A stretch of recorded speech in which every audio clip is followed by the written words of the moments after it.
Tantor Audio, a division of Recorded Books, presents The Pied Piper by Keenan Powell. Narrated by Lou Banks. Prologue. When the security buzzer hummed its ugly little tone, I was seated at the head of the table closest to the conference room door, symbolically controlling who entered and left. I had been flipping through my scripted questions and occasionally making a scribbled note, deliberately ignoring the other attorney. Everyone seated around the conference table turned to look through the glass wall into the reception room, hoping the witness had finally arrived. He was already 25 minutes late. At the far end of the table, the court reporter put down the phone she had been playing with, then tapped her keyboard, waking up her sleeping laptop. I picked up my coffee cup, noticed that it was nearly empty, and wondered if I should make a bathroom run before we started the deposition. Paul Lewis, the witness's young attorney, expensive haircut, Italian suit, had selected a chair as far away from me as possible, and was angled away from the table, ankle on knee, occupying as much space as he could. He had been tapping a pen on his legal pad when the buzzer sounded. He glanced at his watch and wrote a note before he twisted around to see if his client had arrived. Seated beside me was my client, Esme Castillo, who also happened to be the niece of my paralegal/office mom, Yolanda Martinez. Dressed in a conservative navy blue suit, her only jewelry was an Our Lady of Guadalupe medal. Her thick black hair was pulled back into a low ponytail. Uncharacteristically subdued, her hands were clutched so tightly, her knuckles were white. Her head was bowed. Praying, perhaps. Behind her, the windows overlooked the historical Jackson Square neighborhood. Overhead, seagulls wheeled in a dazzling blue sky, washed clean by the previous night's drizzle. Beneath them lay the San Francisco Bay, hidden from view by brick buildings on tree-lined streets, some of which survived the 1906 earthquake. When the buzzer sounded, Esme's head jerked up. Farther down the table was Quinn, my daughter, who worked part-time with me while she went to law school. She appeared very grown up, in a gray blazer that accentuated her gray eyes, the color of which she had inherited from her father. While we waited, she scrolled through her laptop. Before anyone arrived that morning, I told her to look occupied and give minimal attention to the witness and his lawyer. Quinn was the image of me, tall, athletic, with unruly red hair, so the effect would be to have two Maureens refusing to give them power. When the buzzer sounded, she glanced at the door, then looked over at me, watching to see what I would do. We were waiting for Alfred Tanzini, the man who swindled Esme out of her business and then sued to prevent her from opening a competing enterprise. My goal was to win back her company, which meant far more to her than simply a job. It was her heritage, her identity. I would show Tanzini no mercy. He didn't deserve it. Yolanda sat behind her desk on the other side of the glass wall that separated the reception from the conference room. She studied her monitor, the screen of which I couldn't see. The buzzer sounded again, longer this time. She gave me a frown and a quick shrug, then pushed herself out of her chair and crossed the few feet to the entry door, which remained locked during business hours due to a recent violent trespasser. Yolanda threw the deadbolt, then cracked the door just enough to greet the visitor. The voice in the hallway was too garbled to understand. She stepped back and swung the door wide open, permitting two people to enter. Neither of them was Tanzini. They were detectives, easily enough to identify by the shields hanging from their necks. One was an African-American woman. She was almost as tall as me, with her hair in a short natural, dressed in a black pantsuit with a cotton shirt and flat, comfortable shoes. Behind her was an Asian man, who appeared slightly younger. He stood over 6 feet tall, with a thick shock of stylishly cut black hair, in jeans, a button-down shirt open at the collar, and a lightweight zipped jacket. I rose from the table and walked out to greet them, intending to preempt their questions and wrap up their visit quickly. "Good morning, detectives. I'm Maureen Gould. This is my office. Is there something I can help you with?" "Detective Dobson," the woman said, "and this is Detective Chong. We're here about Alfred Tanzini." Cops showing up to a deposition was not a good sign. As far as they were concerned, the rest of the world could pause its business. If they wanted to talk to the witness, the deposition may never happen. It would take weeks to reschedule and could push the trial date off into the distant future. Meanwhile, Esme wouldn't be able to earn money. I knew from my years as an assistant DA, there was no saying no to the police. I hoped they'd only need a few minutes and then we could start the deposition late. "He should be here any minute, detectives, if you would care to wait." I gestured toward the couch. A gasp came from the conference room.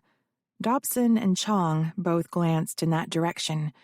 Yolanda, who was standing behind the visitors, looked past me and subtly shook her head at whoever had made the sound. Dobson zeroed in on me with a look she had clearly perfected for stopping people in their tracks. "I understand you represent Esme Castillo." "I do. Is she here?"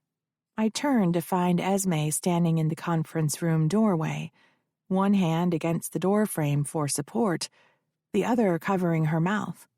Her straight black eyebrows gathered in worry. Her dark complexion had paled.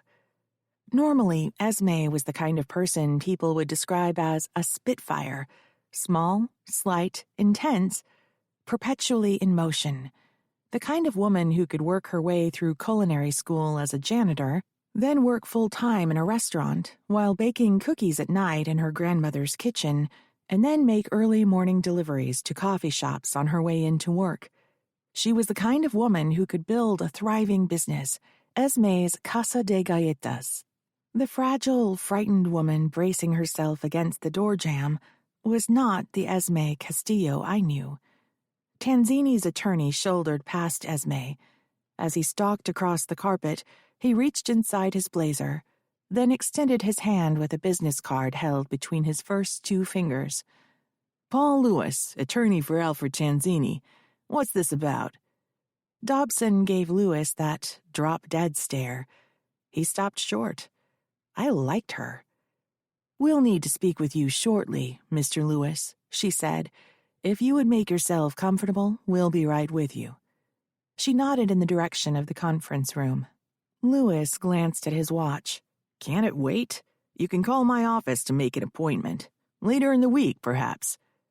The silent Detective Chong accepted Lewis's card, ran his thumb across the linen paper, eyebrows raised in an artificial show of admiration, then stashed the card in his pocket.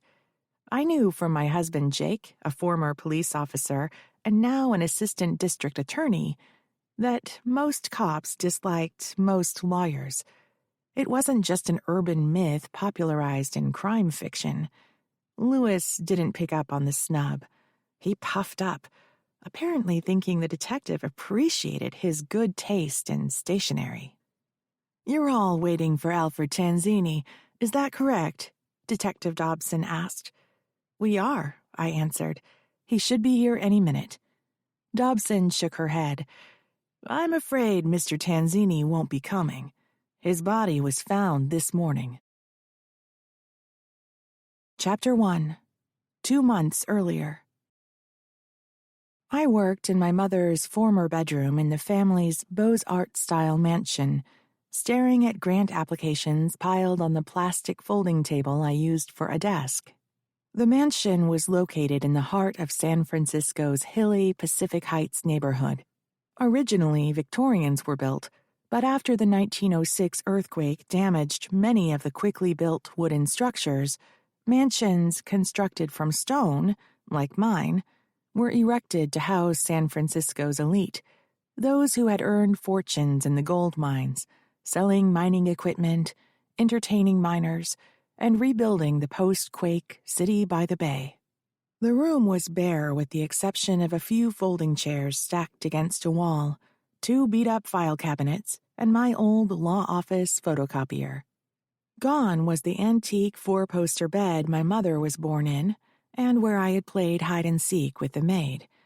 The end tables, the chairs, the dresser, and the vanity where I had rummaged through my mother's jewelry were gone, too. The fireplace mantel was empty, no longer displaying the silver candlesticks I dented, playing with as a child. Even the curtains were sold to a woman who specialized in marketing vintage fabric. I'd inherited the mansion. It wasn't until my mother's funeral that I was told it belonged to me, and had belonged to me, since my great-grandmother, Elizabeth Shaughnessy, died. When I was 10 years old, Lizzie left the mansion to me with a life estate to my mother. In lay terms, that meant my mother was allowed to live there for the rest of her life, after which it was mine to do with as I pleased.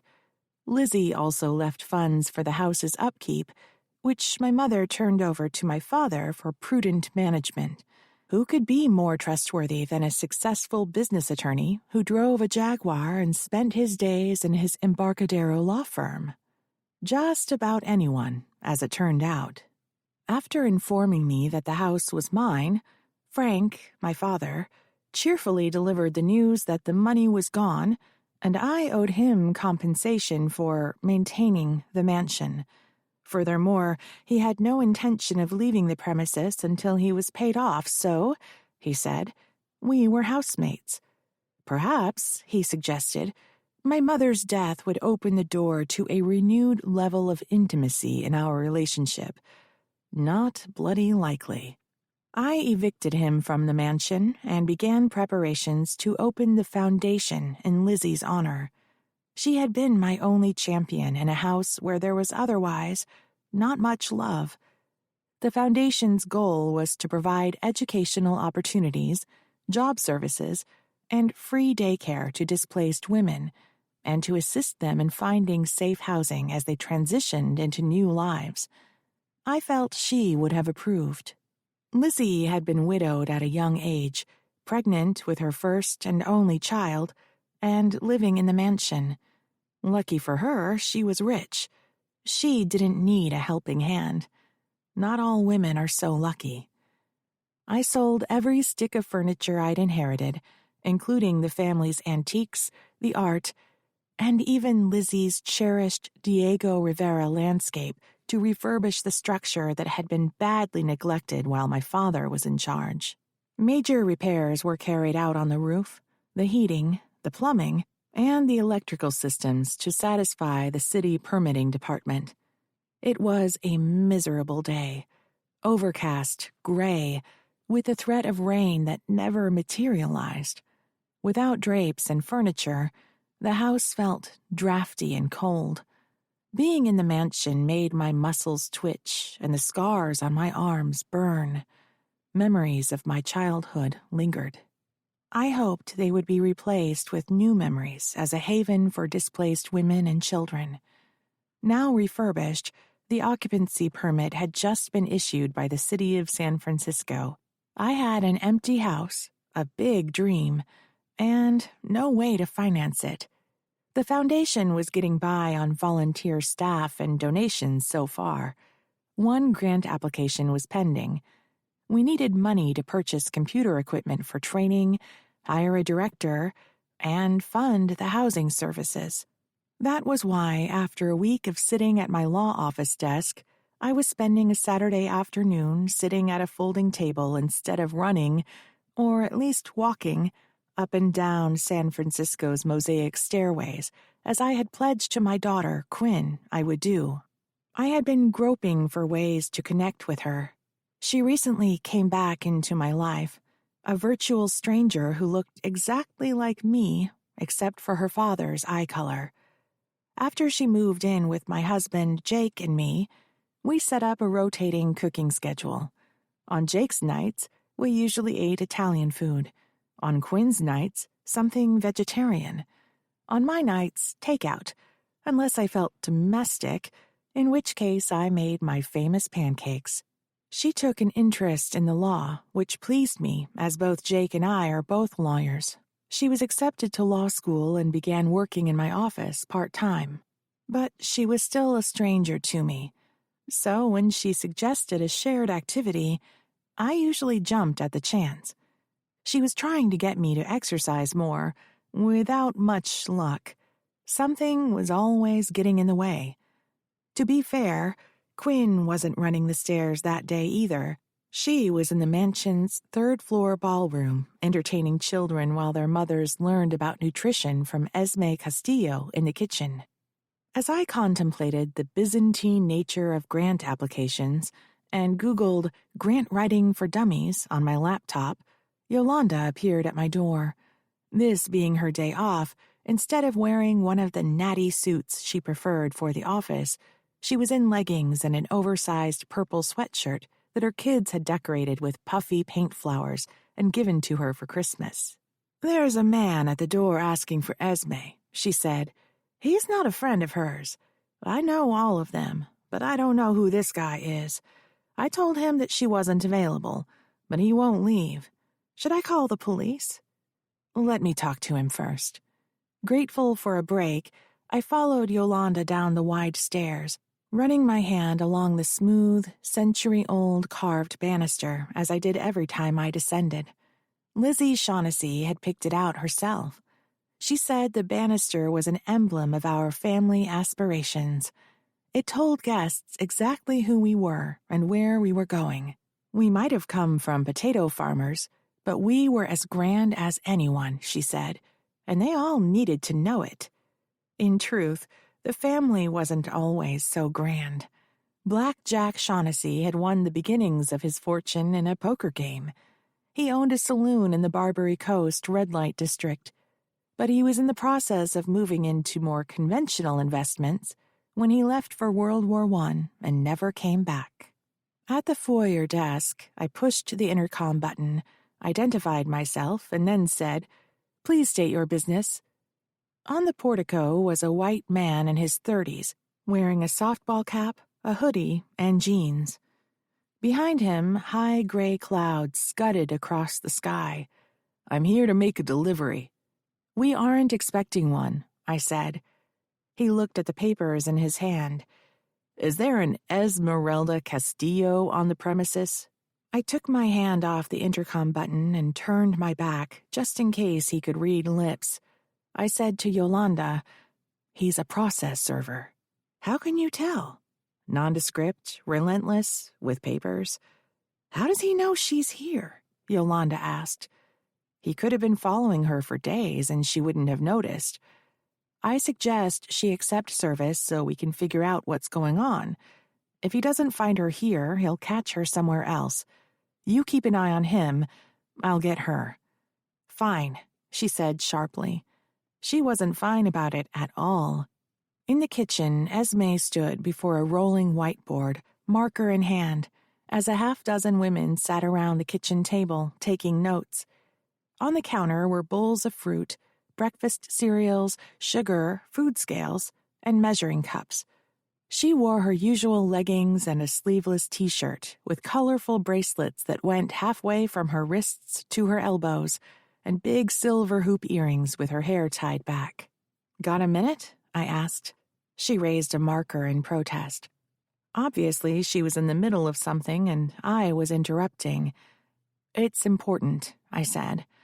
"Okay, ladies, while I'm gone, I want you to weigh out a cup of cereal and a cup of fruit, record the weight, and calculate how much sugar is in each."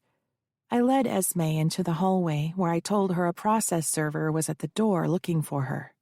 "Who would sue you?" I asked. She shook her head. "No one that I know of." "If you don't accept service here, he'll track you down somewhere else and get you then. Better to get it over with," I said. "Then we can deal with it." "Fine." She used the same tone Yolanda had. She followed me to the foyer where we found Yolanda standing in front of the desk, arms crossed, staring at the man outside on the stoop. I unlocked the door and opened it with Esme beside me. "Are you Esmeralda Castillo?" he asked her. "I am." "You are hereby served," he said, shoving the papers at her so quickly her instinct was to grab them. At that moment, a dark blur appeared from the shadow of the monkey puzzle tree. It was a man. I had only enough time to clock that he was in his 40s, had a stony face, and wore a buzz cut. He pushed the process server, flinging him against the portico wall. Without thinking, I thrusted my open palm at him, with a move I had learned in self-defense class but forgotten I knew. I locked my stance just before my hand landed squarely on his chest. He flew backwards, propelled by his own momentum. As I overcame my surprise that my body had reacted before I could think, he staggered backwards a few steps and regained his balance as he wiped spit from his face with his sleeve. I stepped out of the house, pulling the door closed behind me. "You bitch!" the man shouted. "I want to see my wife. She's in there. I know she is." I moved a few inches to one side, hoping to draw the man closer to the surveillance camera. He took a step towards me and then realized what I had done. He spotted the camera. "This isn't over, counselor. Not by a long shot." He bit out the words, then jogged down the walkway to the street and jumped into a waiting red Mustang with a white racing stripe before it sped away. The process server had pressed himself against the wall, keeping out of the way. He was younger than I had first thought, probably not long out of high school. He looked shaken. "Are you okay?" I asked. "Who is that guy?" "No idea. Do you need to sit down?" He balanced himself on both feet and literally gave himself a shake, like a golden retriever shedding water. "No, ma'am, I'm good." He turned to leave. The angry man's threat hung in the air. "This isn't over." He had called me counselor, as if he knew me from court, but I hadn't recognized him. I had been in the DA's office for years before I opened my own practice. It would be impossible for me to remember every person I'd met in the hundreds of cases I'd handled. "Wait," I called to the fleeing process server. "If I need to talk to you about what happened, where can I find you?" "It's on the papers I handed to the lady." He started jogging. After he crossed the street, he jumped on a parked motorcycle, shoved on a helmet, and pulled into traffic. Yolanda let me back into the mansion where I found Esme flipping through the papers. "I don't get it. Am I reading this right? I'm suing myself?" She handed them to me. The case caption read, Esme Inc. Plaintiff versus Esmeralda Castillo, Defendant. The document on top said, Temporary Restraining Order. Esme had just been thrown out of her own business. Chapter 2. Esme, Yolanda, Quinn, and I gathered in my mother's drafty bedroom. The nutrition students had taken their kids home. I double-checked to make sure the front and back doors were locked. The stack of grant applications now lay on the floor next to my table, and Esme's paperwork was spread out before me. Quinn sat on the hardwood floor in a crossed-leg yoga pose with her feet on top of her thighs. I don't know if I was ever that limber, but I certainly wasn't now. The unruly auburn hair she inherited from me was held back by a scrunchie. She focused on the laptop stationed in front of her. She was my online research whiz kid. She could find information faster than I could tell her what I wanted. Esme sat nervously in one of the folding chairs with Yolanda sitting closely beside her. "Esme," I peered at her, "the last I heard, your bakery was doing great." Everything I knew I'd heard from Yolanda's Monday morning reports. But according to this, not so much. What happened? Yolanda frowned at her niece. "Have you been keeping secrets from me?" "I didn't want to worry you, Dia." Yolanda wrapped an arm around Esme. "I could tell. You haven't been the same lately. You seem preoccupied." "It all went wrong." A tear slid down Esme's cheek, quickly followed by another, then another. Yolanda pulled a tissue out of her sweatshirt's kangaroo pocket and passed it to her niece. We waited a few minutes while Esme sobbed. Through the open windows, the sound of children laughing and shouting in the playground across the street drifted up on a breeze. Yolanda stepped out of the room and returned a few minutes later with a glass of water. She once told me that crying makes kids thirsty, and if you wanted them to stop, you gave them something to drink. She handed the glass to Esme, who sipped obediently and instantly calmed down. Yolanda amazed me with her wisdom and maternal skills. I hadn't raised Quinn, so I didn't know the first thing about mothering. What little I knew, I had learned from Yolanda.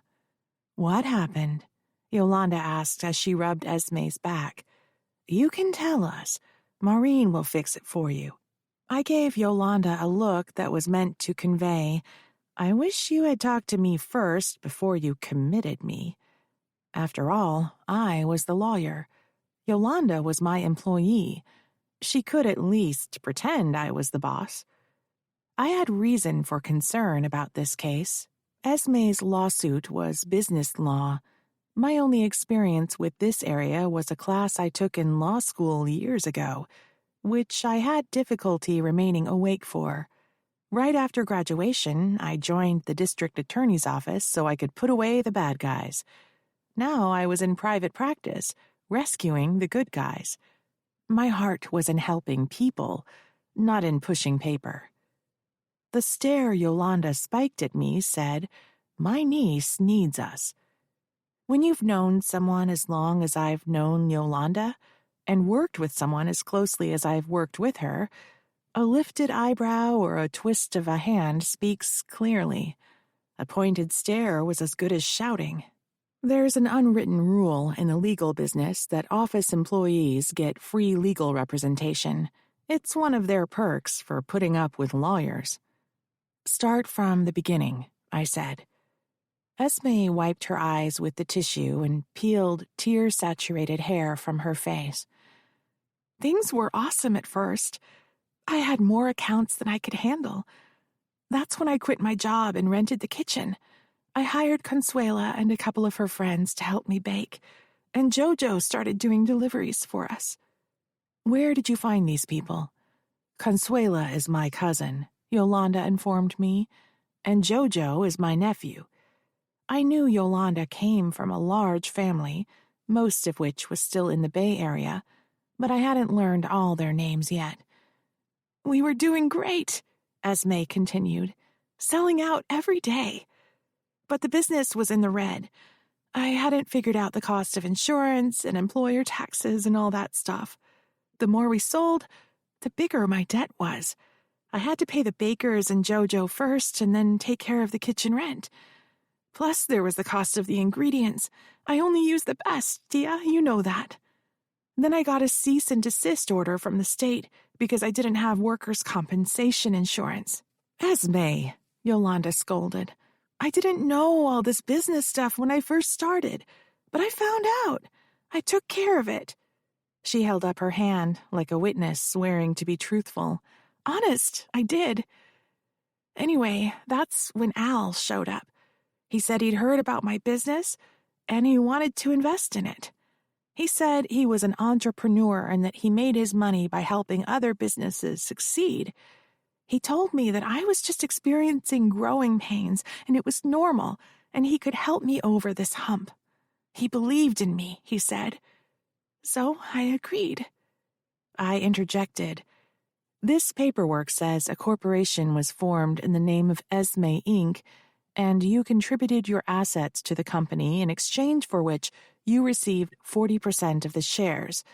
This Alfred Tanzini put up money for which he received another 40%.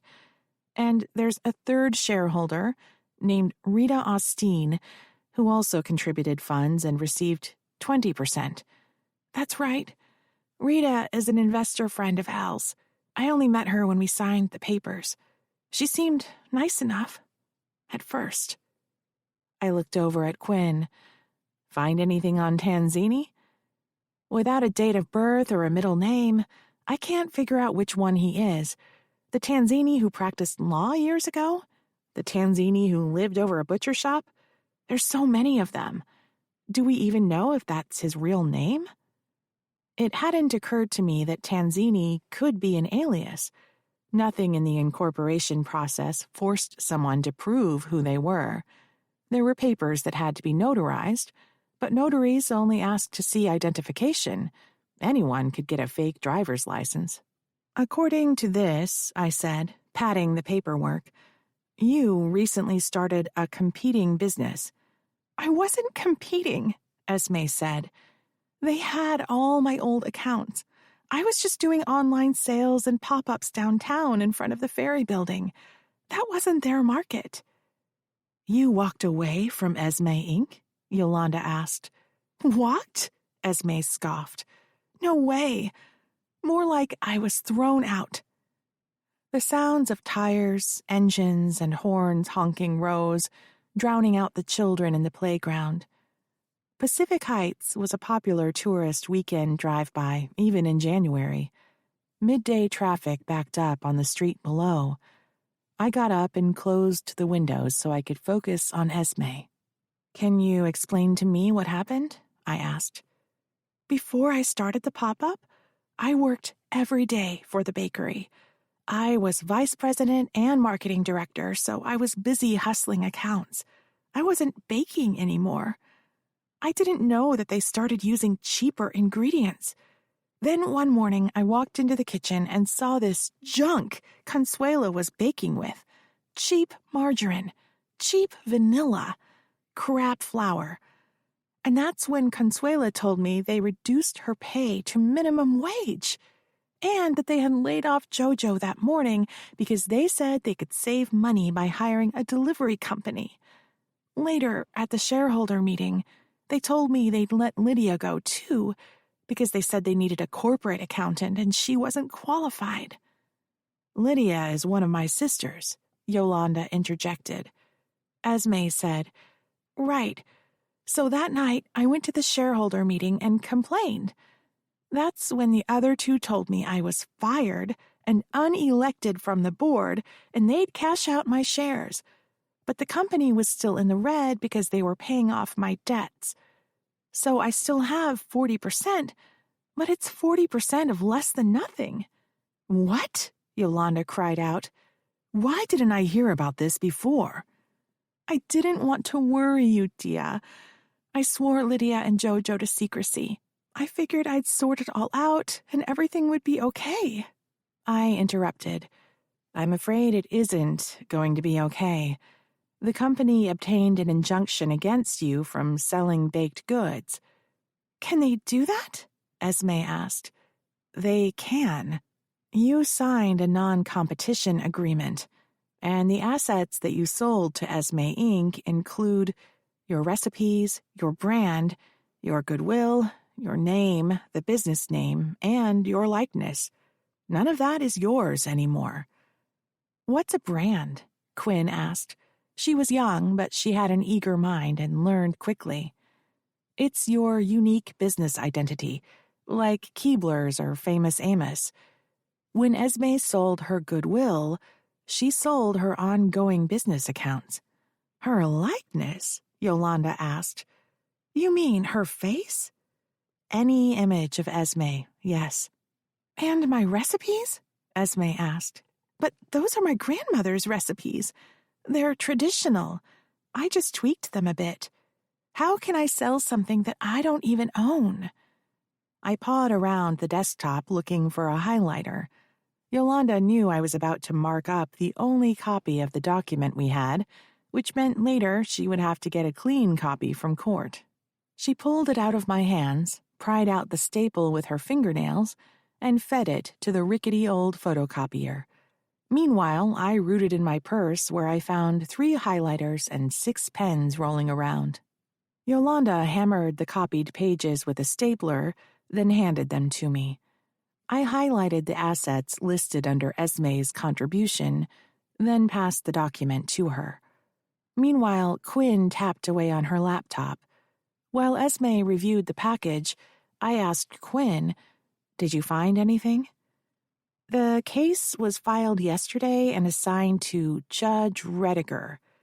Sharon Rediger? I hoped it was her husband, Walter. He was a doll. Her, not so much. Quinn shrugged. It says S. Rediger. Yolanda registered the concern in my voice. Is that a problem? Sharon Rediger hated me. She accused me of prosecutorial misconduct in a case when I was an assistant district attorney and sanctioned me.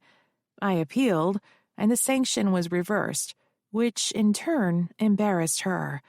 Every case with her after that was a nightmare. I had to fight with her to get every piece of evidence admitted. I might not be the best lawyer for Esme, I said. This judge doesn't like me. Can't you move to disqualify her? Quinn asked. I could, but she's the one who will rule on it. She'll deny the motion, stating that I failed to show she was biased. I could appeal, but generally, the judge hates me, isn't good enough to get a reversal. So then we end up stuck with a pissed-off judge. Wouldn't that force her to be fair? That would force her to look fair. She'll just be more careful. Esme stared at the papers in her hands. Look, Esme, it'd be better for you if you consulted with Ian Napier. Ian was my father's former law partner.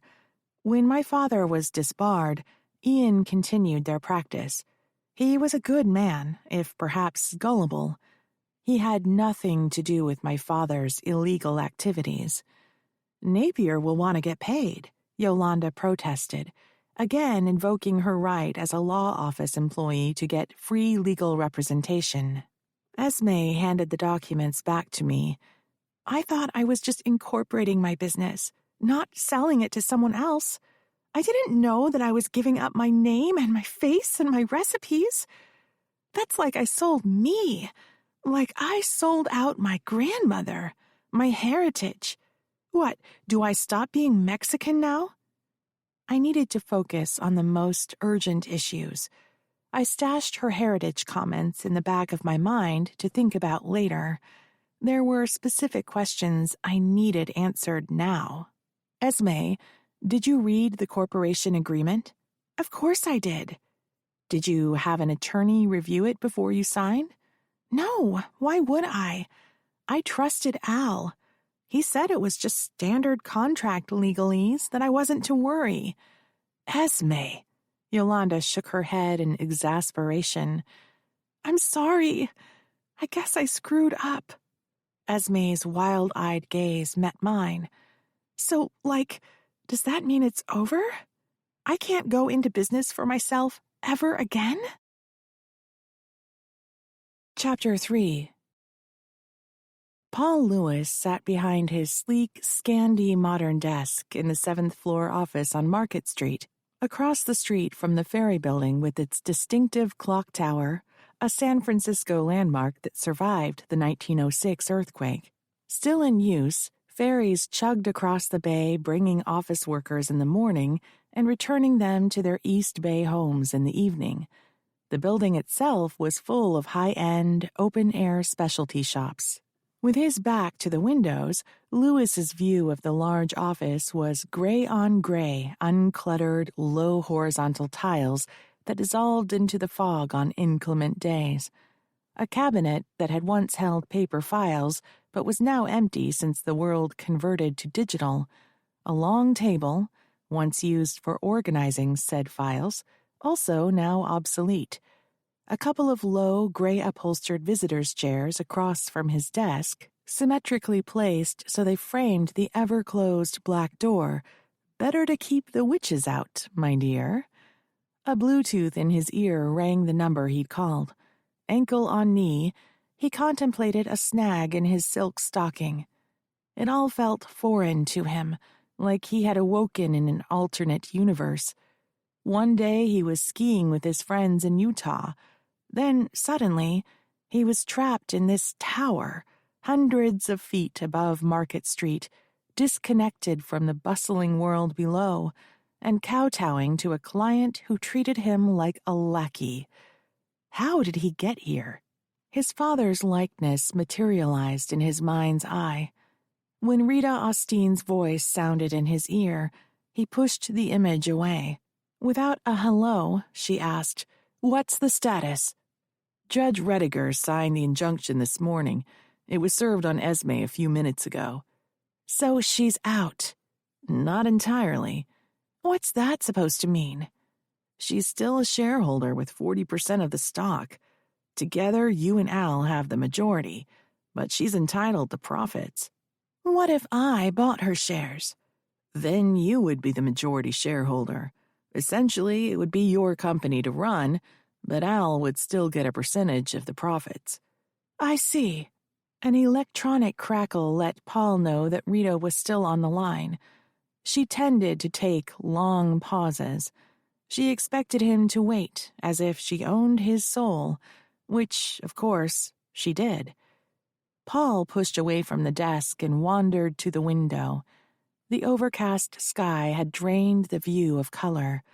Cars wove around buses. Horns blared. Pedestrians strode heads down along the sidewalk. Life on Market Street went on without anyone knowing he existed. He ran his finger along the cool metal enclosing the glass. The building was old, but the windows had been replaced with those that couldn't be opened.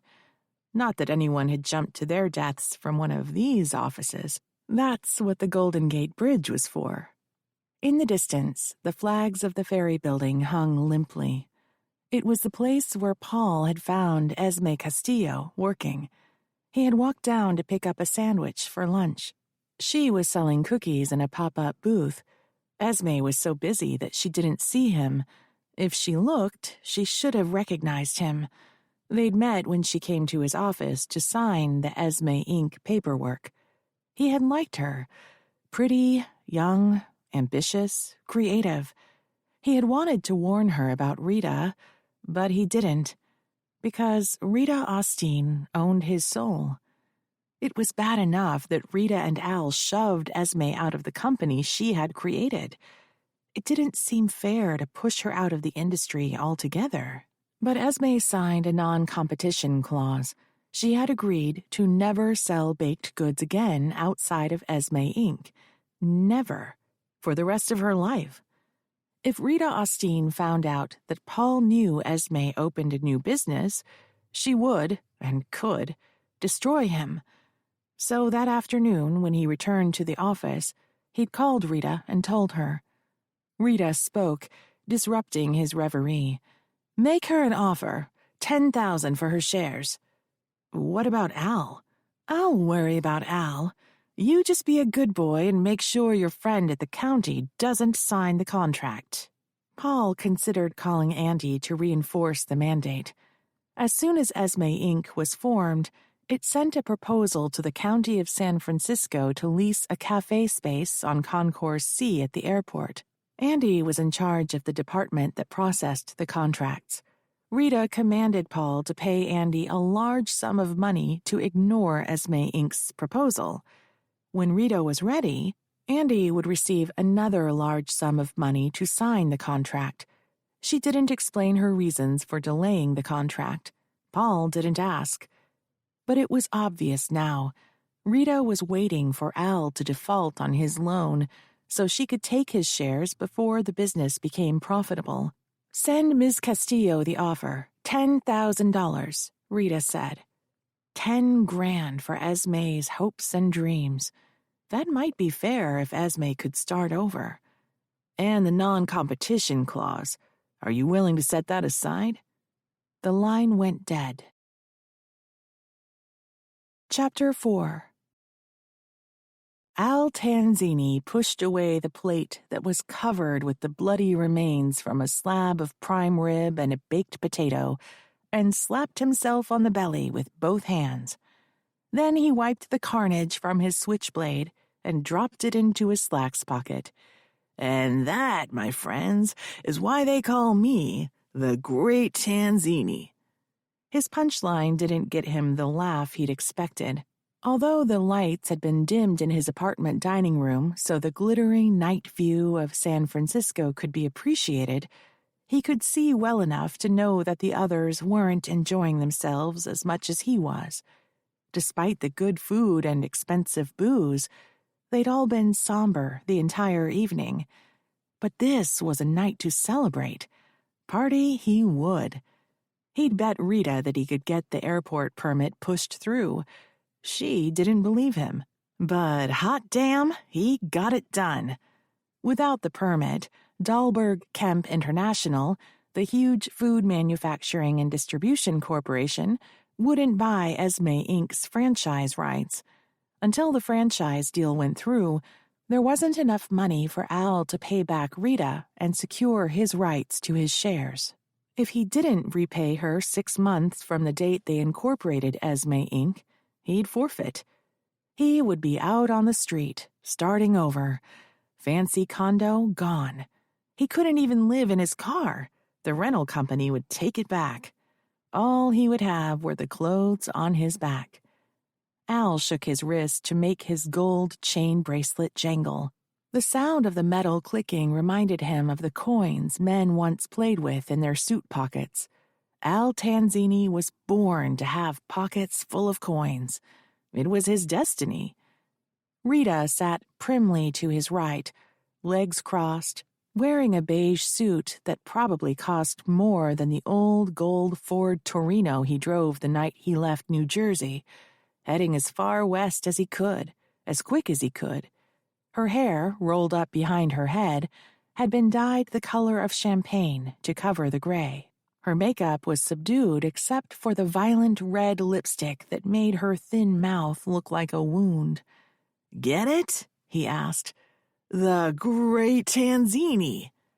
She smiled politely at his joke, then settled back with a deep sigh. She could be such a wet blanket sometimes, but there was passion in her too, as he well knew. And she had the bucks and enough smarts to see that Al could be a business tycoon, if only he had the brakes. "Hitch yourself to my star, baby, and I'll fly you to the moon," he had said to her once. It was the only time he heard her laugh. A belch bubbled up. Al covered his mouth with his fist just in time. If he was alone, he would have loosened his belt. His gut was straining with food, but he wasn't quite drunk enough yet. He could find room for more booze. "Where's that brandy?" "We haven't finished the Prosecco yet," Rita said. She motioned for that weasel Henry to fill Al's flute, but Al covered the glass with one beefy hand. "No more of that sissy stuff for me. I need a man's drink. What about you, Henry? How about some brandy?" Weaselly Henry Watkins was Al's man at the County Department of Transportation. Henry answered the phone one day when Al called to follow up on the permit. For some reason, Anderson was never available to take Al's call. No matter, Henry gave Al what he needed. Henry Watkins had hardly spoken through dinner. He was a funny little man, pale, round head, balding with white blonde hair, and black horn-rimmed glasses. He probably hadn't seen the inside of a gym since high school, where the sight and smell of all those naked boys would have frightened him. But this bean counter from the San Francisco County Transportation Department was the link to Al's future empire. For the time being, Al needed him. "Not for me, sir." Henry pulled out the inhaler he had puffed on all through the evening and took another hit. "Not with my asthma medication." Rita said, "Let's wind this up. Do you have the paperwork?" Henry reached into an old-fashioned briefcase he had set by his chair and pulled out a sheaf of papers. He held the document aloft, not knowing whether to give it to Al or to Rita.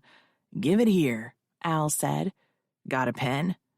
Henry pawed through his briefcase, found a gold pen, and handed it over. Al signed the papers with a flourish, then passed them to Rita. Al stood, slipping Henry's pen into his breast pocket. When he shook Henry's hand, Al's gold bracelet jingled. He liked the feel of the cold, heavy chain slapping against his wrist. He liked, too, how impressed people were when they noticed it. It was real gold. The pawn shop guy told him so. With their hands locked in a manly shake, Al slapped Henry on the upper arm. Henry grimaced. "It's a pleasure doing business with you," Al said. Rita rose from her chair, hinting to Henry it was time to leave. Now that Al was on his feet, his clothes weren't cutting into him so much, but he wanted to get out of them. Maybe Rita would lend him a hand. He gave her an inquiring look. But she was still playing the Ice Queen, for Henry's benefit, no doubt. She'd warm up as soon as they could get rid of that little pipsqueak. And squeak he did. Mr. Tanzini, that's my pen."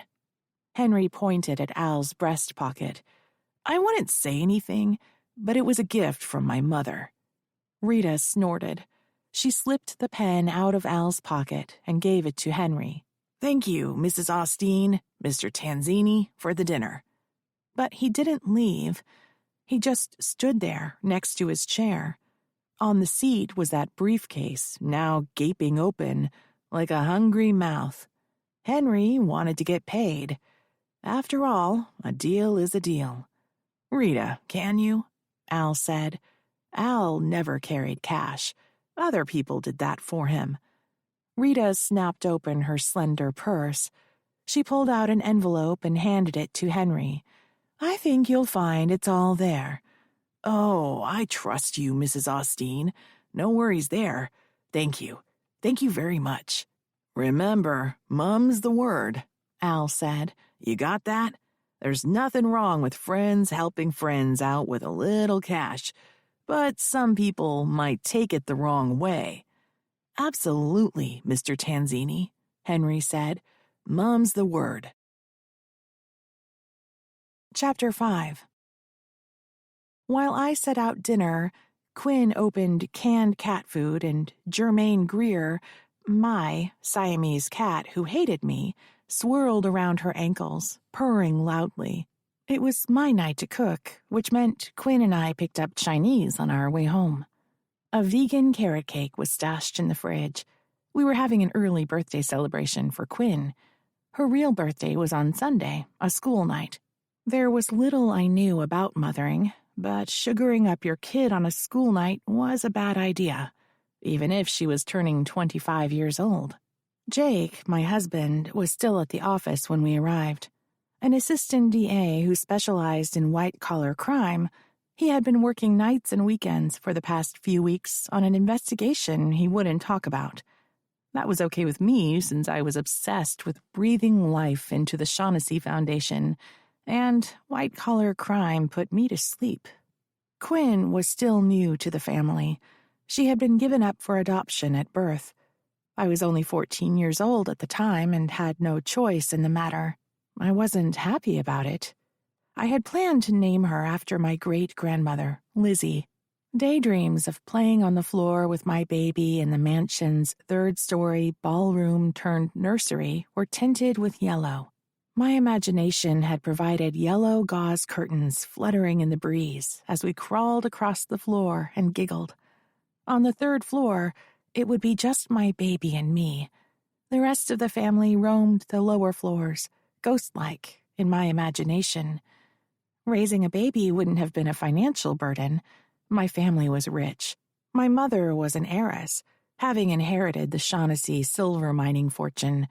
We literally lived in a mansion in one of the most prestigious San Francisco neighborhoods. The problem, for the family, was the shame of a teenaged single mother. Even worse was the scandal of who fathered that baby. So, before I began to show, I was sent away to a so-called girls' boarding school back east, really a home for unwed mothers, and my baby was taken from me. Dreams of being reunited with my baby had become so painful over the years that I suppressed those thoughts. To shut them out, I filled my mind and heart with passion for my clients and their cases. It was the only way I could function. The baby was raised by good, kind people. Unfortunately, both adoptive parents had passed away before she finished college, which inspired her search for her biological family. She connected with my mother online. Unbeknownst to me, My mother signed up on a DNA website hoping to find Quinn. She then arranged for Quinn to come to San Francisco for a Mother's Day reunion, but died before it took place, without confiding her plans to me. When Quinn showed up at my office with no warning, I fainted. When I came to, on the floor with Yolanda fawning over me, Maureen, the cutthroat litigator, was struggling for dominance with Maureen, the want-to-be mom. My life since then has been attempting to negotiate a truce between the two Maureens on a daily basis. That's why I was setting the table with recycled plastic placemats, cloth napkins, and chunky earthenware. My dream had come true. Quinn lived with Jake and me in my open-concept urban chic condo in a South Beach converted warehouse, just south of the Bay Bridge and a little more than a mile from my office, complete with polished concrete floors, brick walls, and pipes hanging from the tall ceiling that apparently had no purpose other than to collect dust. Before she came to live with us, Jake and I would have camped out on the couch in front of the TV and passed the takeout boxes back and forth. But now I was living out my visions of maternal goddess, just like on old TV sitcoms. I crossed the great room to the sliding glass windows that led out to our little patio. Being January, the sun had set early. I pulled the drapes shut to block out the dark. While Germaine Greer lapped at her meal, Quinn brought out 2 Pilsner glasses filled with Tsingtao beer and settled beside me at the dinner table. She and I each took a carton of food, helped ourselves, then exchanged them and filled our plates. Quinn had been quiet all day. I'd only had a few months with her, so I didn't know if her silence was a bad sign. Had I offended her during the day? Was she rethinking our living arrangements? I didn't want to lose her again. "Is there something bothering you?" I asked. Quinn's chopsticks hovered over her rice. Then she laid them to rest on her plate and sat back in her chair before she answered, "I envy Esme. She's lucky." Esme had just been thrown out of her business and robbed of everything she had struggled for. When she and Yolanda left the mansion, she was in a rage. I was afraid for Esme's state of mind, but Yolanda promised she'd take her niece home where Yolanda's 4 children, each a life force unto themselves, would wear her out. Esme lucky? How so? She knows where she came from and where she belongs. She has a heritage, a culture. She grew up in a big family with her grandmother who she adored, and lots of aunties and cousins. Did you know about their Sunday dinners? Sometimes 20 or more people show up. It's like a big party all the time. But it's not just her family. It's their traditions, their shared experiences, their history, how they pull together to build futures. That must be comforting to her when things go wrong. "Must be," I murmured. I couldn't offer Quinn a family like Esme's. We weren't the kind of people who pulled together when there was a crisis. We were the kind of family that shut our problems away in a girls' boarding school. Besides, there was only one of us left, me, since my mother died. I would have been happier pretending Quinn had been the product of unfertilized conception, like a Komodo dragon. But she had not. Frances E. Gould was alive and in prison, convicted of money laundering for a pedophile ring a few months ago. Out of sight and out of mind. That was just fine with me. Frank was my father. He was Quinn's father, too. Quinn registered the expression on my face.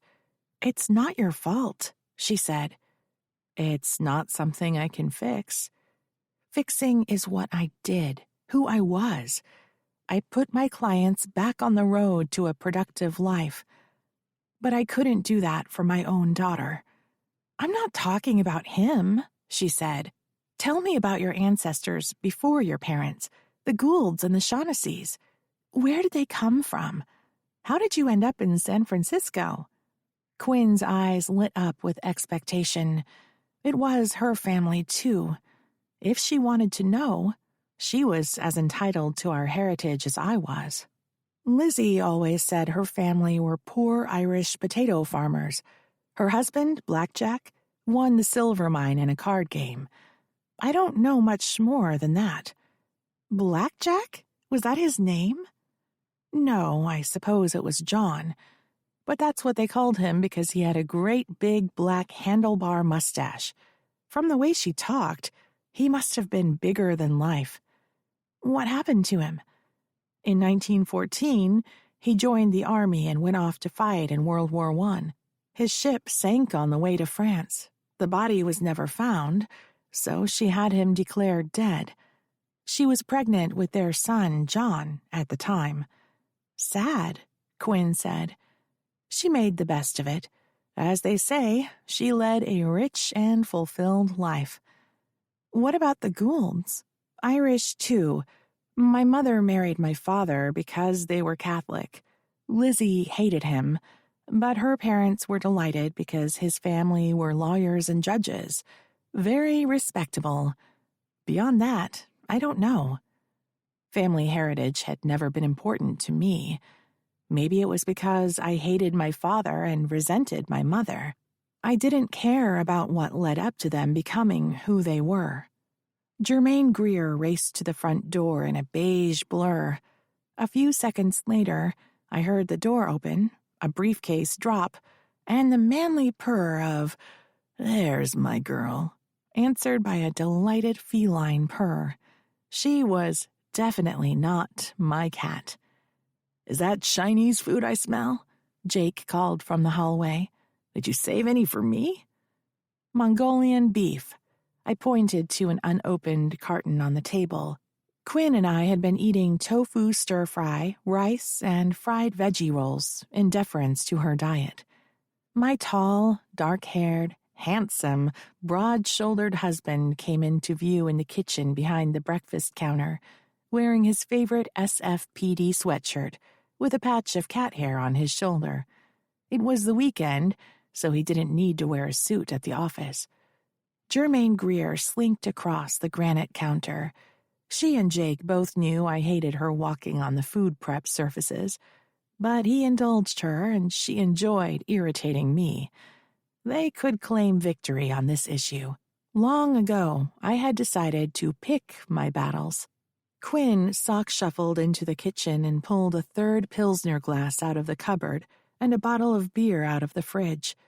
When she was turned away from him, he gave me a quick, sly smile and patted his front jeans pocket. Jake was just like a little kid. He couldn't keep a secret about gifts. Inevitably, every birthday and Christmas, he'd give me my presents early and then dash out at the last minute, so I'd have something to open on the big day. He hadn't really been late coming home from work. He had to drive across town to the jeweler, where I had left Lizzie Shaughnessy's pearl necklace for restringing. One of the pearls was to be set on a pendant with a gold chain. It was our birthday gift to Quinn. "How was your day?" Jake asked. He practically giggled, excitement bursting at his seams. Quinn was back in her chair. She frowned quickly at the strange note in Jake's voice, then said, "We had a gatecrasher at the mansion." Jake focused on me. "What does Quinn mean, a gatecrasher?" "Not a big deal," I said, hurrying to change the subject. Once Jake heard about the event at the mansion, Quinn's birthday would fly out of his mind. "How about you?"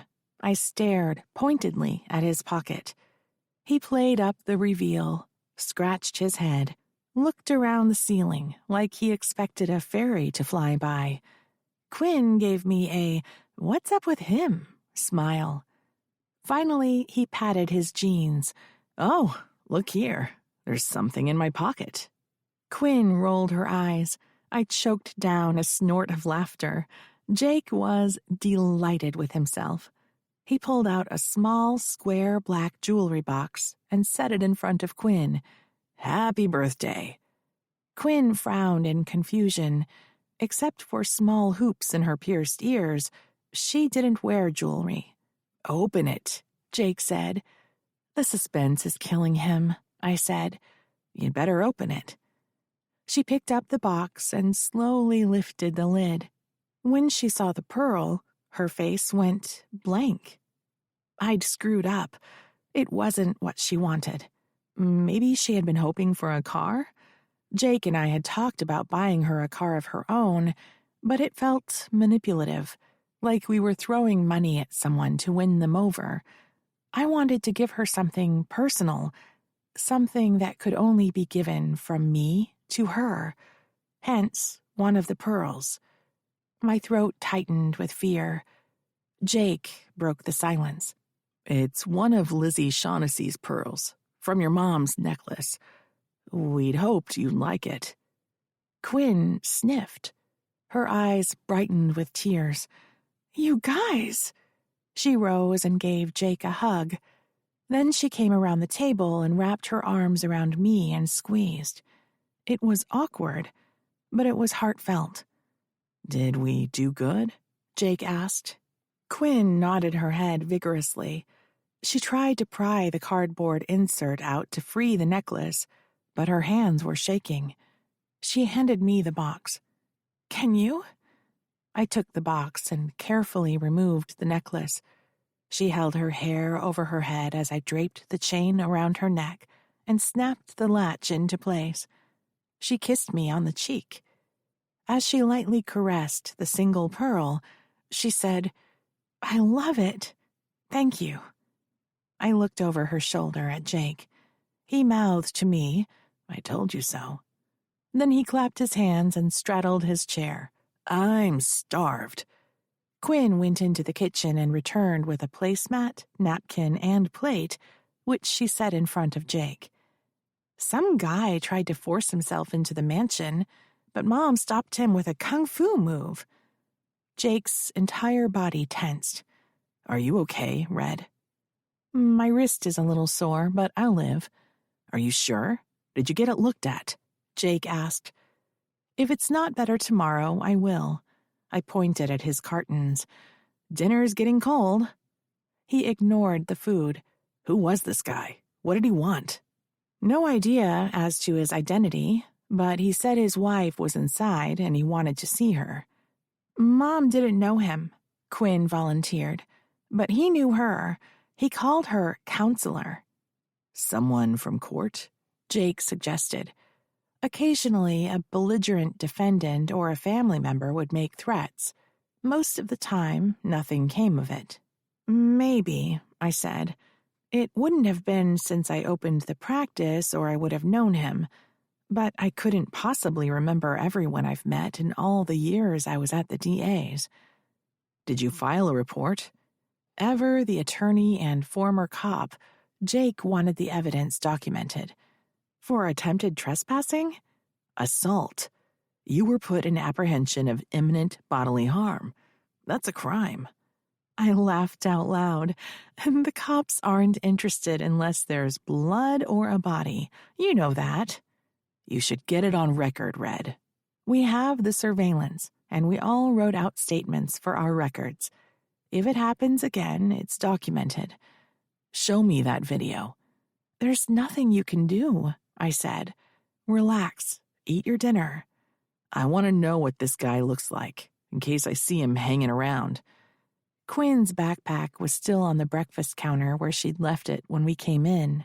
She unzipped it, pulled out her laptop, and after a bit of tapping, found her way into the Foundation's security system. We set it up to be accessible online in case there was an alarm at night, so we could see what was going on from the safety of the condo. Jake looked over her shoulder while she accessed the footage. It began with me talking to the process server in the portico. Quinn said, "Here he comes." "Freeze it," Jake commanded, then turned to me. "This guy?" On the monitor was a flickering still of the man whom I had sent flying off my doorstep. He was coming back at me when he noticed the surveillance camera and looked directly into it. "That's him," I said. "That's Dixon Vaughn." "Sounds familiar." "It should. You got him fired. He was a uniformed officer with SFPD. Don't you remember? There was only one case I was involved in where an officer lost his job. I didn't get him fired. He did that to himself. And I almost lost my license because of what he did. Sorry, Red, Jake said. You're right. You didn't get him fired, but you reported him and he got fired. In his head, it's the same thing. What? Quinn asked. What did you do? Remember I told you how Judge Rediger hates me? When I was in the DA's office, I was prosecuting a rape case. Really awful facts. I didn't want to put the picture of the victim's injuries into my daughter's head. Images like that never go away. Anyway, this Vaughn guy, who I'd never met, had taken a statement from a witness who said she had seen the victim leaving the bar with another guy, not the defendant. Vaughn claimed he wrote a report, but I never saw it. We believed the victim had met the defendant in a bar for a first date, and then, for unknown reasons, she accepted a ride from him. Someone found her in the park the next day. She had been drugged, so she couldn't remember what happened to her. We got the man's identity from her dating app. So you prosecuted the wrong man? Quinn asked. The cops put together the case. My boss approved the indictment. I did my job. Then the defense attorney's investigator found the waitress who saw the victim leave the bar with her attacker. When the waitress was shown a photo of the defendant, she was adamant he wasn't the guy, and she said that she had given Officer Vaughn the attacker's name. She'd recognized the attacker because bars circulate photographs of suspicious men, and he was in one of those photos. But what about DNA? Didn't they do a rape kit? Quinn asked. The perpetrator didn't leave behind any bodily fluids. The assault was carried out with foreign objects. My response sounded clinical. That's how I distanced myself from the horror that was inflicted on this poor woman. I was grateful that she couldn't remember it. Quinn paled as she processed my answer. Turns out the rapist was a roommate of the defendant, Jake said, in effort to redirect the conversation. He had used the defendant's laptop, his IP address, and his dating app account to hook up with women. I picked up the story. So, the defense filed a motion to dismiss the case for prosecutorial misconduct. They claimed I suppressed evidence that would have vindicated the defendant. I asked the department to find out if Officer Vaughn had taken a statement. The report was found. It had never been turned over to me. But Judge Rediger didn't believe me, and she sanctioned me. I was fined $10,000 and removed from the case. I appealed, and the sanction was reversed. If I had known about the statement, I would have turned it over. The defense was entitled to it because it proved the defendant's innocence, and I would have recommended to the DA that we dismiss the case. Jake continued the story. Vaughn lost his job over it. He blames Red because she was the one that made the department find his report. The department was in the middle of switching from paper records to digital, and he claimed he gave it to a secretary to input into the system. The man's no loss to the force. He was lazy and crooked. Turns out the rapist was a friend of Vaughn's. Creep, said Quinn. Dangerous creep. Red, you need to stay on your toes. Print off that picture for the office so Yolanda knows what he looks like. Yolanda was there. She saw the whole thing. Jake tried not to look surprised. I told him the night before she was going to the foundation with me for the day. He wasn't listening. I would take offense if it weren't for all the times I was preoccupied and had blocked out what he said. It's expected when you're married to a trial lawyer. Quinn hit the play button on her laptop. Dixon Vaughn sprung to life, shouting, "This isn't over yet, counselor." Jake focused on me. I don't like this, Red. I don't like this at all. If there's one thing I know about this guy, Dixon Vaughn, he's relentless. He appealed his termination as far as he could take it. Made everyone in the department miserable. Hearings, depositions. He even filed a lawsuit, which got thrown out. He was obsessed. And now he's obsessed with you. I'm not letting that man intimidate me, I said. He's nothing but a bully. You know what? It's time to brush up on self-defense. It'd be great to offer a self-defense class to our foundation clients. But we'll do a test class first. Yolanda would be up for it. Maybe Esme, too. Quinn, I'd like you to come, too. I don't want to hurt anyone. Of course you don't, I said, hoping to channel Yolanda's persuasion techniques. But you don't want anyone to hurt you. That's the key. And I worry about you wandering around San Francisco by yourself. Okay, fine. I'll do it, Quinn said, invoking the juvenile expression of passive aggressiveness. I turned to Jake with a warm smile. Do you know anyone who could teach us? Chapter 6. Jerry Waldron was Jake's best friend. They had been cops together. Jerry retired when he was injured in the line of duty and still walked with a slight limp. He was bigger than Jake, over 6 feet tall, stocky, and wore a shaggy beard. A teddy bear. When someone burglarized my office a while ago, around the same time that my private investigator was murdered, Jake had asked him to stay with me until things blew over because I refused to quit working. At the time, I had a case going to trial soon. I had to go to the office. So, Jerry sat on the reception room couch every day, all day long. And when I left the office or the condominium, he tagged along. He even went with Quinn and me to our Mother's Day brunch. That was when Yolanda had taken a liking to Jerry. They were a couple now. Jerry was also a 6th-degree black belt in Kung Fu. Our first lesson was at the mansion. Jerry and I pushed the living room furniture against the walls. The newly installed carpet that had replaced aging oriental rugs would make for a soft landing when we fell. Jerry wore a karate gi with a black belt. He told us to wear loose, comfortable clothing. Quinn and I wore sweatpants and sweatshirts. Yolanda and Esme wore yoga pants and baggy t-shirts. Yolanda paired off with Esme. I was Quinn's partner. Jerry clapped his hands. Okay, ladies, are we ready? The first thing we are going to learn is how to break a wrist grab. Maureen, you've had some training, so if you would step up here, let's do a little demonstration. Jerry took hold of my wrist. I stepped closer to him and leveraged my arm through his fingers. Then I faked a hammer blow to his nose. He took a step backwards, with his hands covering his face. I'd forgotten I knew that move. Good job, Jerry said. Now pair up and practice. I'll talk you through it. I returned to Quinn's side. She said, But I don't want to hurt anyone.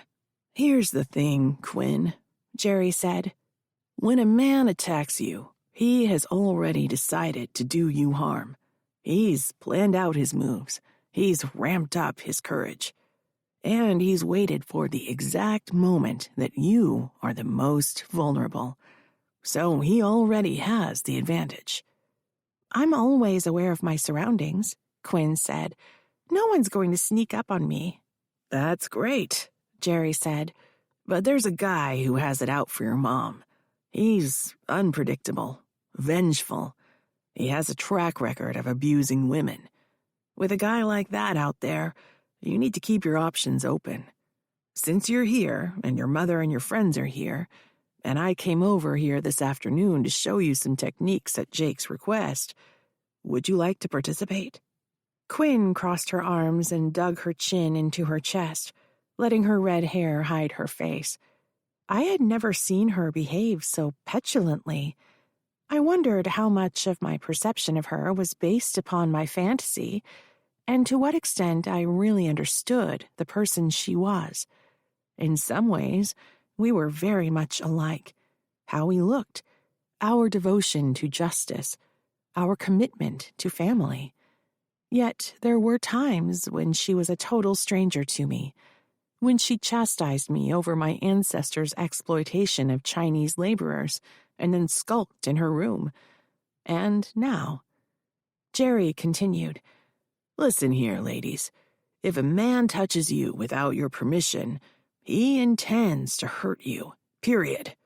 Again, it's your choice how to react. With training, you will have choices. Without training, you're helpless. What will it be? Decide now, or I'm wasting my time with you. Choice or victim?" Jerry stood in front of Yolanda and Esme. "What will it be? Choice or victim?" "Choice," Yolanda said. "That's my girl." Jerry moved down the line. "Esme?" Normally, I called men out on their use of girl, but since Jerry was here to help us, I decided to let it slide today. "Choice," Esme echoed her aunt. Esme bounced on her toes, like a prize fighter itching to get into the ring. "Good girl," Jerry said. Jerry moved in front of me. "Choice or victim?" "Choice." "I knew that about you," he said. Then he stepped in front of Quinn. "What will it be?" I held my breath. I had rescued Quinn from a dangerous situation once. Before she knew how evil Frank was, she thought of him as only her long-lost grandfather. That was my fault. I hadn't told her the truth. One night, when I was looking for a witness in the East Bay, he invited her to dinner, promising he'd tell her about her father. Instead, he took her to the mansion. He got drunk while she looked on, paralyzed with uncertainty. Her yearning for a family fought with her rising panic as she sensed something was wrong. If I hadn't arrived when I did, I don't know what he might have done to her. Everyone in the room watched Quinn. Her face reddened with embarrassment. When she spoke, it was without conviction. "Choice, I guess." "Excellent." Jerry picked up a short bamboo baton he had stashed to one side of the room and tossed it to me. "Now we're going to learn how to defend ourselves from a knife attack." Chapter 7. Henry Watkins huddled at his desk, hidden from view by a flimsy gray partition, dizzy from that last puff on his asthma inhaler. He faced his monitor, fingertips resting on the keyboard, but he couldn't work. He couldn't think. His face stared back at him, a ghost image washed out by the bright overhead lighting. The ghost blinked. It had a surprised expression on its face when their eyes met. Focused on the hushed conversation taking place a few yards away in the bullpen, he and the ghost tried to make out the words. So far, he had caught subpoena, grand jury, and corruption. When he peeked over the barrier, he saw the two men speaking. Anderson and Sinclair were both supervisors in the department. Anderson was Henry's immediate superior, even though he was 10 years younger than Henry. They were best buddies, by the looks of it. They wore the same black slacks, the same starched button-down shirts, the same blue silk tie. Same height, both dark-haired, styled in the same way.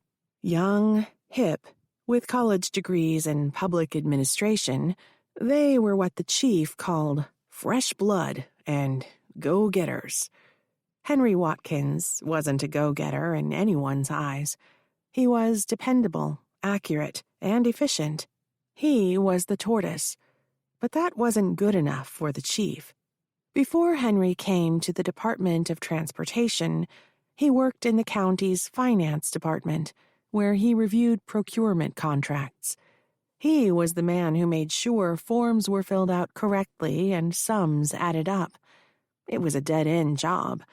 He topped out in the salary range and still couldn't afford to buy a car, much less park it in San Francisco. With the rate of inflation, by the time he retired, He wouldn't be able to pay rent on his apartment. He'd have to leave and move in with his sister, the shrew, who had inherited their parents' decrepit 950-square-foot bungalow in hotter-than-Hades Vallejo. So he took a lateral transfer, hoping there would be opportunities in the Department of Transportation to move up the ladder. When his last supervisor retired, he put in for the job. With 4 years in the department by that time, Henry thought he had a pretty good shot at it. Every kind of contract had passed through his hands. His knowledge of the regulations was so thorough he could recite them. He was mature, responsible, and had a 2-year degree in accounting. But the chief hired Anderson instead. Runner lean, expensive haircut, fresh out of college, ink barely dry on his degree. After Anderson came to work, it became apparent that he didn't know a thing about requests for proposals, bids, or single-source procurements, and wasn't interested in learning. He relied on Henry to keep the group running smoothly while he hung around with Sinclair, sometimes in Anderson's windowed office overlooking the bullpen, sometimes in Sinclair's office next door, as they apparently plotted their career advancements. Today they weren't in either office, but instead standing in the aisle. The only complete sentence Henry heard from either of them was, "I think my office is bugged." Henry's lungs felt like they were collapsing. He plunged the inhaler into his mouth again and sucked deeply. Within moments, he was lightheaded and his lungs relaxed. He wasn't the only worker bee straining his ears. Every other cubicle was occupied, but there wasn't a call in progress, no papers grinding out of the communal printer, not even tapping on the dozen keyboards in the office. The only sound was the whirling computer fans mixed with the hum from the ventilation system, together producing a drone of conspicuously loud white noise when you're trying to eavesdrop. Henry's monitor pinged an incoming email. It was from Nancy in the next cubicle. "Is there any coffee left?" He didn't respond. It wasn't really a question. It was code. Nancy wanted to meet in the break room, apparently with hot gossip to share. A few moments later, he heard her stir, then saw the top of her frizzy blue hair as she bobbed past his partition. Per their usual routine, he waited a few minutes, then picked up his chipped ceramic coffee cup with "I Heart San Francisco" emblazoned across it, and headed out, watching his feet as he walked so he didn't make eye contact with anyone. You didn't know whom you could trust. As he approached Anderson and Sinclair, they glanced up from their clutch. One sneered, the other rolled his eyes. Then they each walked off briskly in different directions. Sinclair had a folded newspaper lodged under one arm. When Henry entered the break room, Nancy was sitting at the table, in an oversized cardigan wrapped around her baggy calf-length dress with big, bright flowers. Her mottled, plump legs bulged over her sneakers and socks. She once told him the dresses she'd sewn for herself, all from the same pattern, hid a multitude of sins. He supposed she was embarrassed by her size. When they first met, he suspected she had a crush on him. After a while, he let her know he wasn't interested. It wasn't her, he told her. She was nice enough. Henry wasn't interested in companionship in any form. He cherished the privacy of his little one-bedroom apartment where he entertained himself reading about historical civilizations and doing crossword puzzles and not talking to another human being. Working in an office was the price he paid for his solitude. His dream was to retire and live out his years as a recluse. Nancy peered into a grease-stained pink cardboard box someone had left on the table, plucked out a chocolate-iced donut with colored sprinkles and took a bite, then pushed the box in Henry's direction. The reek of fried sugar and bread made him feel sick. He held up a hand, declining her offer. He wasn't there to consume empty calories. He was there for information. Nancy, however, was not going to part with it until Henry sat down. He filled his mug and took a seat. "What's going on?" "Haven't you heard? A bunch of people in building inspection were indicted for taking bribes. It's in the paper." Henry scanned the room. There was normally a discarded newspaper lying around somewhere, but not today. Sinclair must have taken it. When he was whispering with Anderson, a newspaper was tucked under his arm. "There's always a corruption scandal," Henry said. "What does this have to do with us?" "Shush!" Nancy crooked her finger for Henry to come closer. He leaned across the table.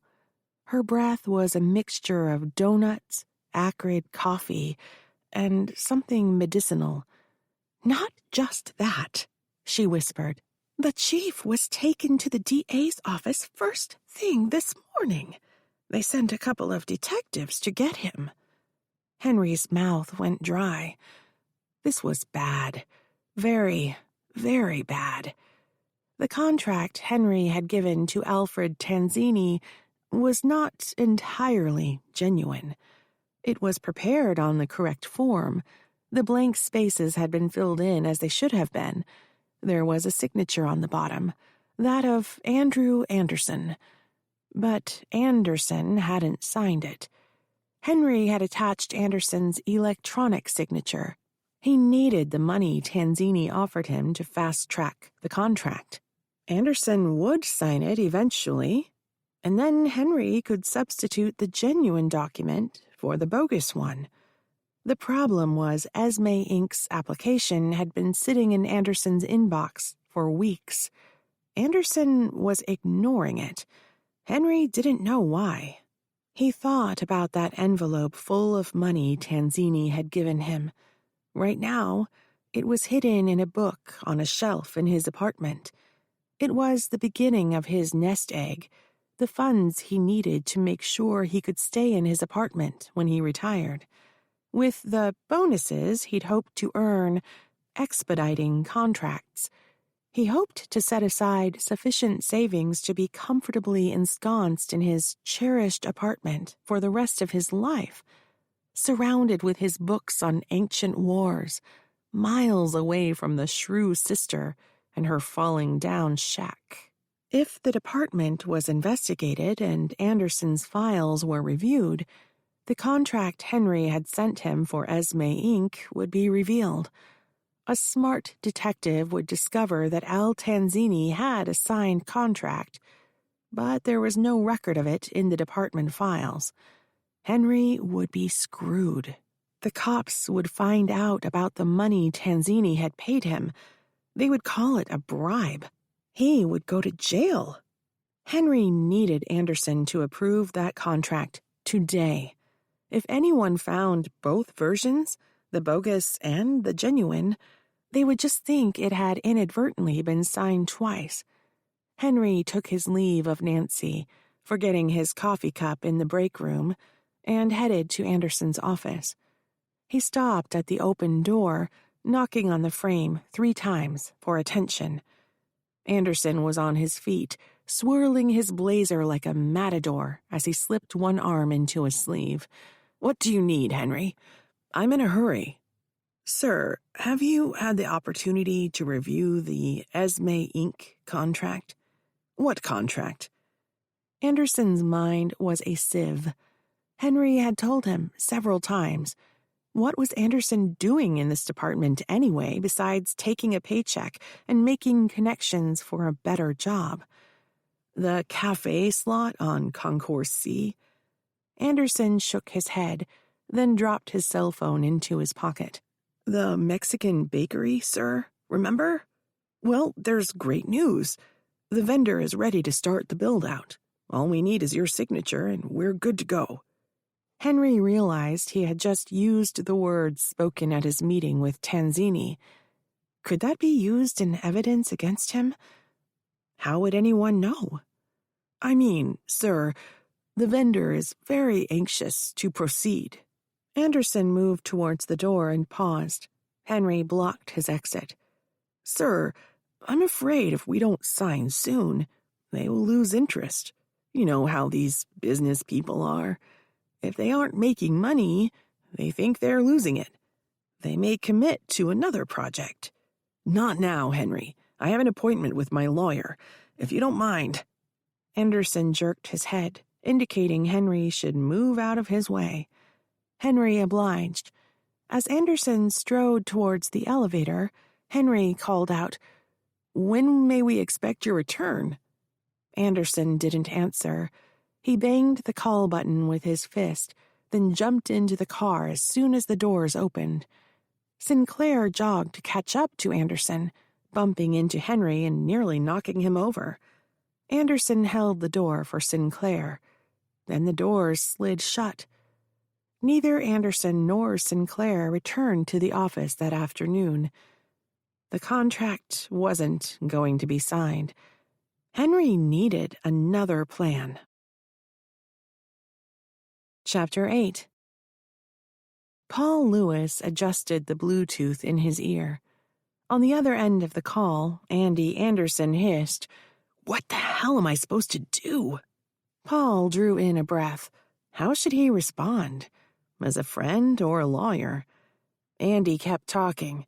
"You don't seem to get how bad this is. The bozo I work for got dragged away this morning by the cops." Paul opted for a friend. It means that apartment is being investigated for corruption. Don't you read the news? The DAs are crawling all over every city and county agency.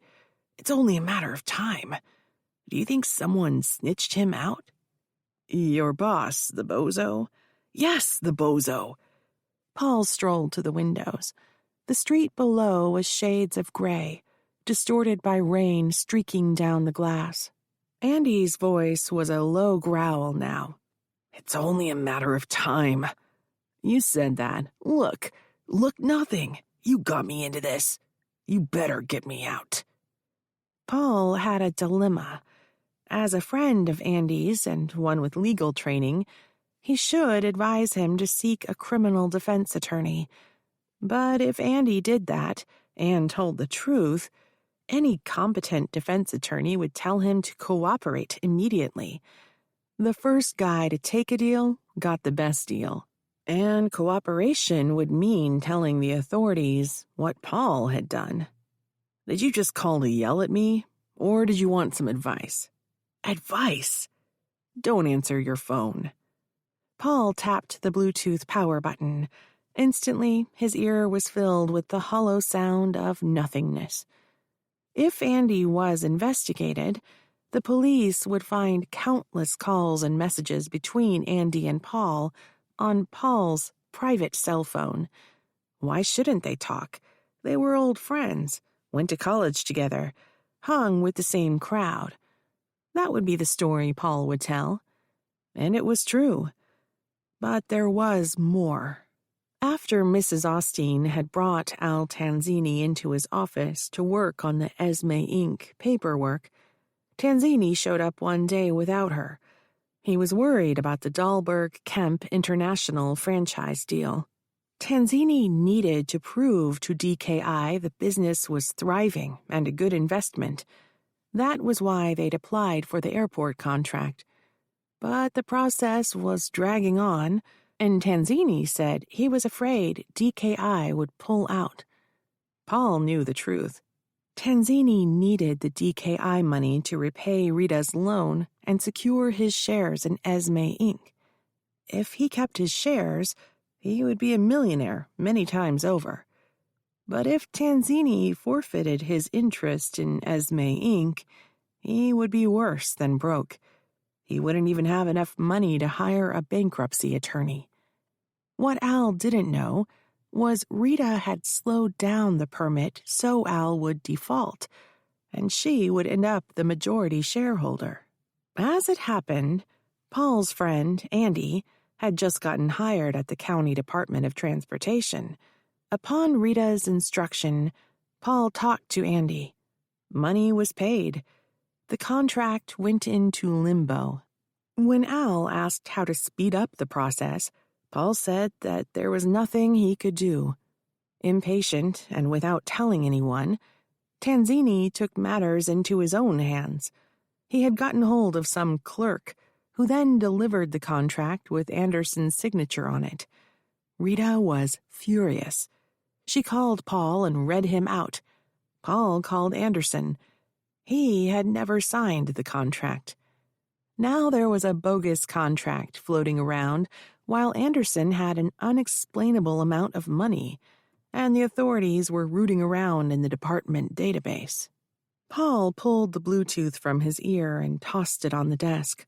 He leaned his forehead against the cold, wet window and squeezed his eyes shut. This is not what he expected when he graduated from Stanford. His father had promised him a glowing future with the family law firm. He was set up for a political career if he wanted it. Better yet, Paul could cozy up to his rich friends, get himself appointed to their boards of directors, and he'd have the inside track on investment opportunities. Money would stick to him like static cling. By the time Paul found out what was expected of him at the law firm, it was too late to get out. Rita and his father had him exactly where they wanted him. He was their henchman. He did the dirty work.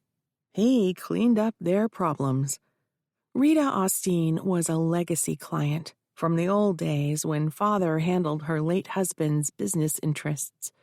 The truth was, all of Paul's clients were legacies. He had not brought in any new business. Even though Paul socialized in the correct strata, sailed in the Bay, wine tasted in Napa Valley, and skied in Utah, moneyed people of his age patronized the same law firms their parents had. These days, most businesses were national interests anyway. Even if they had a base in San Francisco, their attorneys were either in Los Angeles or New York City, and the up-and-coming entrepreneurs could not afford his hourly rate. So, Paul was stuck with his father's old golfing buddies and their widows. The first time he was called upon to do their dirty work was when old man Austin died. Rita was out of town at a medical health spa getting a facelift. The old man sent Paul an email saying he wanted to write a new will. Attached to the email was a photograph of the old man's handwritten notes with his signature and the date. He wanted Paul to write it up to make it look legal and to bring it to his bedside for signing. The new will cut Rita out and left the entire estate to his children. The old man came to believe that Rita married him for his money and had manipulated him. Now that he was on his deathbed, she was getting a new face to start a new life once he was gone. Paul did as he was told by old man Austin. When he visited old man in the mansion, he talked to him long enough to make sure that he was legally competent. Then old man signed the will. The nurse and Paul witnessed it. By the time Paul returned to his office the next day, the hag, his father's secretary for decades and now his, gave him the message that old man Austin had died during the previous night. Rita returned from the spa that afternoon. Somehow she found out Paul had visited the old man and that a document was signed. She showed up in Paul's office with father, who had flown up from Baja. He, dressed like he was on the golf course, escorted Mrs. Austin into Paul's office, catching Paul playing solitaire online. She, dressed in another silk-skirted suit and stiletto heels, held the crook of his elbow and smirked. Paul shut down the computer and stood to greet them. Father, tanned from golf, flicked a finger in the air, gesturing for Paul to step out from behind the desk. With an economy of movement, his father slid into Paul's chair. He held a hand out to Rita, inviting her to take a seat. Paul was left standing awkwardly to one side. Father rocked back in the chair and swiveled to face Paul. "It has come to our attention that Mr. Austin executed a document last night, just before he died." Someone had told. That didn't take long. The maid? The nurse? There was no point in denying what they knew to be true. He did. Let's see it. Technically, the will should have been turned over to the old man's daughter, Marigold, who was appointed personal representative. But Rita would learn she had been cut out sooner or later. There should be no harm in letting Rita know now. Paul leaned across the desk, pulled open the pencil drawer, and retrieved a set of keys. He went into the file room and unlocked the secured file cabinet where wills were stored. He brought the document back into his office and handed it to his father. His father flipped through the legalese, then took a moment to study the provisions. He gave a long, slow blink of disgust, then pushed the papers across the desk to Rita. "What?" she asked. Father nodded at the will. "You need to read it." Rita took longer to study the document. A layperson wouldn't know where the good stuff was buried. After she reached the last page, she read it again. When she was finished, she dropped the will onto the desktop. "He cut me out?" Paul took a step back. Let the old man explain it to her. "Completely," Father said. Rita's face turned a deep shade of red, making her light, buttery-colored foundation splotchy. With her garish red lipstick and heavily mascaraed eyelashes, she looked like a drunk clown. Paul choked down a laugh. "You could challenge the will," he said, hoping to placate her. She gawped at him. Her left eye throbbed. If this meeting didn't end soon, he would fall on the floor laughing. Father would not be happy. Paul spoke more quickly. "You have widow's rights. You're entitled to half the estate, regardless of Mr. Austen's will." "Half," she repeated. Paul felt a sudden urgency to pee. He shuffled his feet to relieve the pressure on his bladder. His father spiked to look at him. "That's the law. There's nothing I can do about it," Paul said. "And if this piece of paper didn't exist, the last will he made, the one he signed when we were married, leaving me everything, would be enforced." "Yes, but it does exist." Rita Austen reached across the desk for Father with a familiarity that always sickened Paul. They held hands. He didn't know what they meant to each other. All he knew was that they had been friends since before he was born. It was Father who introduced Old Man Austen to Rita, not long after she arrived in San Francisco. He had no evidence to prove it, but it felt like Father and Rita had set up the old man to get his money. What Father did next horrified him. He took the will and walked to the file room. Paul heard the shredder grind to life, then mince paper into unrecognizable slivers. When Father returned to his office, he sat behind the desk again and accessed the firm's database on Paul's computer. As Paul looked over his shoulder, his father deleted the will. The old man's children found out about the new will anyway. Nurse Evans had told them. They filed a lawsuit. The nurse testified that she had witnessed a will. At the trial, Paul produced a trust document that had been purportedly signed on the same day the now-destroyed will was executed. Rita signed both the signatures of her late husband, and the nurse and Paul witnessed it. The forged trust document appointed Rita the trustee and empowered her alone to sell all the properties held in trust, which was the entire estate. Why had Paul protected his father? He didn't know. He was the obedient son, always had been. Like all his friends, who enjoyed a luxurious lifestyle because of their parents' income, he readily fell into the future that had been laid out for him. It never occurred to him to rebel. Now, he wished he would have said no. He wished he had the guts to quit his job, but he was trapped by the money and privilege. Paul punched the window he was leaning against. A cracking sound, louder than he'd expected, made him jump back. The glass vibrated, but it hadn't broken, not even a fine line. His hand hurt, though. Skin peeled back from his knuckles like rumpled bedsheets, revealing pink and white tissue. Blood began to seep from somewhere beneath the raw meat. "What do you think you're doing?" It was the hag's sharp voice. She stood in the doorway, her wrinkled face twisted with anger. Another legacy from his father.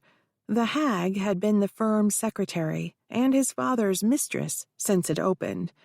Long past retirement age, tiny and white-haired, she moved so deliberately Paul thought he could hear her bones creak. She was in the office before Paul arrived for work and still at her desk when he left, fixing him with a judgmental stare as he passed by her.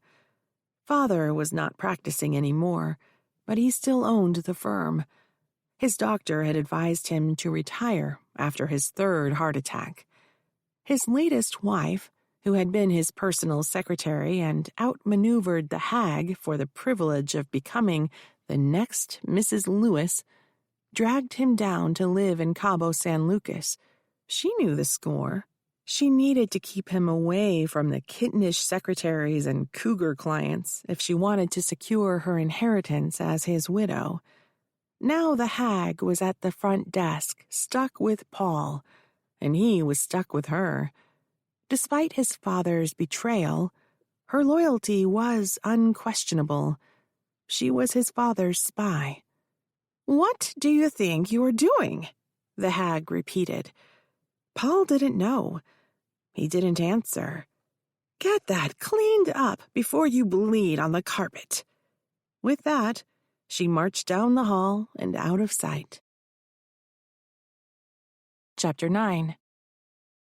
I sat in a courtroom at the defendant's table, not the side of the room I usually occupied. In most cases, I represented the plaintiff, so I would take the table nearest the jury box. The box was empty today. There was no jury to persuade, but sitting on the opposite side of the room had a disorienting effect on me, as if I were Alice through the looking glass. Everything was reversed. Esme was by my side, dressed for court in a blue shirtwaist dress and her hair braided behind her back. Hanging from her neck was the Our Lady of Guadalupe medal. The purpose of the hearing was to have the judge set aside the restraining order and to restore Esme to the board of directors of Esme Inc. A couple of days after Esme was served with the injunction, Tanzini's attorneys sent over an offer, $10,000 for her shares, but the non-competition clause would become permanent. When I called Esme to convey the offer, her response was a profanity, followed by, "No." We were going to fight it out in court. On the bench, Judge Sharon Rediger perched above the courtroom, hawk-like, gazing down upon the participants as if they were tasty fat rodents. In her 50s, she had short, dry brown hair and wore a narrow pair of reading glasses. Alfred Tanzini was on the stand. It was the first time I saw the man in flesh. He wore a black suit, as expensive as his lawyer's, but cut more generously to cover his girth. His hair was unnaturally black for his age, thin and slicked back. His black tie, embroidered with tiny gold fleur-de-lis, was unfashionably wide but accommodated his size. A heavy, gold-plated chain bracelet dangled from his left wrist. When he took the stand, Yolanda, who was sitting in the front pew wearing a natty gold tweed suit, passed me a note saying, "He looks like a movie mafia don." I nodded and tucked the note into my pocket. His attorney, Paul Lewis, stood at the lectern. I felt useless as Tanzini and his lawyers steamrolled over us. Tanzini had just testified in a self-congratulatory tone about how he formed Esme Inc. with my client for the purpose of expanding Esme's Casa de Galletas into a nationwide brand.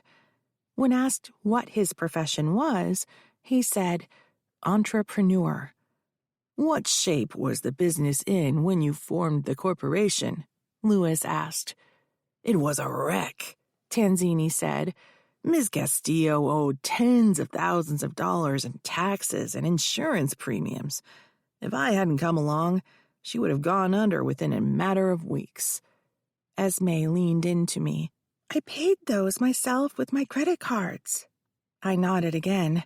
I knew, or believed I knew, all the facts before we walked into the courtroom as the result of several meetings with Esme.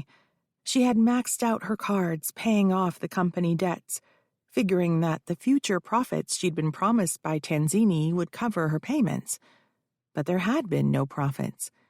Now she struggled to make her minimum monthly payments, while her debt ballooned from the heavy interest rates. Then why bother, Mr. Tanzini? Lewis asked. What made you think you could turn this business around? You have to understand, Esme is an artist. She created a line of baked goods that are so inviting to the eye and with such unique flavors that no one thinks about the calories. When office workers stop off at their favorite coffee shop on the way to work, they see her brightly colored cookies and rolls in the display, and they want one. It's the perfect impulse buy. A little bit of happiness, small enough to put in your pocket or purse. And the next morning, they come back and buy again. The shop sells out by 10 every morning. She couldn't keep up with demand. I would have objected since he didn't answer the question, but everything he said was true. Tanzini unbuttoned his blazer, sat a little straighter, pulled in his gut, then buttoned it again. I saw right away Esme's could be a going concern. It just needed to be managed. God bless her. Esme may be an artist in the kitchen, but she has no head for business. Esme whispered to me, I don't rip off my workers so I can line my own pockets. I patted her forearm reassuringly, something I had learned from Yolanda, then held my forefinger to my lips, asking her to be quiet. Esme had an employee-centered business model. Her plan was to pay her workers fairly, which would make for dedicated long-term employees, and in the long run, there would be profits that could be shared with everyone who worked in the business. She had hoped for a loan from the San Francisco City Office of Small Business to see her through the early stages, but it had been months since she applied, with no word. She tightened her belt as much as she could. She sold her personal car and drove the delivery van when it wasn't in use. She moved back in with her grandmother. The bakery was one small crisis away from collapse. If her customers' payments were late, she wouldn't have enough money to both pay wages and buy baking supplies. Lewis asked his client, What steps did you take to salvage the business? Objection. I was on my feet. Judge Rediger peered over her glasses at me. Nature of the objection? Mr. Lewis's use of the word salvage implies the business was a disaster. It wasn't. It was a going concern in the early stages of growth.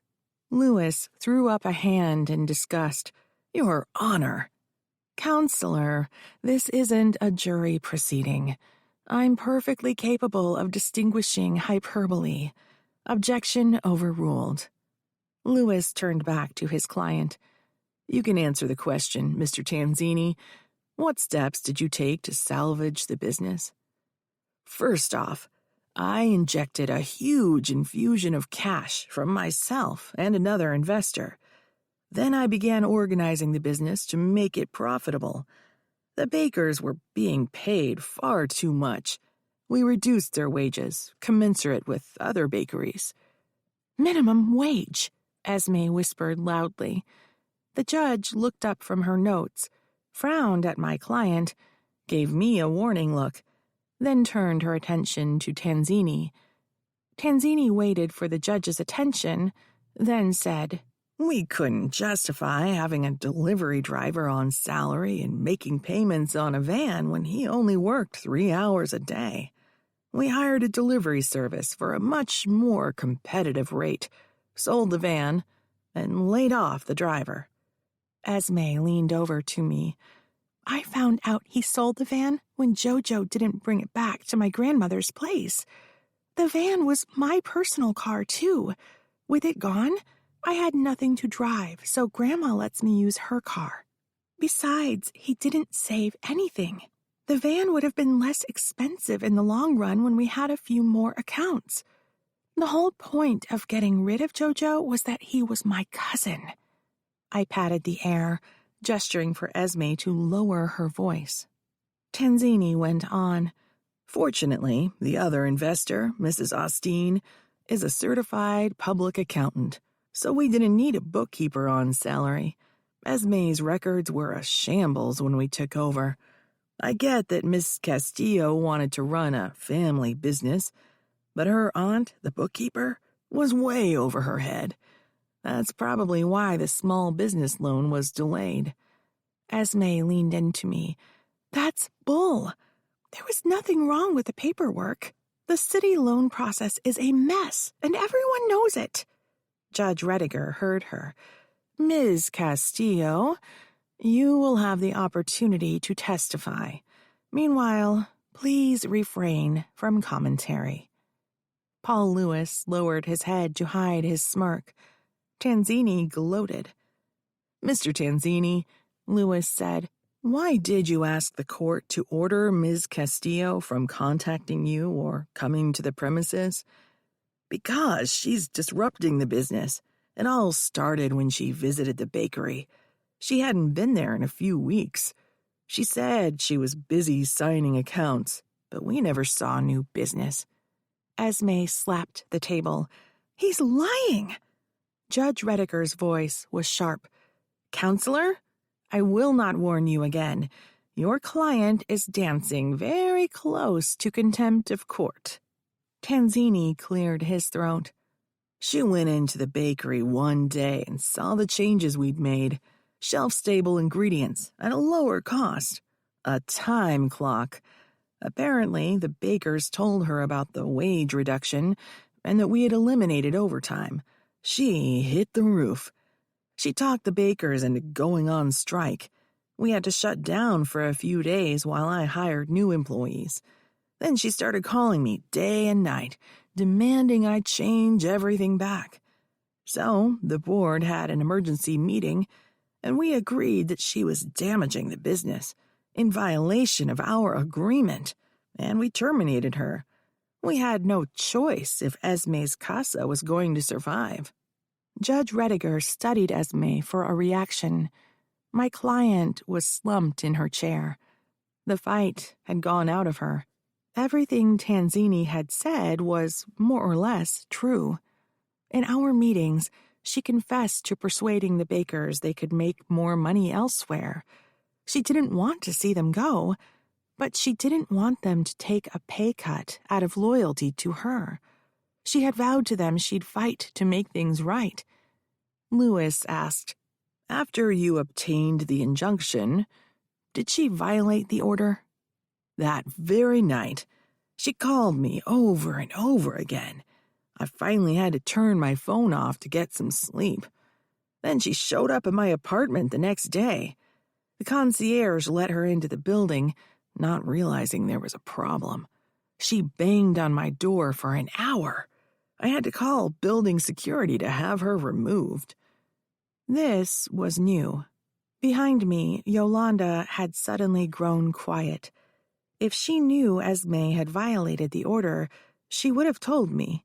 I didn't want to telegraph a reaction to the judge, so instead of wheeling on Esme for an explanation, which I very much wanted to do, I took notes. I could feel the judge's eyes on me. Lewis tapped his legal pad a few times as he reviewed his questions, then asked, "Mr. Tanzini, Are you asking the court to continue the injunction? I am. Lewis stepped back from the lectern. No further questions for this witness. Judge Rediger turned to me. Counselor, do you have any questions? I stood. May we take a quick break? The judge looked at the clock. Very well, 10 minutes. She stood and walked out of the courtroom as the clerk scrambled to her feet and called, All rise? The clerk left through her door as Tanzini strode past us, snickering and elbowing his lawyer. When we were alone, I spun my chair to face Esme. What were you thinking? I didn't know that I couldn't call or go to his apartment. Actually, you did. I told you. I explained the terms of the injunction to you very clearly, and you had a copy of it that you took with you. All you had to do was read it if you were confused, or you could have called me. I heard Yolanda rustling behind us. I had spoken too harshly and felt bad about it. Clients don't retain a lot of information from their first legal consultation. They simply don't have the mental framework to store and organize legal terms and procedural explanations, which is why I say the same thing at least 3 times before they leave the office. I'm sorry, Maureen. Please don't be mad at me. I just thought if I could get Al alone, talk to him privately, we could work this out. It's that she-devil that's causing all the problems. I softened my tone in a half-hearted apology. Do you mean Rita Austin? Her. We were doing fine until she showed up. Once a party violates an injunction, the court rarely dissolves the order. Putting Esme on the stand wouldn't help, but letting her testify wouldn't hurt either. It was her choice. I have to be honest, Esme. You're not giving me a lot to work with. It's pointless to cross-examine Tanzini. He'll only repeat everything he just said. I can put you on the stand and you can tell your side of the story, but don't get your hopes up. I need to make the judge understand, Esme said. Cases belong to the client. It was their story and their lives on trial. While I thought I could fashion a more effective strategy than the ones my clients sometimes insisted on, my job was to advise them and to present the story they wanted to tell. Then you're going on the stand next, I said. The clerk stepped into the room, caught my eye, and tapped her watch. She remained standing, expecting the judge to enter any minute. The courtroom door behind me whooshed as Paul Lewis and Al Tanzini entered, their conversation trailing off. The judge's door opened, and the clerk called, All rise. Please be seated, Judge Rediger said. Ms. Gould, do you have any questions for Mr. Tanzini? I do not, Your Honor. I wish to call Esme Castillo to the stand. Esme crossed the courtroom, her ankles wobbling in the pumps she wasn't accustomed to wearing. She took the stand and was sworn in. You may begin, the judge said. I touched the Shaughnessy pearl necklace around my neck for good luck. Lizzie always said, You're as smart as any of them, and smarter than most. On this day, I was afraid that being smarter wasn't going to help my client. I took my place behind the lectern and began the examination of my client.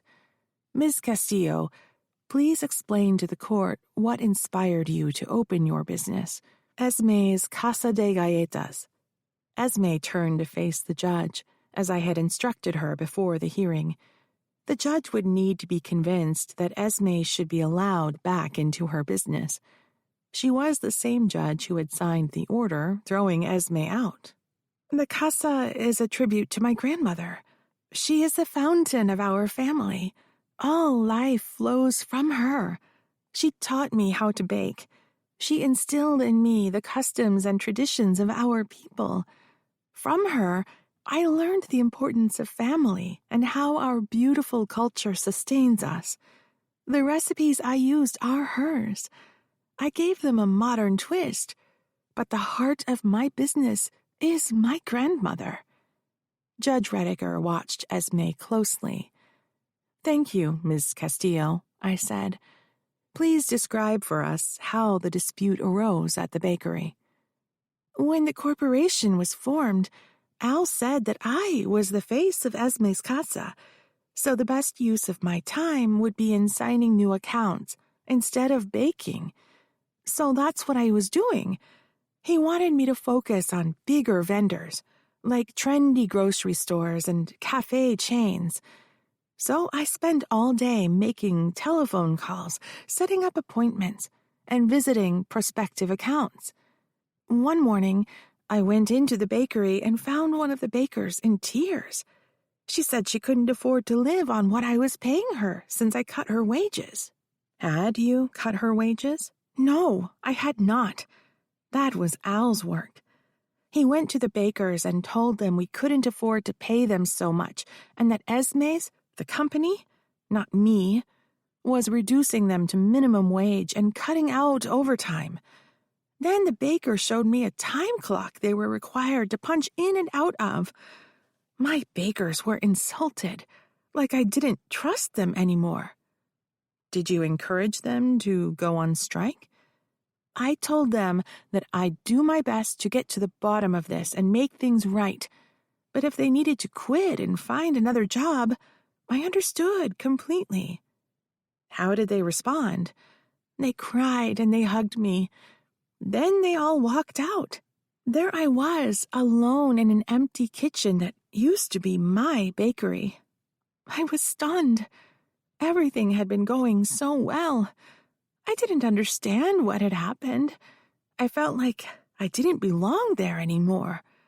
I thought that bringing Al on as a partner would make things better, not just for me, but for my bakers, too. He promised we would become a stronger business with his help. While I was sitting there, I realized the smell of the baked goods was off. So I went into the pantry and saw that he had bought different ingredients. There were gallons of cheap vanilla. Mexican vanilla is very different from what you get from wholesalers. It is one of the things that lends such a unique character to my products." Judge Rediger took notes.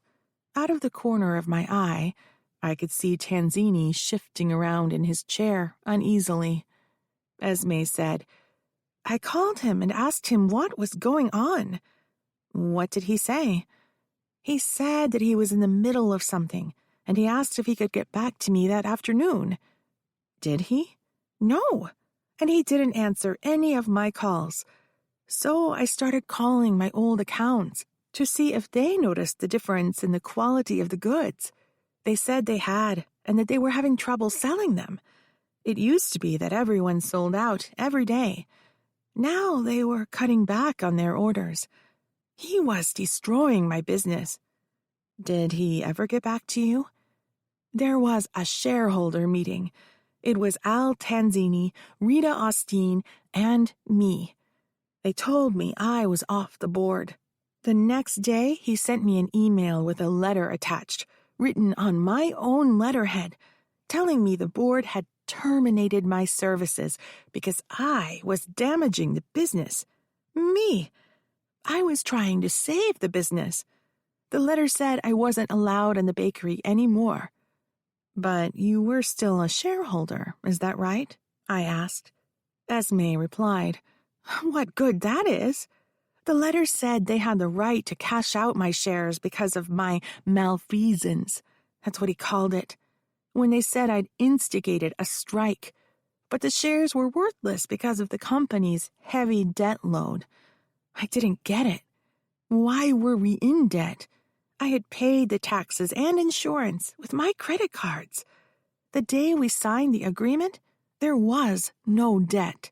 "Did anyone give you notice of the directors' meeting before it was held?" Under their agreement, all directors had to be notified of a meeting beforehand. If they weren't, the action taken at that meeting would be illegal. This argument was the basis of my motion to vacate the injunction. The directors didn't have the legal authority to throw her out. Esme shook her head. The first I heard about it was in that letter. What did you do? I tried calling him, but he didn't take my calls. I went to his apartment, but he never answered the door. He ghosted me. And I kind of gave up. Did you start a new business? I figured I did it once, I can do it again. So I started baking in my grandmother's kitchen and selling my goods at pop-ups around the city. I wasn't competing with Esme's Casa because the bakery had never sold from pop-ups before. It was a whole different market. In fact, Al said he wasn't interested in pop-ups because it was too labor-intensive for a minimal profit. He kept telling me Esme's Casa was going to be big. It was going to be nationwide. Esme had told her story. Now the judge would decide what was fair, either to let Esme back into the business or to lock her out. Thank you, Ms. Castillo. I have no further questions. Judge Rediger looked at Lewis. Counselor, any questions? None, Your Honor. Very well. You may step down from the witness stand, Ms. Castillo. Esme grabbed a tissue from a box kept on the stand and walked across the room to our table. Before she sat down, she reached over the railing to squeeze Yolanda's hand. After she had settled, the judge said, I'm prepared to rule from the bench. The judge then slid a piece of paper out of her file and began to read the decision she had written before the hearing began. It has been established to the satisfaction of this court that Esme Castillo, Alfred Tanzini, and Rita Austin formed a corporation named Esme Inc. for the purpose of manufacture and distribution of baked goods nationwide. To this endeavor, Mr. Tanzini and Ms. Austin contributed cash. For her contribution, Ms. Castillo signed over to the corporation her recipes, her brand, her likeness, and her goodwill. In addition, all the parties executed a non-competition clause that forbids any of the shareholders from engaging in a competitive enterprise. Further, it is the duty of each shareholder to refrain from taking any actions or failing to take any action which would cause harm to the corporation. The judge flipped to the next page. Ms. Castillo admitted that she encouraged the bakers to quit their jobs, which damaged the business. Whether they went on strike or walked out is immaterial. She admitted that she began a competing business, another violation of the corporate agreement. And she admitted that when she was served with the restraining order, she immediately violated it by attempting to contact Mr. Tanzini. Accordingly, the court rules that the injunction shall remain in place for the duration of the litigation. Ms. Castillo is specifically forbidden from engaging in any baking enterprise and from contacting any employees or shareholders of Esme Inc. except through their attorneys. This hearing stands adjourned. The clerk called, "All rise." We stood as the judge swept off the bench, disappearing into the door behind her throne. Esme stared straight ahead as the courtroom emptied. The clerk tapped a couple of buttons on her machines, then left through her door. As Lewis packed his briefcase, Tanzini said, "Can I buy you a drink?" Yolanda, who was seated behind me, tugged on my blazer. Annoyed, I pivoted to face her. She locked eyes with me, then slid her eyes to the left. I followed the direction and saw a well-dressed, large, dark man with black curly hair standing in the last pew. I hadn't heard him come in. As Lewis led Tanzini down the aisle, the man lifted his hand, pointed a finger gun at Tanzini, and snapped his thumb down. Tanzini stutter-stepped, trying to position Lewis between himself and the stranger. Lewis was apparently unaware of what had taken place. The man smirked as Tanzini pushed his way past Lewis to get out of the courtroom quickly. After the courtroom door closed behind them, the stranger walked up to me. "Ms. Gould, my name is Bruno Fernandez. I have some information about Alfred Tanzini you might find interesting." His complexion was Mediterranean and pockmarked. He smelled of soap and freshly starched and ironed cotton. His accent was East Coast, but I didn't know enough to pinpoint exactly where. "Such as?" I asked. "Perhaps we could meet in your office an hour from now." As the saying goes, my enemy's enemy is my friend. Okay. I reached into my pocket to retrieve a business card. He held up a hand to stop me. "No need. I know the address." When we were alone, I said to Yolanda, "I'm sorry." "You did your best," Yolanda answered. Esme fell into her chair, crossed her arms on the desktop, and lowered her head to rest on them. "What's the point of going on? I'm out of business. They've taken everything from me, even my name." Yolanda came around the railing and squeezed Esme's shoulder. "Don't think like that. We'll come up with something. What I want to know is if he's got so much money, why is he wearing cheap jewelry?" I raised my hands for attention. "I don't want you two to get excited. It may be nothing, but it might be something. Esme says the bills were all paid up when the corporation was formed. Tanzini said she owed tens of thousands of dollars that he paid off with his investment.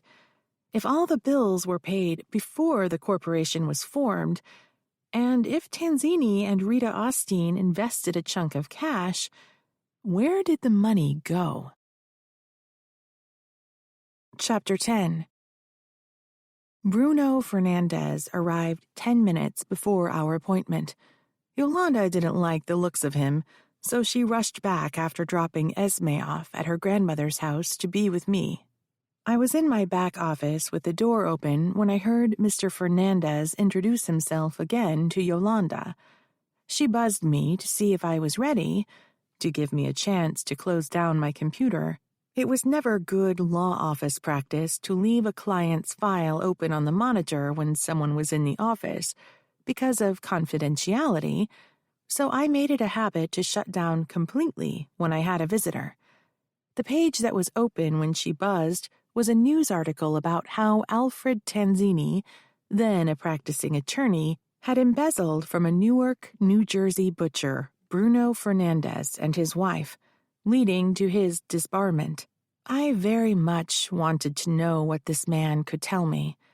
I pressed the intercom button on my landline. "Please show him in." I stood, tucked in my blouse and buttoned my blazer. When Yolanda appeared at my door with Mr. Fernandez, I came around the desk with my arm extended. "Thank you for meeting with me," I said. When we shook, he gently held my hand in his own dry, beefy hand. He was a man who, because of his looming size, had learned to make an extra effort to appear harmless. His black eyes looked directly into mine, glistening with excited anticipation. He wanted something from me. I swept my arm towards the conversation nook, where an oxblood-colored leather chair and couch were positioned for interviews in an informal setting. The desk was good for maintaining distance and my authority, but there were times when I wanted the atmosphere to feel more intimate, which would either encourage the other person to openly share with me or feel exposed. How he or she reacted was as important as the information exchanged. He took in my office, the antique partner's desk, a computer hutch I'd commissioned to match the desk, the heavy bookcases, hardwood floors covered with oriental rugs, the corner windows overlooking brick buildings and rooftops, with Coit Tower in the distance. Compensating for the fact that I had just opened my practice and had no experience whatsoever representing individuals in court, unlikely to inspire confidence in prospective clients, I'd purchased the office condo with the last of my inheritance and filled it with big, heavy furniture to signify that I was a permanent installation. He nodded his approval and moved to stand in front of the couch. I sat down in the adjacent chair as Yolanda pulled one of the visitors' chairs from my desk to form a triangle with myself and Mr. Fernandez. She sat with a legal pad on her lap and a pen poised for note-taking. He hiked his pants legs for comfort and sat. "How much do you know about Alfred Tanzini?" he asked.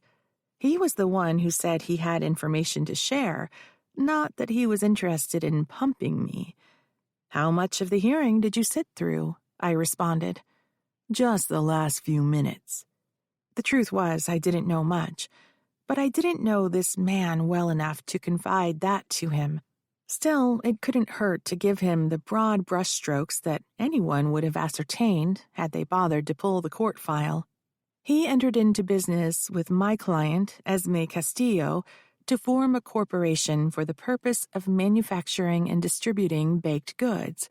We are now in litigation. He nodded, waiting for me to go on. I didn't.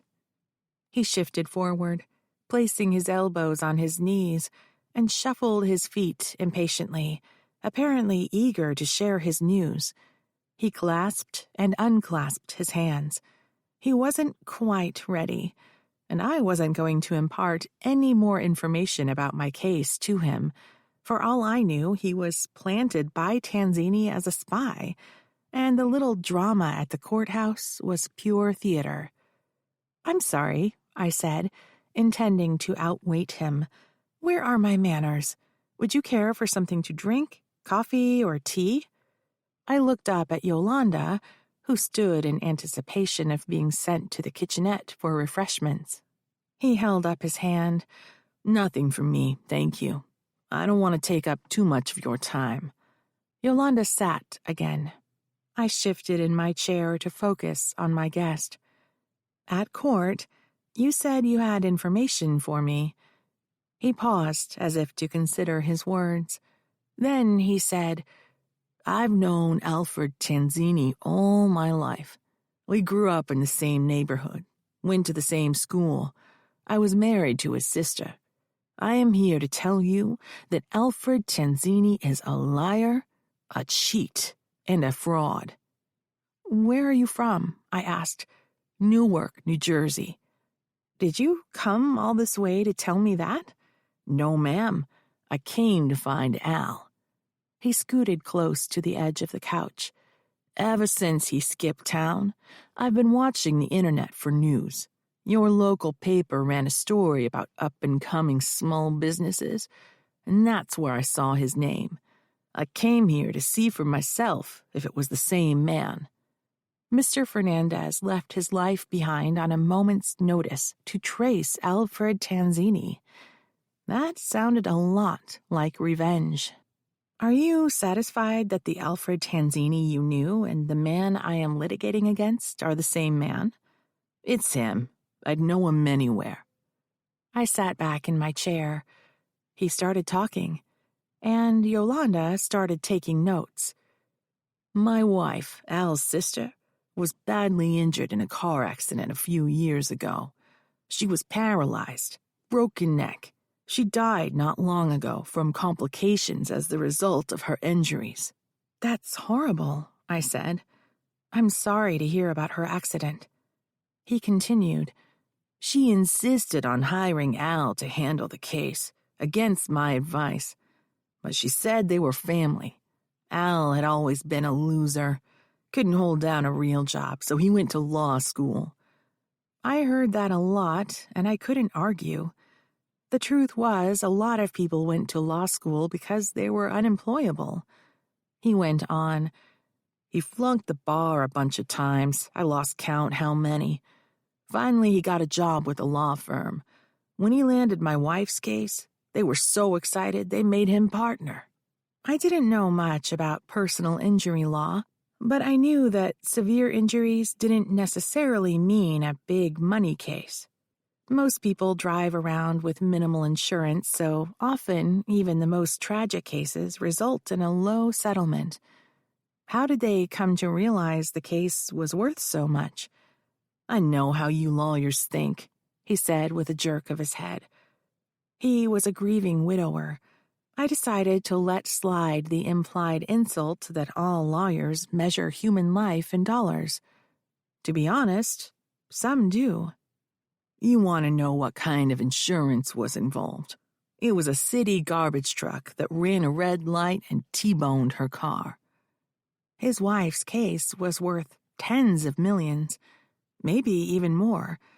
Not that a big settlement would fix her, but it would have made her more comfortable. It's not about the money, Fernandez said. I heard that a lot too, and sometimes it was true, but not often. It's about betrayal. We had no idea what was going on with the case while my wife was slowly dying. Every time I called Al, he said he was working on it. So one day, I went to court and found out the case had been dismissed because of a stipulation. Turns out, he'd settled the case not long after we hired him. He told his partners that he transferred the money into a trust account set up for my wife. Fernandez scoffed. He'd made himself the trustee so he could make withdrawals without anyone knowing. Blew all the money on gambling. Meanwhile, like I said, he told us the case was ongoing. So I took a copy of the court file to his partners and showed it to him. When everyone got talking, that's how we found out he was lying. His lies to us and his lies to his partners just didn't add up. He paused for dramatic effect. Miss Gould, my wife died knowing that her brother stole from her. She was heartbroken. Then he pointed a finger at me. You need to talk to this Mrs. Austin person. See if she knows who she's dealing with. That's my advice to you. Yolanda had been writing furiously on her pad. Her pen came to a rest a few moments after he stopped speaking. Tanzini's history of burying his thefts under a blanket of false paperwork was good information. His testimony didn't add up with what I knew about Esme Inc.'s finances. Where did the money go that she and Tanzini said they'd contributed to the business? Had they ever contributed to it? Or did they spend it all? And if so, how? I needed the paperwork before I was prepared to take depositions, Tanzini's or Rita Austin's, under oath in the presence of a court reporter who would transcribe every word they said. If Tanzini lied to me, then I would make sure that his lies were documented for the court. When we eventually went to trial, his word wouldn't be trustworthy. Thank you, Mr. Fernandez. I'll take that into consideration. Is there anything else I should know? That's all? He asked. Aren't you going to do something about it? There's no quick fix in the law, Mr. Fernandez. Building a case properly, assembling the evidence, trapping the liars, takes months, even years. He stood and plucked at his trouser legs again. That's all I had to say. Please tell Ms. Castillo that I'm sorry for her troubles, and I hope everything works out for her. A few weeks later, Alfred Tanzini was murdered. Chapter 11. The day after the hearing, I was at my desk, absorbed in writing a motion to compel Esme Inc. to produce its books.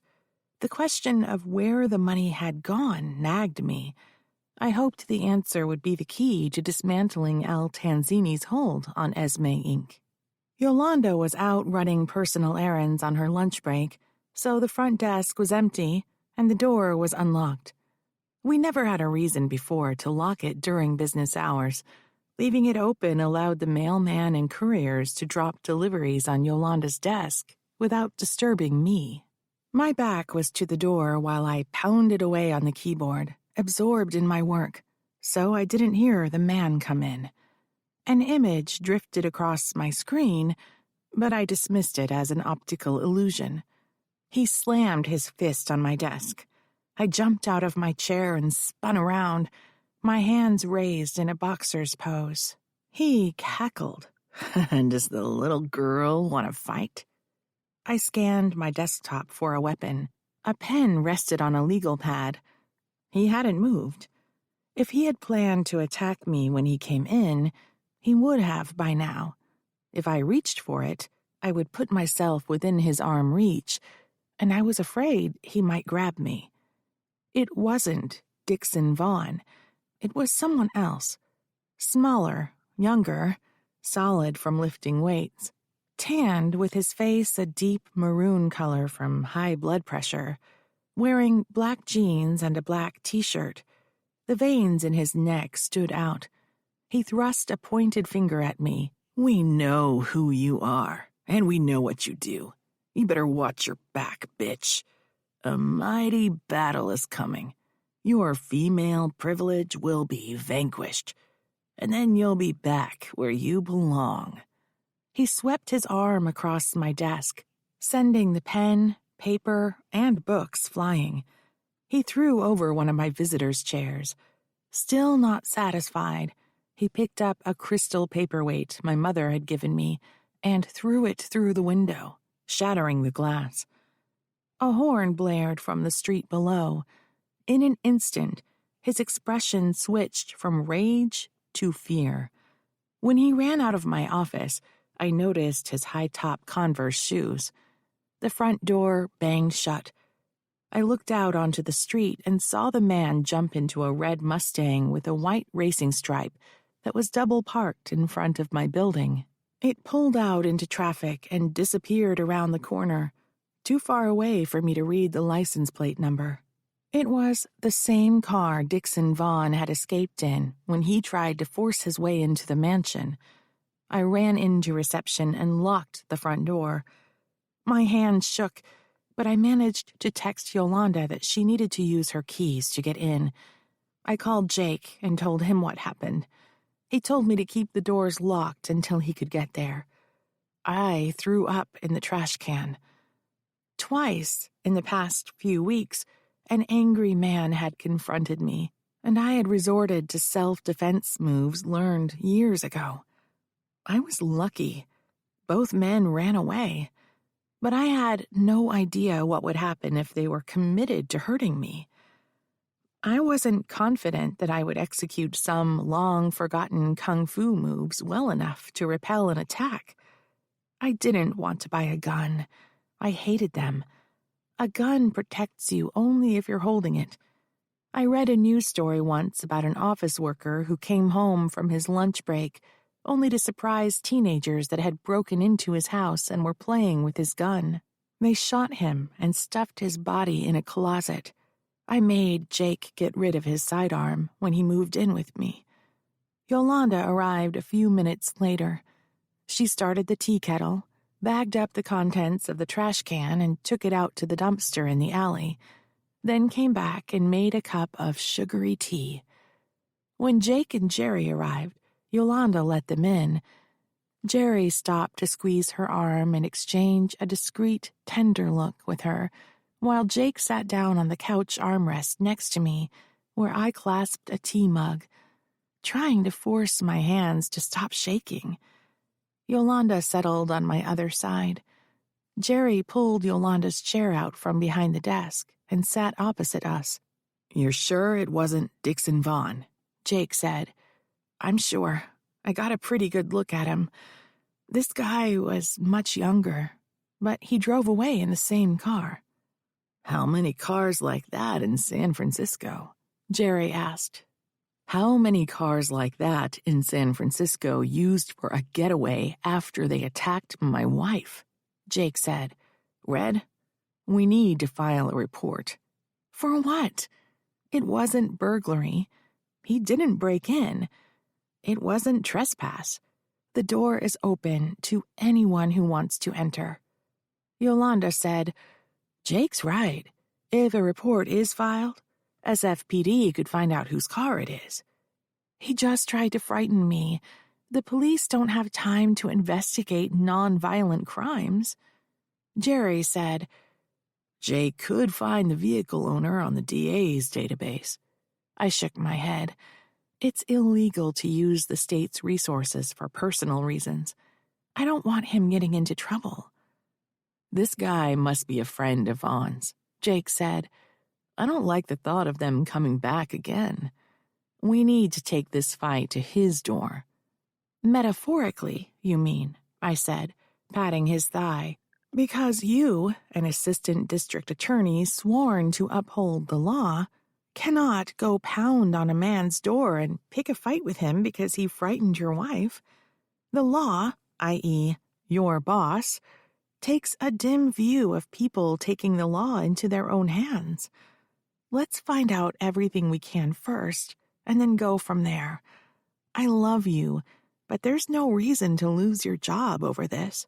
Before I'd finished that sentence, Yolanda was on her feet, whisking her hands at Jerry so he'd relinquish her chair, which she dragged behind her desk.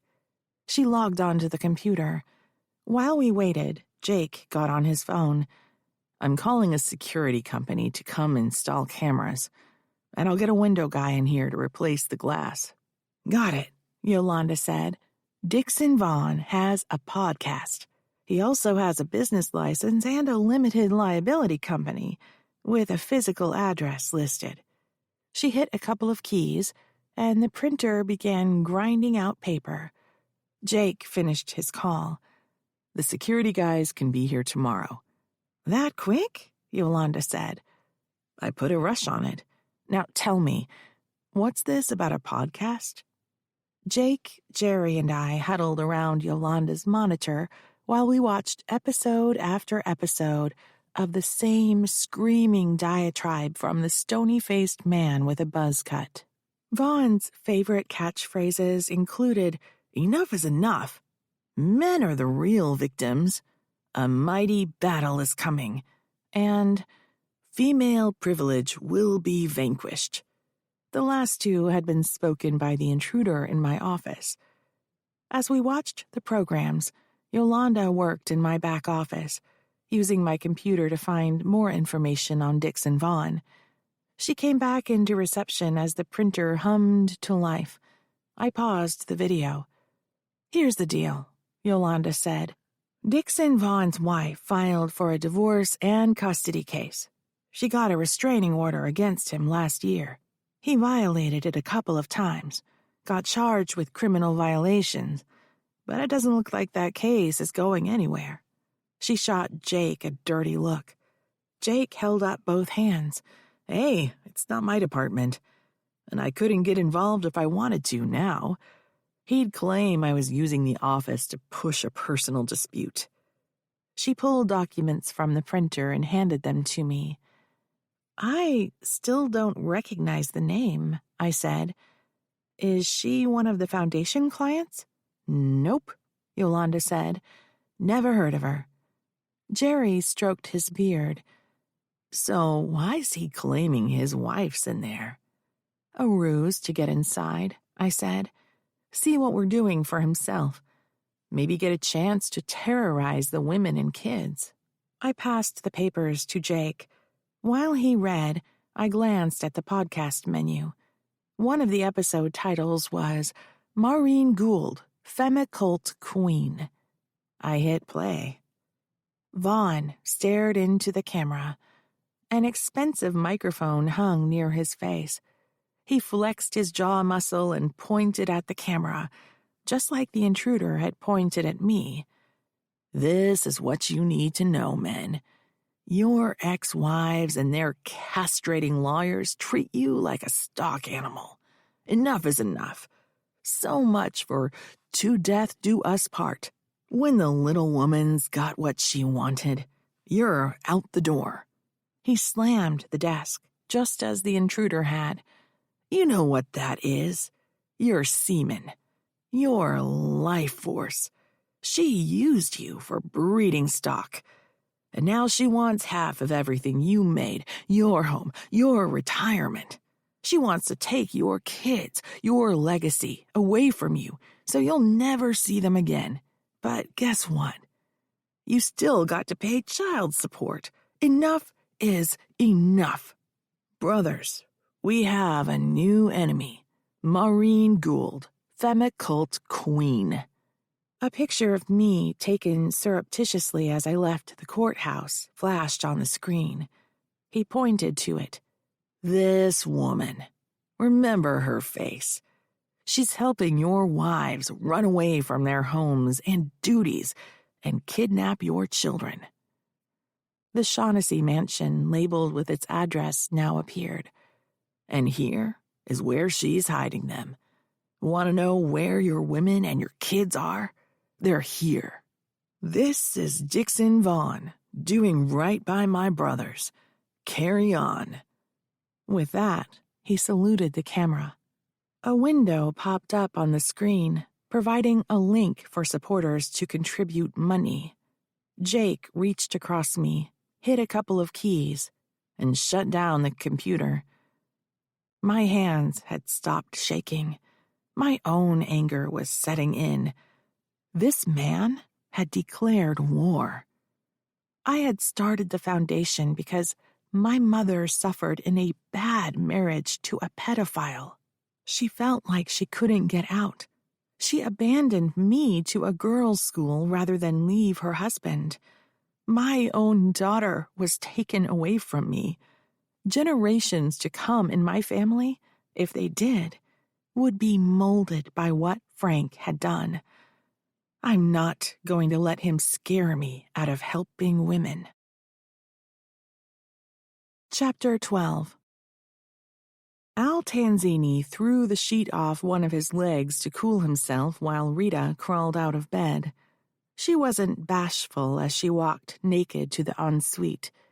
She kept herself trim, but even under the soft glow of bedside lamps, her age showed in the sagging, dimpled butt cheeks that rolled away from him with every step.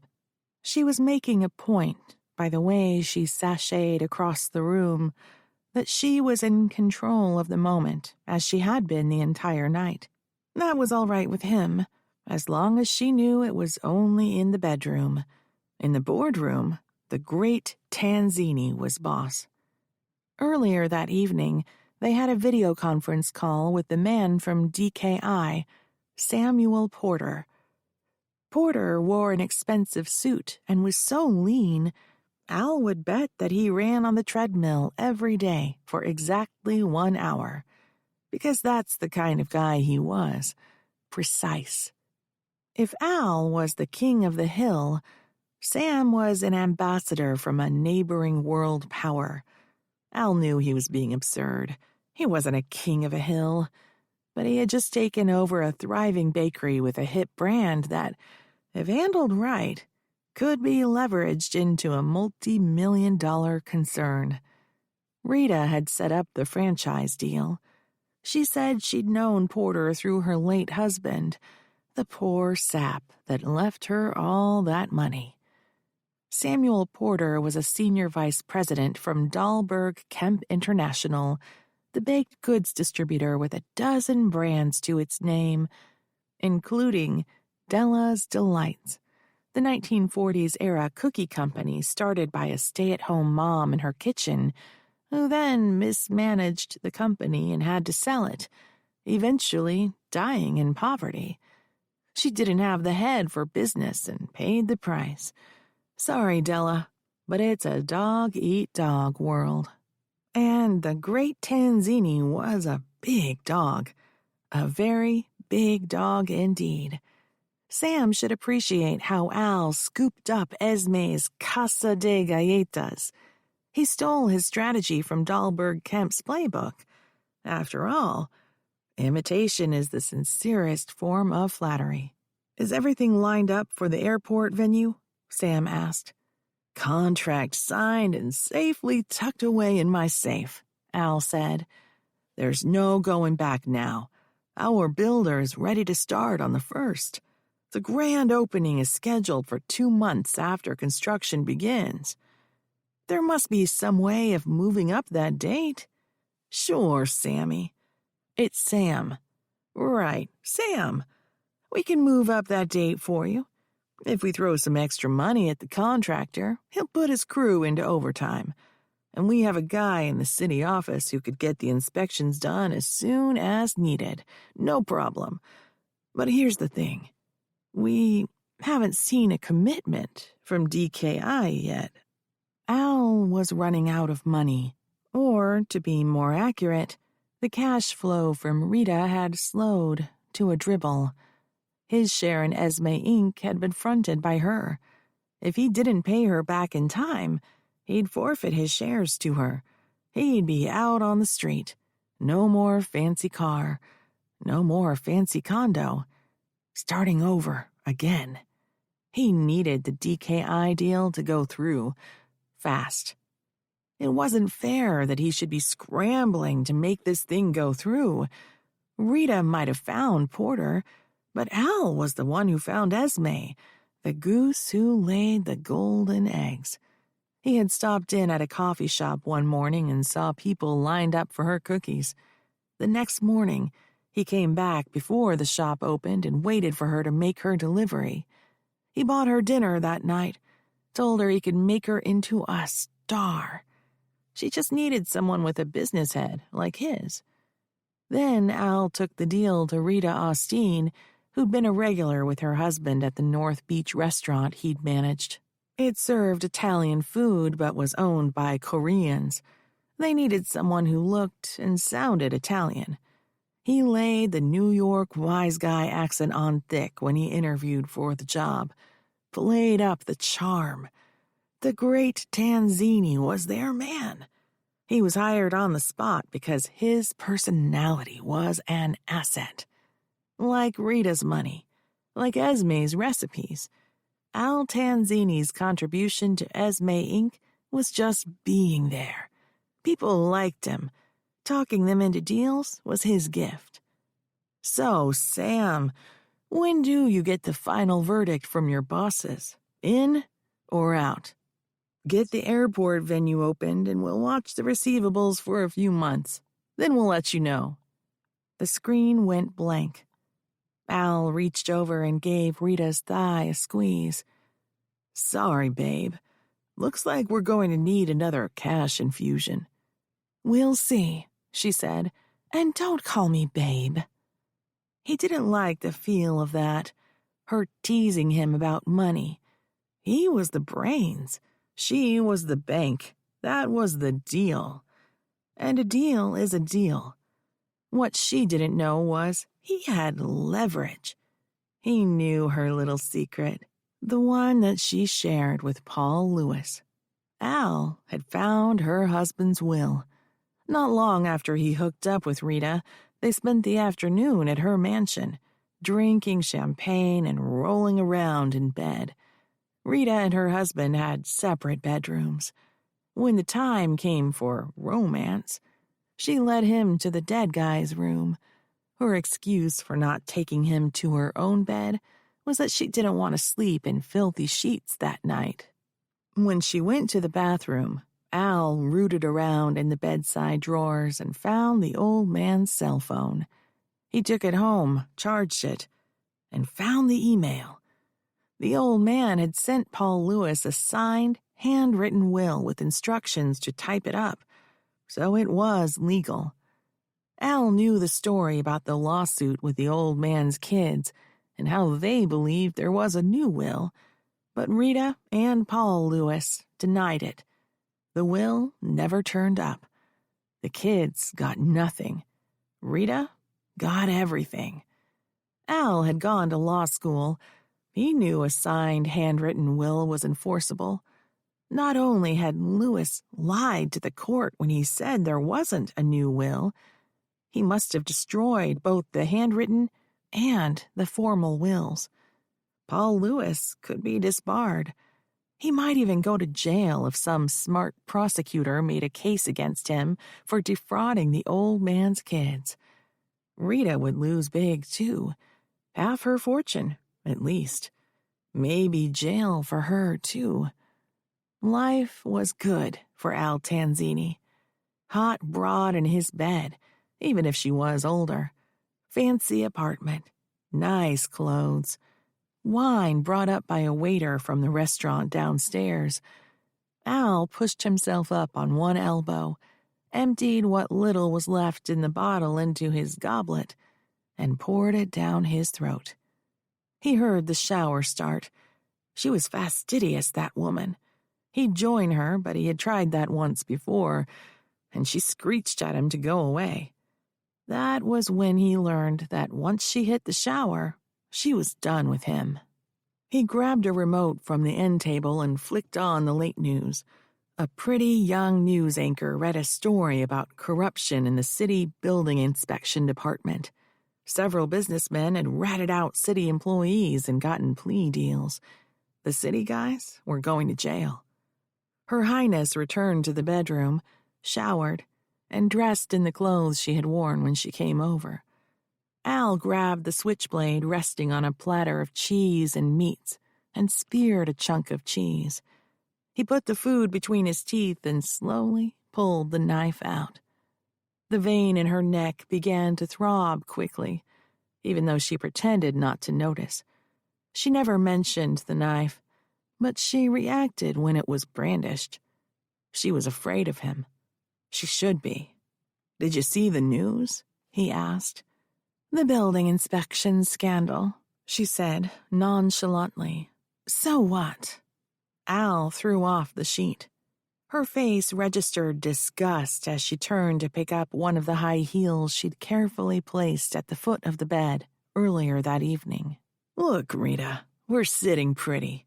We have the lease. The contractor is ready to build. Your DKI guy is happy. Esme's out of the picture. There's nothing to worry about." "Did you sleep with her?" She had never wanted to know before. After all, they were both grown-ups. He used her. She used him. Win-win. No one said anything about them being boyfriend and girlfriend. Still, what Rita didn't know didn't hurt her. Or him. "No way. She's just a girl, not my type. What I like is a real woman." He reached for her wrist. She jerked out of his grasp. "You're not jealous, are you?" he teased. She snorted. "Certainly not. Esme's volatile. Blew this whole thing out of proportion. If she feels like you took advantage of her, she could become vindictive, make problems.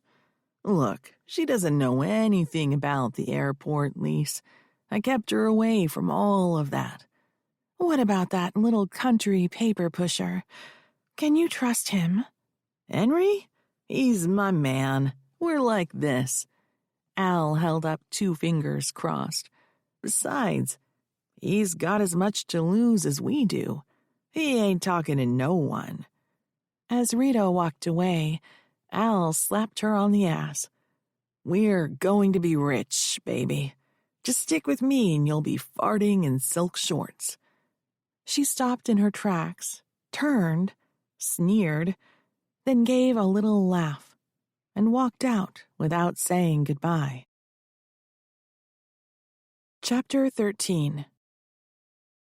When the maid showed the visitor into the white-on-white Victoriana sitting room, Rita Austin rose politely from her throne-like chair to greet him.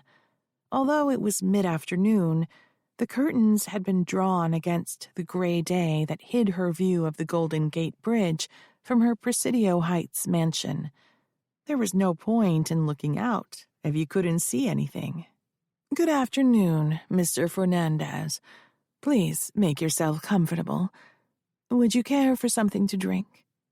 The man who stood before her was larger than she'd expected. He clearly worked with his body. Wide shoulders, broad chest, thick arms. His complexion was dark and pockmarked.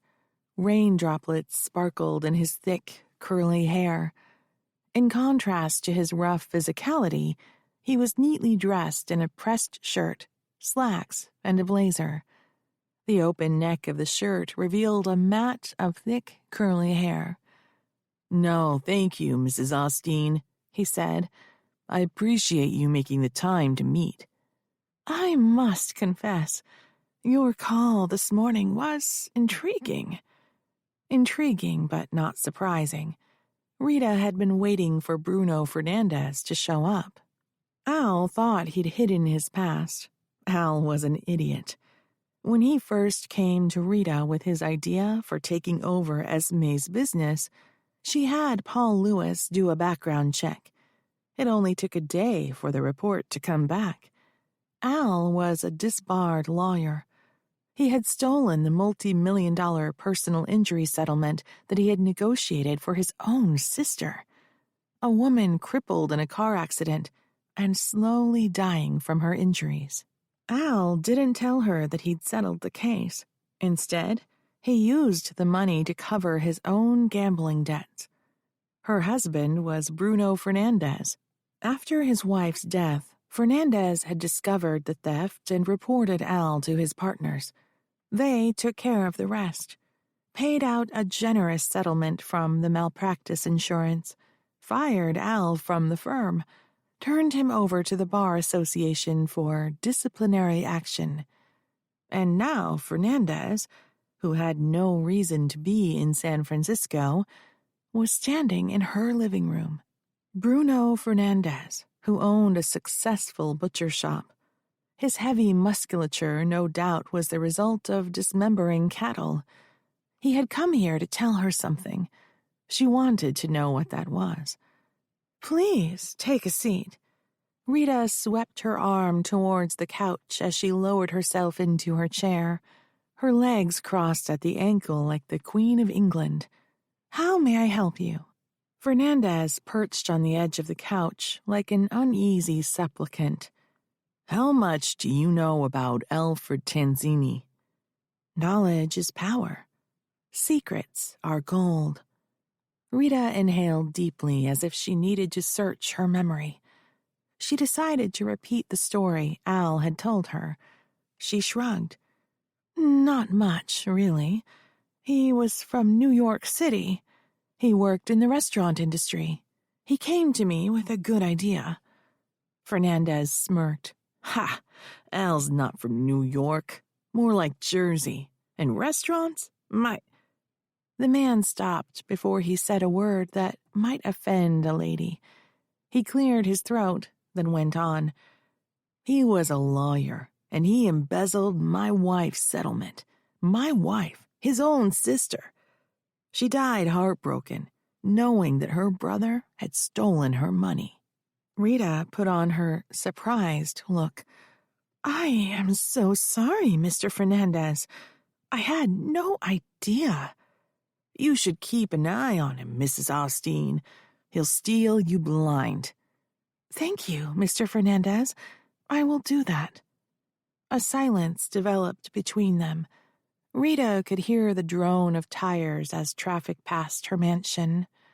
If Fernandez had nothing newsworthy to share, it was time for him to leave. "Is there anything else I can do for you?"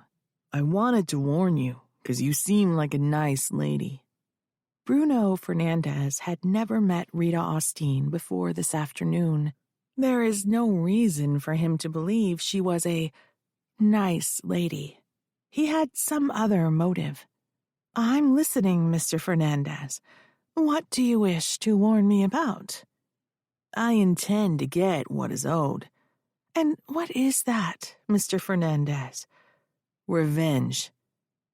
Rita let the word hang in the air before she spoke again. "And how do you hope to accomplish that, Mr. Fernandez?" "I'm going to ruin his life." Ruining Al's life wasn't on her to-do list. She had merely intended to use him until he outlived his usefulness, then she'd discard him. But she was curious. "How do you intend to do that?" Bruno stood. "That's all I have to say, Mrs. Austin. I'll show myself out." After Fernandez left, Rita called for a cup of tea, then relaxed in her chair as she processed the new information. Fernandez had come to San Francisco to exact revenge on Al Tanzini. He didn't need Rita for his plan, or he would have enlisted her. The purpose of his visit was to distance her from Al, to ensure that if Al called her for any kind of assistance, she would turn her back on him. It was unlikely Fernandez had a plan. He was waiting for an opportunity to present itself. He was a simple man. If Rita Austin could feel compassion, she would have felt sorry for him. Chapter 14. Henry Watkins stood on the sidewalk, conscious of how cold and wet his feet were. His shoes were drenched. When he wiggled his toes to circulate his blood, his socks squished with rainwater. The walk from Market Street bus stop to 123 Baywater Street was only a couple of blocks, but just as Henry had stepped off the bus, rain began pelleting down.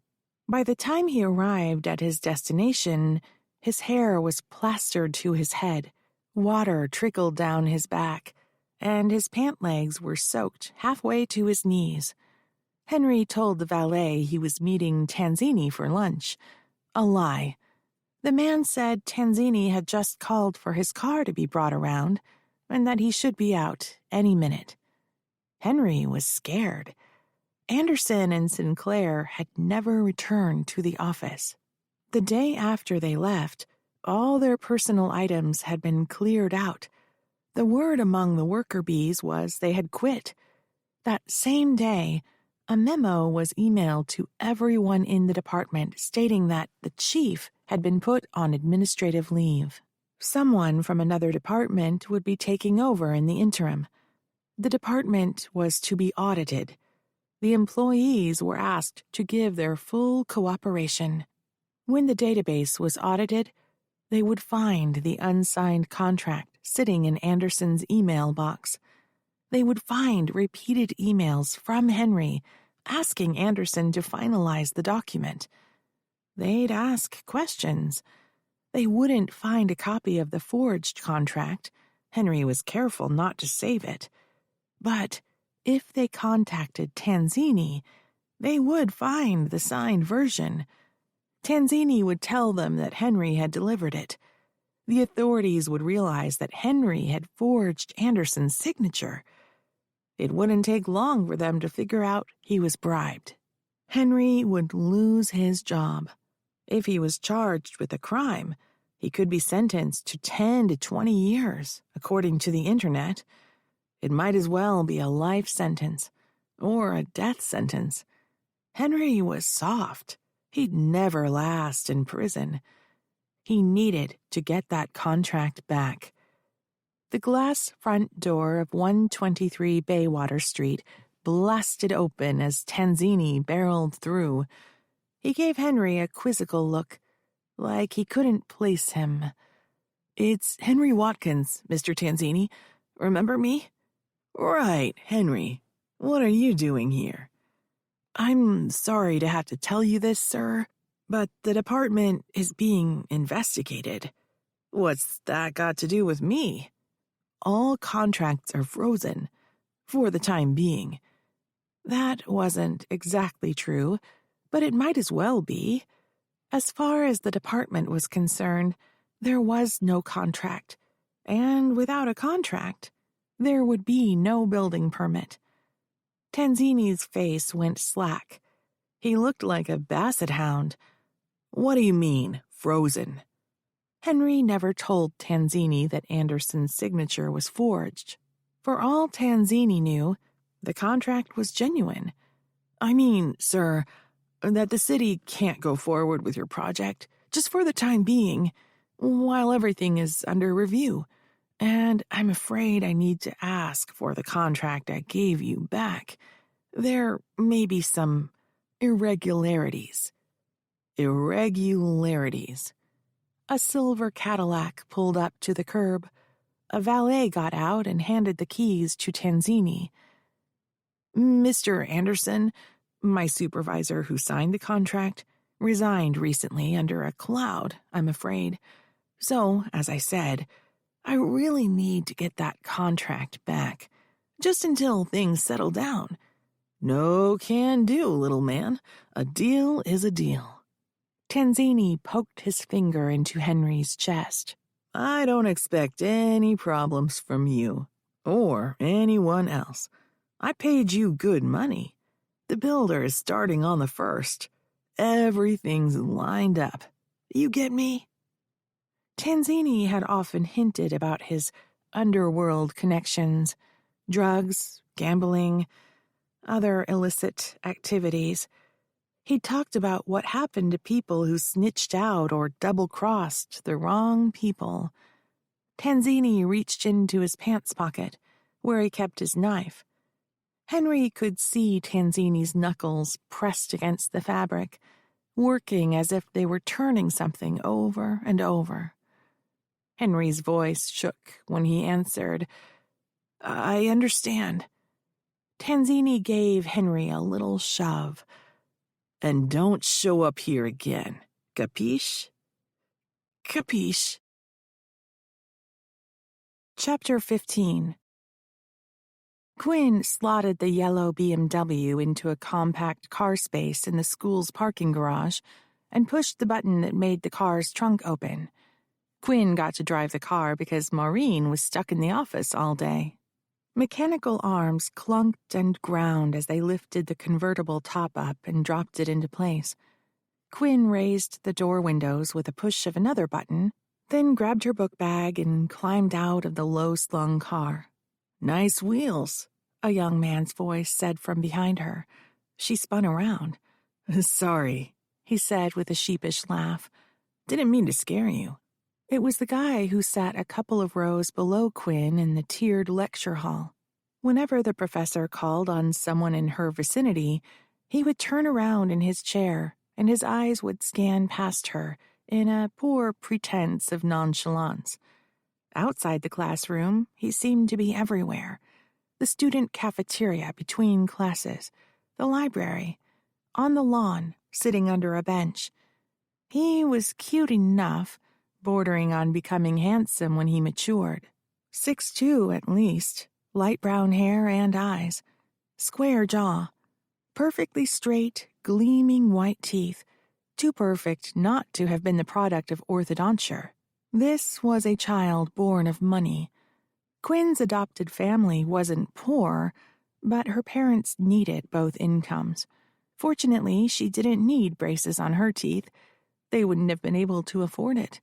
When it was time for her to go to college, she had to rely on student loans.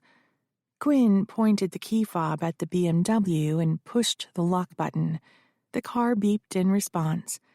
It's my mom's, she said. Your mom's Maureen Gould, right? What business was it of his? Quinn swung her hair around to look at him, in a gesture meant to convey she was affronted, but may have unintentionally appeared flirty, her subconscious undermining her. He seemed confused by her mixed messages. I'd heard that somewhere. Your name is Quinn, right? Quinn Brennan. Different name than your mom's. That's right. She hiked her book bag up on her shoulder and began heading to the stairs. Quinn didn't want to talk about her family. Everyone knew Maureen was her mother, and everyone was curious about why she had a different last name and who her father was. When exactly in the development of friendships did you share that you were the product of an incestuous rape, that your mother was 14 years old when her father accosted her, and then you were given up for adoption? Did he know about what Frank had done? The professors called him Mr. R. something. She really hadn't been listening closely enough to learn names, too busy taking notes. When she glanced up to see if he was keeping pace, she saw a bashful, crooked smile.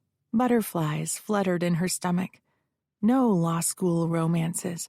That was one of the maxims recited in her study group, a ragtag collection of ambitious early 20-somethings who constantly struggled with the terror that they weren't good enough to get through law school. Equity aids the vigilant. Let justice be done, though the heavens fall, and no law school romances. The last maxim might not have been penned by a bewigged 17th century Lord Somebody, but it was given the same reverence as if it had. Not being nosy or anything, he said, I just thought since we're going to spend the next 3 years in the same classes, it'd be nice to meet. My name's Adam. He was confident compared to the students in her study group. Mr. Straight Teeth knew he wouldn't flunk out of law school, as if it was his destiny. Quinn took the downward stairs at speed, lightly touching her feet on each tread. Back in college, she'd run stairs for exercise when the weather was bad. He followed right behind her. He wasn't going to go away. Quinn gave up. When she stepped out of the garage onto the winding concrete path through the law school courtyard, she slowed so he could catch up. Right, you're Mr. Rediger. Adam Rediger. No way. My parents know your mom, he said. Absolutely no way. From court. Quinn stubbed her foot on a crack in the sidewalk. He caught her elbow. She thought about jerking it away, but by the time she decided to, he'd let go. They're judges, he said. My parents, that is. Shit. After the professor dismissed their class, Quinn hurried past Rediger, head down as if she was on a mission, while their classmates collected their things and began chatting, thus preventing another awkward social encounter. She found a cubicle, shielded on 3 sides by tall wooden partitions where she was hidden and where her eyes wouldn't meet with those of anyone else. She pulled out her laptop, set it on the desk, and dumped her book bag at her feet. It was like everyone in San Francisco knew more about her than she did. She signed on to the library Wi-Fi. In the search window, she typed Shaughnessy and San Francisco. Quinn had always known she was adopted. Her adopted parents loved her, but their extended family was cool. Stories about the family history and heritage were never shared. As a small child, it felt like they didn't quite accept her, and that feeling lingered. Perhaps they were trying to spare her feelings because there would be no comparing her to one of their ancestors the way that families do. You have your grandmother's eyes, or you are just like your great-aunt Tilda. As she grew older, she had yearned to discover who she looked like and whose character traits she'd inherited. That's why, after her adopted parents had died, she signed up on a DNA website. She got a close match with a woman named Mary Margaret Gould. Margaret, as she preferred to be called, messaged her. I'm so glad I found you. I am your grandmother. Margaret said she'd recognized Quinn from her profile photo, that she was the image of her mother, Margaret's daughter, Maureen Gould.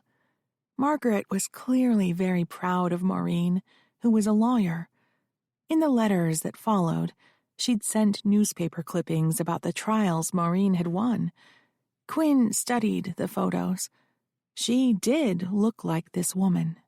Quinn could have gone on as she had been, living on the East Coast and getting her teaching certificate as she'd promised her adopted parents, both educators, although her heart wasn't in it.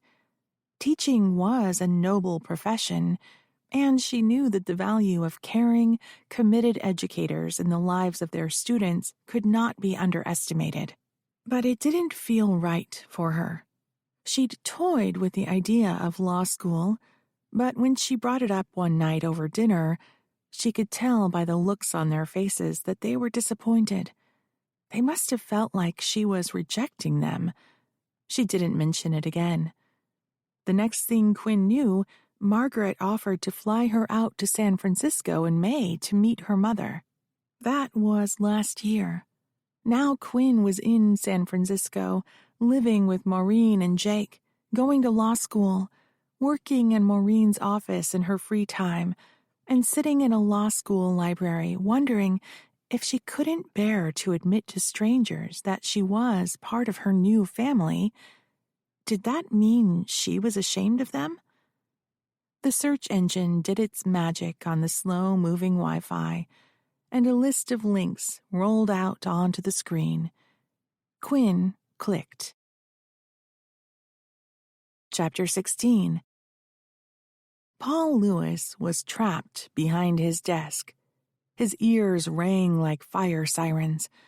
Across from him, Alfred Tanzini sprawled across the visitor's chair with a smug, self-satisfied grin. Tanzini glanced at Paul's knuckles, pink with newly formed skin, and smirked. Tanzini would know Paul had not been in a fight. As macho as he was, Tanzini had quickly sized Paul up as a chicken when they first met. He had tried to intimidate Paul ever since. He would have suspected Paul punched a defenseless wall. Even chickens have a boiling point. Paul hid his hands beneath the desk.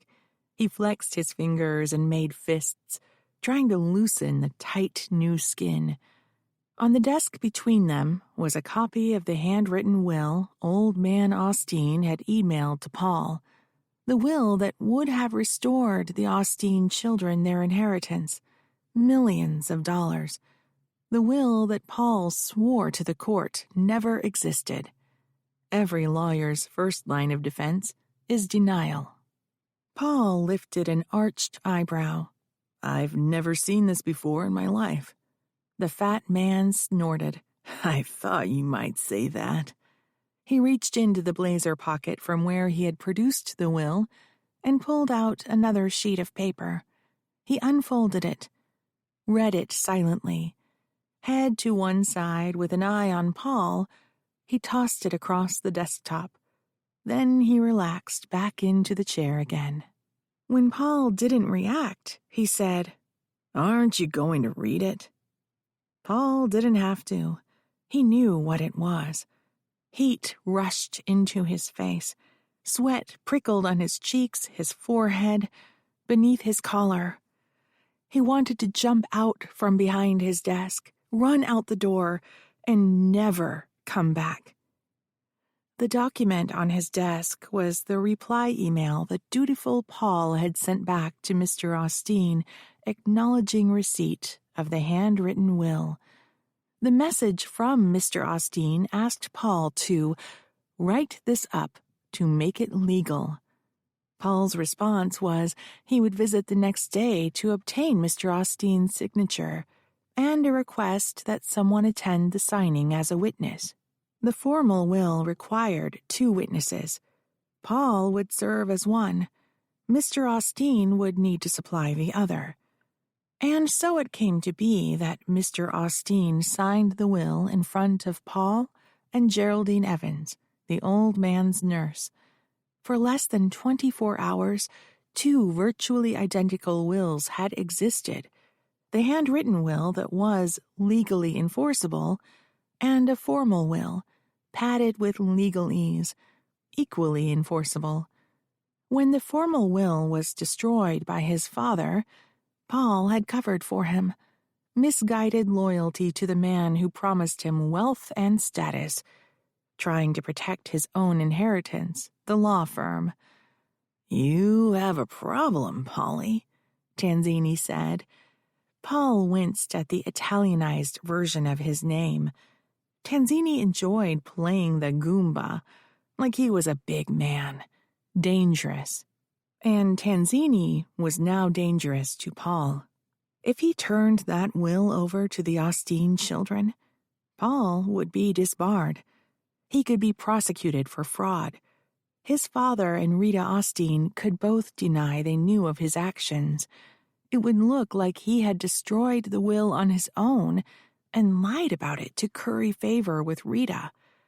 Prosecutors may suspect she put him up to it, but there would be no evidence unless he confessed. "Here's what I want you to do, Polly," Tanzini said. "You're going to get me the money I need to pay back Rita."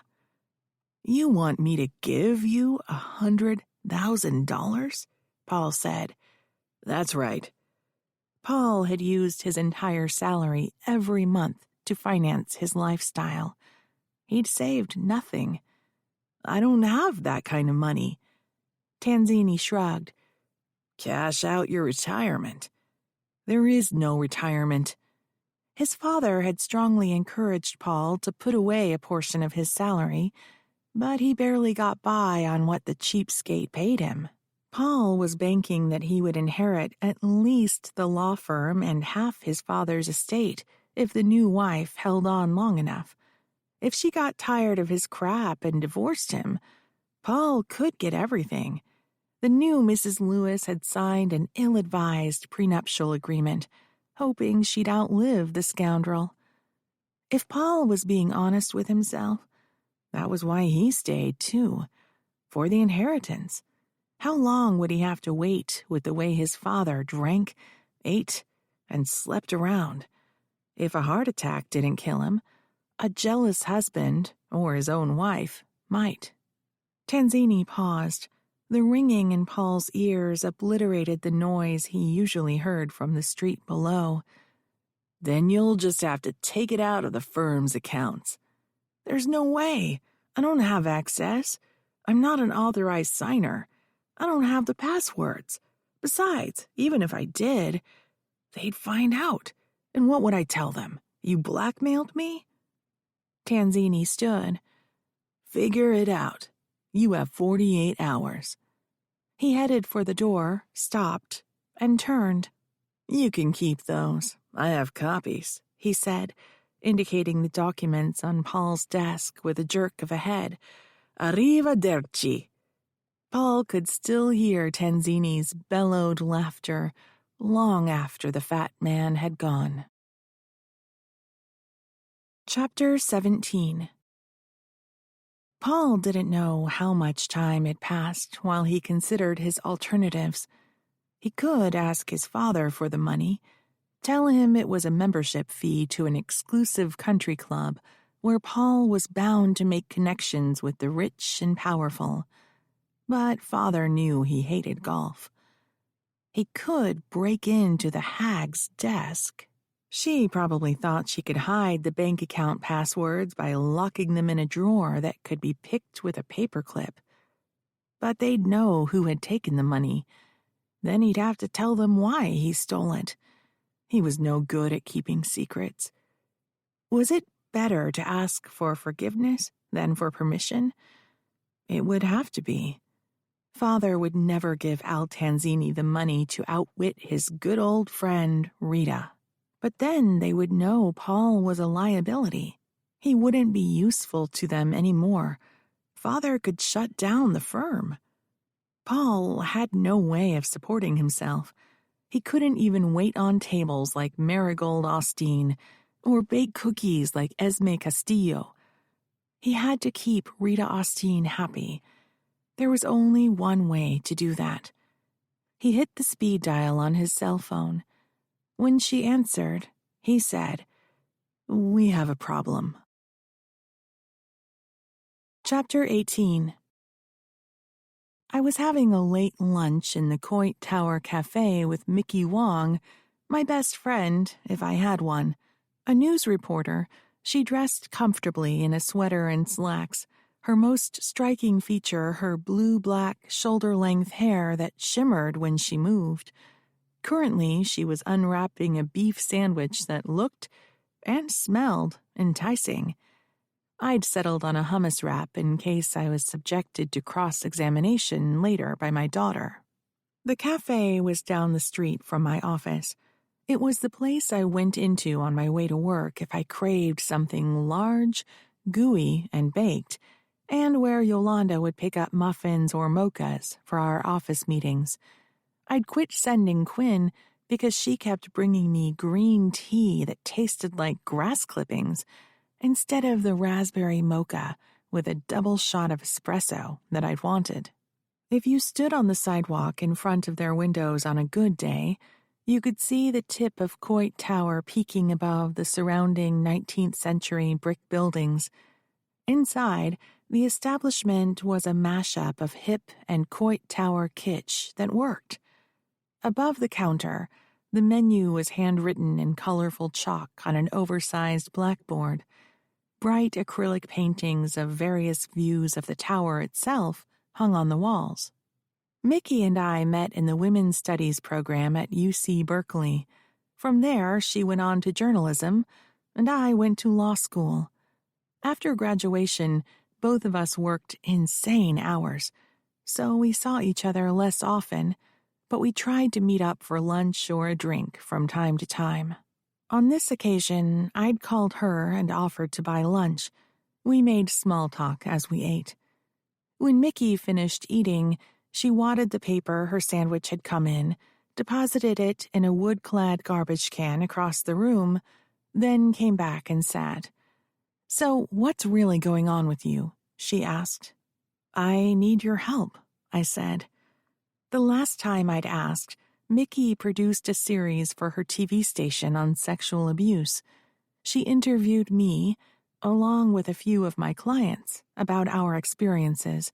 I talked about how the abuse by a trusted male family member had shattered me, how recovering from it had been the inspiration for my desire to help women and children.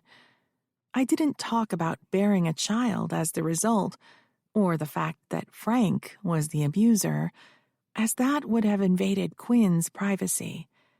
"Anything you need is yours," Mickey said. "Tell me, what's going on?" I pulled my laptop out of my briefcase, set it on the table between us, logged on to the cafe Wi-Fi, and opened Dixon Vaughn's latest podcast targeting me. I spun the laptop around for her to see and handed her a pair of earbuds, glancing at the other diners. "You'll need these." She watched, eyes widening, occasionally glancing up at me in horror, as I sipped the raspberry mocha I planned to lie about if asked. Eventually, she pulled the earbuds out and handed them back. "Wow, that's some pretty heavy shit." "There's no point in engaging him. That would only fuel the fire." "Never, ever feed the trolls," Mickey said. "Right. I have a plan. I'm going to do a very big, very public campaign putting out a positive message, a message of hope and compassion. Our goal is to empower women. I want to produce public service announcements for TV and radio, and posts on social media sites." "Gotcha." Mickey pulled a small tablet out of her messenger bag, flipped open a portable keyboard, and started typing. I stashed the earbuds and my own laptop and pulled out a legal pad where I'd scribbled some notes. "Listen to this," I said, reciting to her the statistics I'd found online. More than 1 in 3 women have experienced rape, physical violence, or stalking by an intimate partner in their lifetime. Mickey nodded as she typed. Nearly half of all women in the U.S. have experienced psychological aggression by an intimate partner in their lifetime. She typed, "Women ages 18 to 34 experience the highest rate of intimate partner violence." When she finished typing, Mickey looked up from her monitor. "Images. What did you have in mind?" I pulled out a silhouetted graphic of a woman holding a child's hand that Quinn had created. "Where'd you get this?" She didn't mention copyright infringement, but I figured she was thinking about it. "Quinn designed it. It's from a photo of her with her adopted mother." I had complicated feelings about this image. It represented losing my daughter. At the same time, it represented a kind family who rescued her from the hell I'd grown up in. The latter was exactly what we hoped to do for more women and children, so it was perfect to represent Lizzie's foundation. "Very nice," she said. "I can build on this. Overlay that with text. I'll do the voiceover." Every video should end with our helpline number. We have volunteers answering 24/7. Beneath that, our logo and our name, The Elizabeth Shaughnessy Foundation for Women and Children. Do you have a logline? What? A motto. You're not alone. We're here to help. Chapter 19. Henry Watkins sat in a dark, seedy bar off Market Street, drinking cheap beer. The only decor was a much-pierced dartboard. Despite the smoking ban, the place reeked of tobacco that had soaked into the fake wood paneled walls. No doubt the reason why the bar's door was open to the street, letting in a cold, wet breeze that carried the smell of rain and dirt and car fumes. A drunk at the end of the bar nodded off over his half-finished beer. Henry watched him, fascinated, to see if he'd fall off his stool. He couldn't go back to work. What if detectives showed up to take him away for an interview, like they'd done with the chief? Henry needed an airtight story. He could blame the whole fiasco on Anderson, who wasn't around to defend himself. The way Anderson quit, right after the chief was taken in, made him look guilty. He was probably doing something illegal anyway. Something Henry didn't know about. It was only a matter of time before the authorities discovered it. No one would blame good old dependable Henry, the tortoise, unless they found the forged contract. Getting that contract back was the only thing Henry could think about. If he got it back, there was no way Tanzini could claim Henry was involved. If he didn't get it back, it was going to all blow up on the 1st of the month when Tanzini's builder showed up at Concourse C to start the remodel. The badges he would need to get through security wouldn't be waiting for him. No one at the airport would have heard about the lease. There would be angry phone calls. There would be questions. The contract had to be in Tanzini's apartment. Henry needed to break in and steal it. He left a $1 tip for the bartender, who whisked it away with a dirty side eye while Henry was still untangling himself from the stool. When he arrived at his apartment, Henry stripped off his drenched shoes and socks, draped the socks over the radiator to dry, and set the shoes on an old newspaper spread on the entry's linoleum. He pushed his icy feet into the old pair of slippers he wore around the house. The book he was rereading about the Second Punic War waited for him in his chair, a bookmark neatly peeking from its pages. Henry returned it to the shelf, set up a TV tray table, retrieved the used reconstructed laptop he'd bought on sale, and began his search on how to break into a keycard lock. What he got back was a lot of technical stuff he didn't understand. He would just have to convince the concierge that he needed to go into the apartment. Henry wasn't good at lying, but he'd have to learn, fast. That was his only hope. Before Henry climbed into the Uber, he brushed his teeth, hoping to get rid of some of the beer stink, and changed into gym socks and trainers, his only other pair of shoes. He couldn't face sitting on another bus squished between tired, grumpy, wet office workers. It was more expensive than riding the bus, but if Henry didn't solve his problems soon, money was not going to be one of them. At least he would be dry when he arrived at his destination. The valet he spoke to earlier that day was not on the street. Henry took a deep breath, then pushed open the glass door into the vestibule. "Good evening, sir," a young man at the desk said. He was in his 20s and wore a baggy uniform.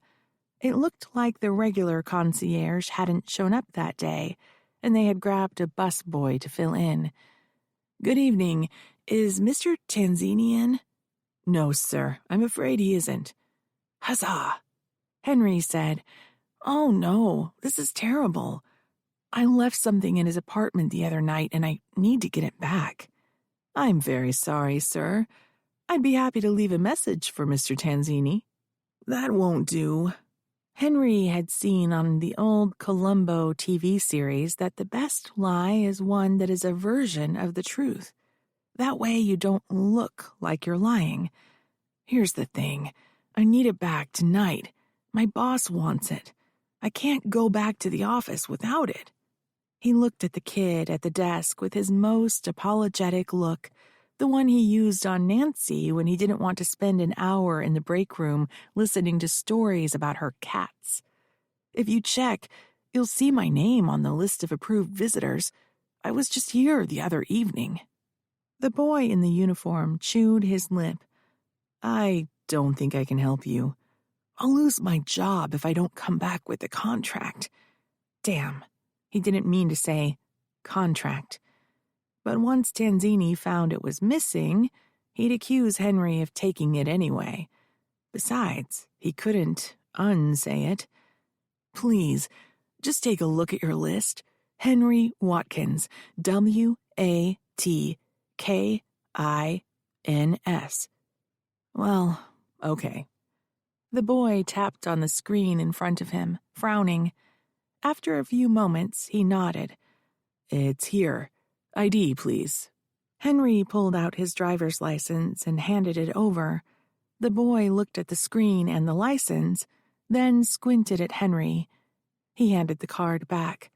Follow me, sir. When they arrived at Tanzini's apartment, the boy receptionist used his key card to open the door. He held it while Henry went in. Thank you, Henry said. I'll be okay. It should only take a few minutes. The boy leaned against the door, holding it open as he watched Henry. Drat. So much for rummaging through drawers and closets or looking under the bed. It was right over here, last I saw it, Henry said. He walked to a sideboard upon which were crystal decanters on a silver platter. The view from the floor-to-ceiling window caught his eye. Clouds hung so low that the tops of tall buildings disappeared. Condensation streaked down the dark glass. When Henry looked down on the street, a silver Cadillac turned the corner and headed this way. Tanzini was back. He couldn't catch Henry here. Hell's bells, Henry said. I guess I'll just have to ask Mr. Tanzini to find it for me when he returns. He looked at his watch. Gotta go. I'm running late as it is. But your job, the kid said. Won't you get into trouble? I'll think of something. Better get you back to your post before you lose yours. Henry followed the kid to the elevator banks, praying that when the door opened, Tanzini wouldn't be staring back at him. He was in luck. The carriage arrived empty. They stepped inside, turned around, and the kid hit the button. Just as he did so, Henry saw a maid push a cart out of the service elevator down the hall. Drat! He should have bribed her to let him in. That's what Tanzini would have done. The elevator doors began to close as a bell from the next lift rang. Its doors whooshed open, and Tanzini appeared, his back to Henry as he walked towards his door. Henry took a step sideways, hiding behind the closing door. Chapter 20. Bruno Fernandez leaned against a mirrored column, smoking a cigarette, across the street from 123 Baywater Street. He was pleased when he caught his reflection, that of a dangerous, sinister man. Tall, beefy, with dark curly hair and pock-marked skin, a full-length raincoat over a black turtleneck sweater, black slacks, and black wingtips. A man needed to look sharp. His clothes were damp, his hair wet. He had heard that San Francisco was cold, but he wasn't prepared for the bone-penetrating rain. As he waited, the clouds lowered hour by hour, swallowing tall buildings. Soon he wouldn't be able to see the building across the street. Bruno had been watching all afternoon since Tanzini drove away in his Cadillac. Now Tanzini was back. He handed the keys off to a valet, like he was the man about town, and strolled into the all-glass modern structure. The little balding man from the county, Henry Watkins, exited the building a few minutes later. Bruno had seen Watkins and Al argue earlier in front of the building. Neither Al nor Watkins had noticed Bruno. While they argued, Bruno took a photo of Watkins. He ran the photo through his phone app and found that Watkins worked for the county office in charge of airport concession contracts. Bruno quickly dismissed the possibility that they were friends. Al was a parasite. He didn't have friends. Most likely, Al had enlisted this little county man to help him with an airport concession. And since Al had his fingers in only one business, Esme Inc., advancing the bakery had to be his reason for the concession. Bruno's plan A had been to approach Maureen Gould and tell her the truth about Al. She seemed to believe him, but she didn't jump on his information like Al's law partners back in Jersey did. Bruno didn't know what he expected from her. His plan B had been to meet with Rita Austin and tell her the truth. He figured once she knew what Al was, she'd cut him out of the business. When she faked surprise to the news that Al was an embezzler, Bruno realized she had already known. Bruno's plans hadn't worked. Now that he'd met Rita Austin, he knew she was the one calling the tunes, and Maureen Gould played by the rules. She might use his information someday when it suited her, but not quickly enough to give Bruno satisfaction. Bruno took another hit of his cigarette, tossed it to the sidewalk, and ground it out with his shoe. When he was satisfied that the ember was dead, he bent over, picked up the stub, and flicked it into a nearby trash can. Bruno didn't leave garbage lying around. And if there was one thing Bruno Fernandez knew, Alfred Tanzini was garbage. Chapter 21. The next morning, Bruno told his Uber driver to cruise past 123 Baywater on the way to the airport. The weather had broken. High clouds raced across the sky, leaving behind ever-growing patches of blue. The air smelled fresh and clean, and a little salty. The police were there. Marked and unmarked cars lined up along the sidewalks and filled the alleys. An ambulance was parked directly in front of the building. Cops wandered around distractedly. No lights flashed. No one was in a hurry. Someone must have died. Chapter 22. On the morning of Al Tanzini's deposition, before anyone came into the office, I rocked in my desk chair and perused my questions one last time. The books from Esme Inc. had not been produced by Paul Lewis yet, so one of the questions I had for Tanzini was, why? They should be readily accessible. Rita Austin, the other shareholder, was the treasurer and took care of the books. The big question was, where did the money go?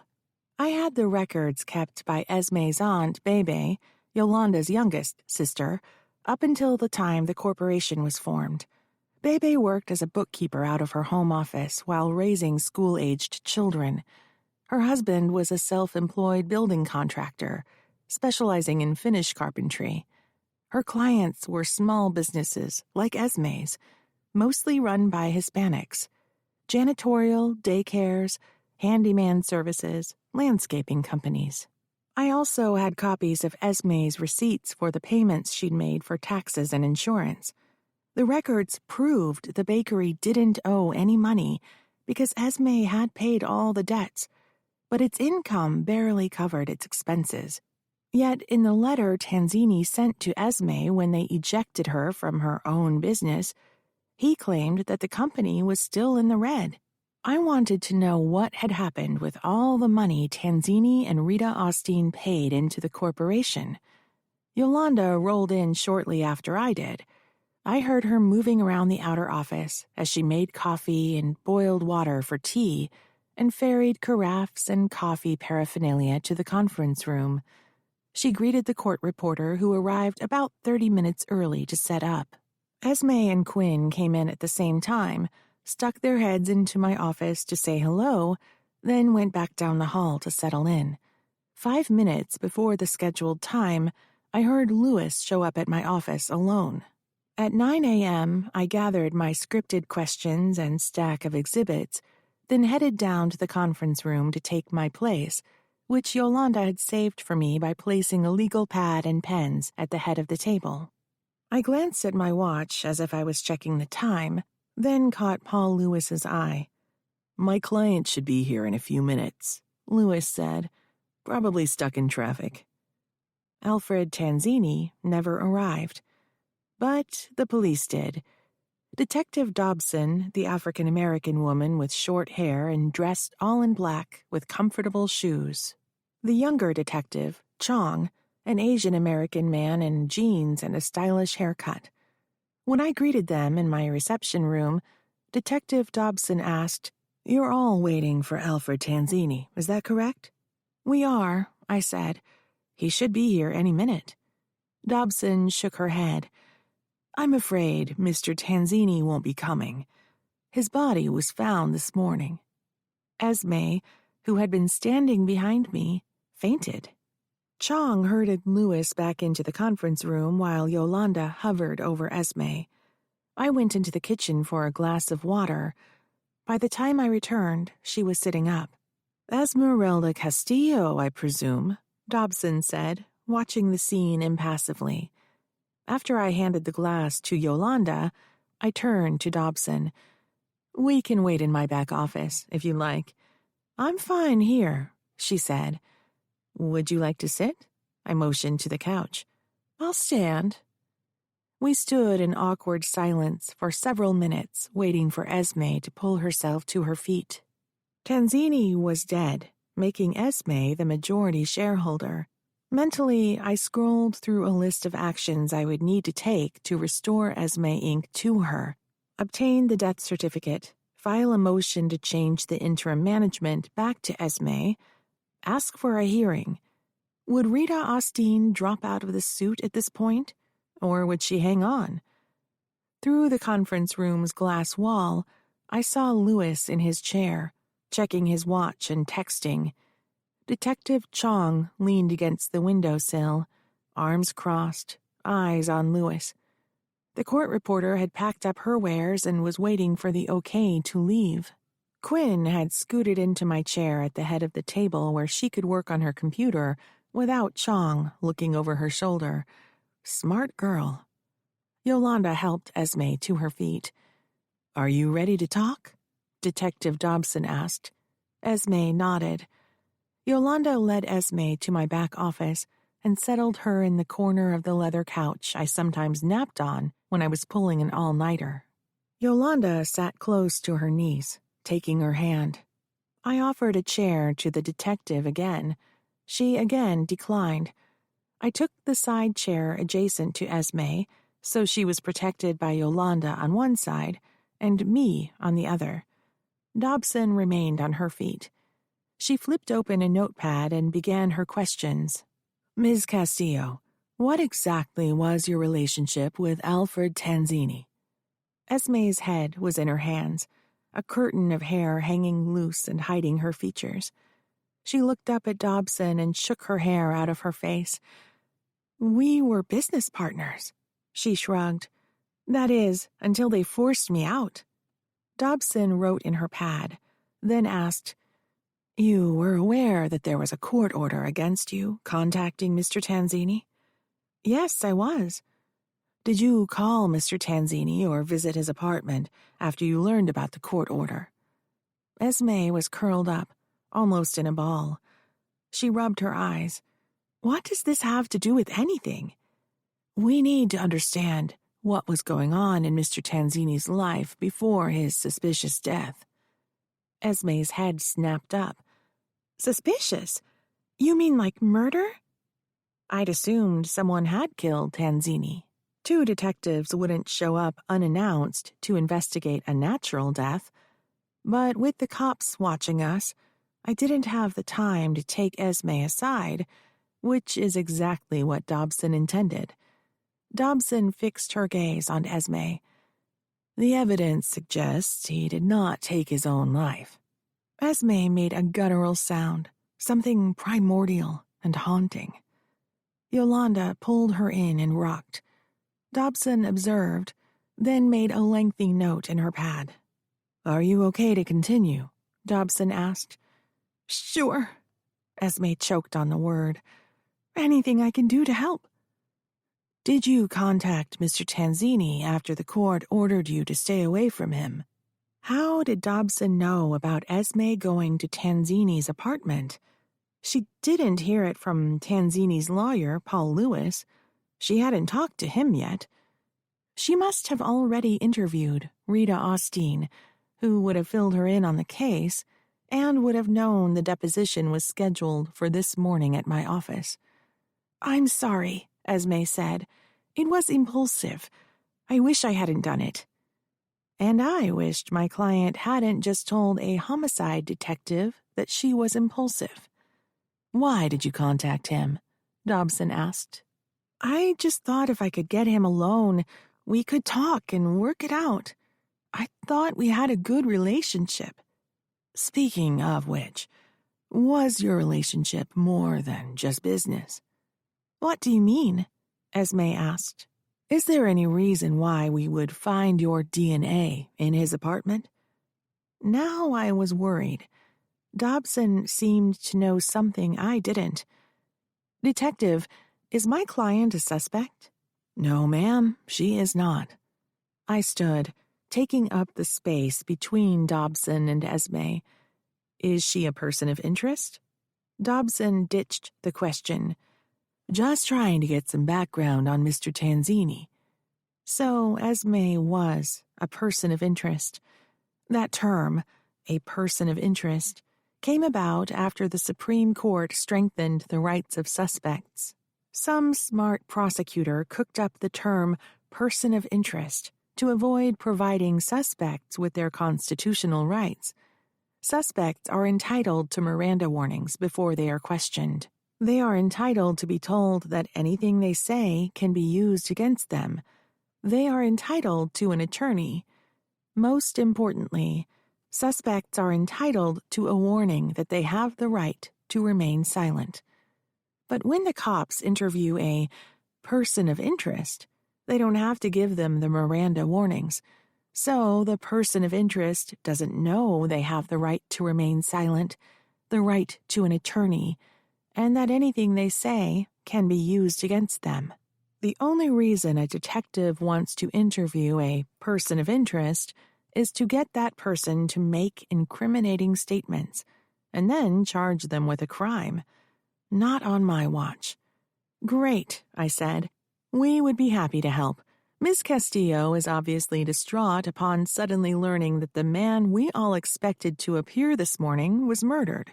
She's in no fit state to provide information. I suggest if you require another interview, you arrange it through my office." "She looks okay to me," Dobson said. "I'll show you out," I said, as I swept my arm towards the door. Dobson left my office, hesitating for a moment on the threshold to glance at Esme, and I pulled the door closed behind me. When we entered the reception, we could see the conference room had emptied. Detective Chong was lounging on the reception room couch, hands dropped between his splayed legs, tapping on his phone with his thumbs. Chong jumped to his feet and dropped his cell into his coat pocket. "Mr. Lewis said he had another meeting at his office, and we could contact him there. The court reporter left her card. The other young lady, Ms. Gould's daughter, said she had a lecture to go to." "My daughter is employed by my office." "Right," Dobson said. She got the drift of my message. She would not interview Quinn because my attorney-client privilege protected anything my employees knew. Dobson turned to me. "We'll be in touch." I thought about Lewis lying to Detective Chong that he had to leave for an appointment, as I held the door open for them and they silently walked out of my office and into the hallway. I'd warned Lewis that the deposition would take all day. He shouldn't have scheduled another meeting. My head was spinning. I woke up that morning, fired up, ready to dissect the weasel who swindled Esme out of her business. It wasn't even noon.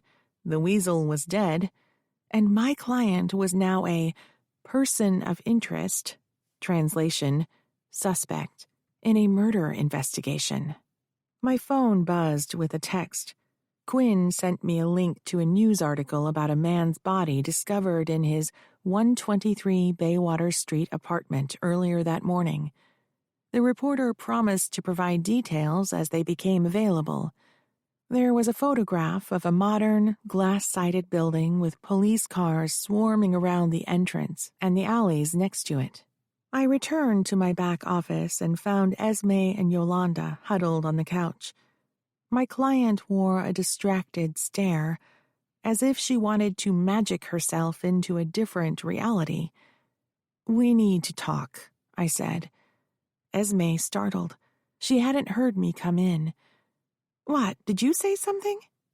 Chances were, Rita Austin told Detective Dobson that, upon Alfred Tanzini's death, his shares would be split between the remaining shareholders. That meant Esme Castillo was now the majority shareholder of Esme Inc. The judge would have no choice but to return the business to her. Some might consider that sufficient motive for murder. "The business is yours now that Tanzini's dead. I'll just have to file a motion and you can start operating it again." Esme jumped up so quickly, Yolanda was thrown to one side. "How can you talk about the business at a time like this? A man is dead." She stormed out of my office. Yolanda scrambled to pull herself off the couch and followed. Firecracker Esme, impulsive Esme, secretive Esme. Could she have murdered Alfred Tanzini in a fit of rage and then appear at my office as if nothing happened? Chapter 23. The door slammed with Esme's departure. I listened for movement. Silence. Yolanda must have followed her niece out to the street. I wandered into the reception room and opened the bottom drawer of Yolanda's desk. Her massive, cherry-red patent leather purse was still tucked away. She hadn't taken her car. Or her cell phone. She'd be back, soon. I unlocked the door so she could let herself back in.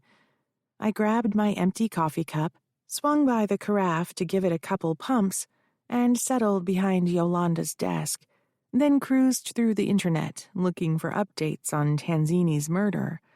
Nothing new. Just a body at 123 Baywater Street.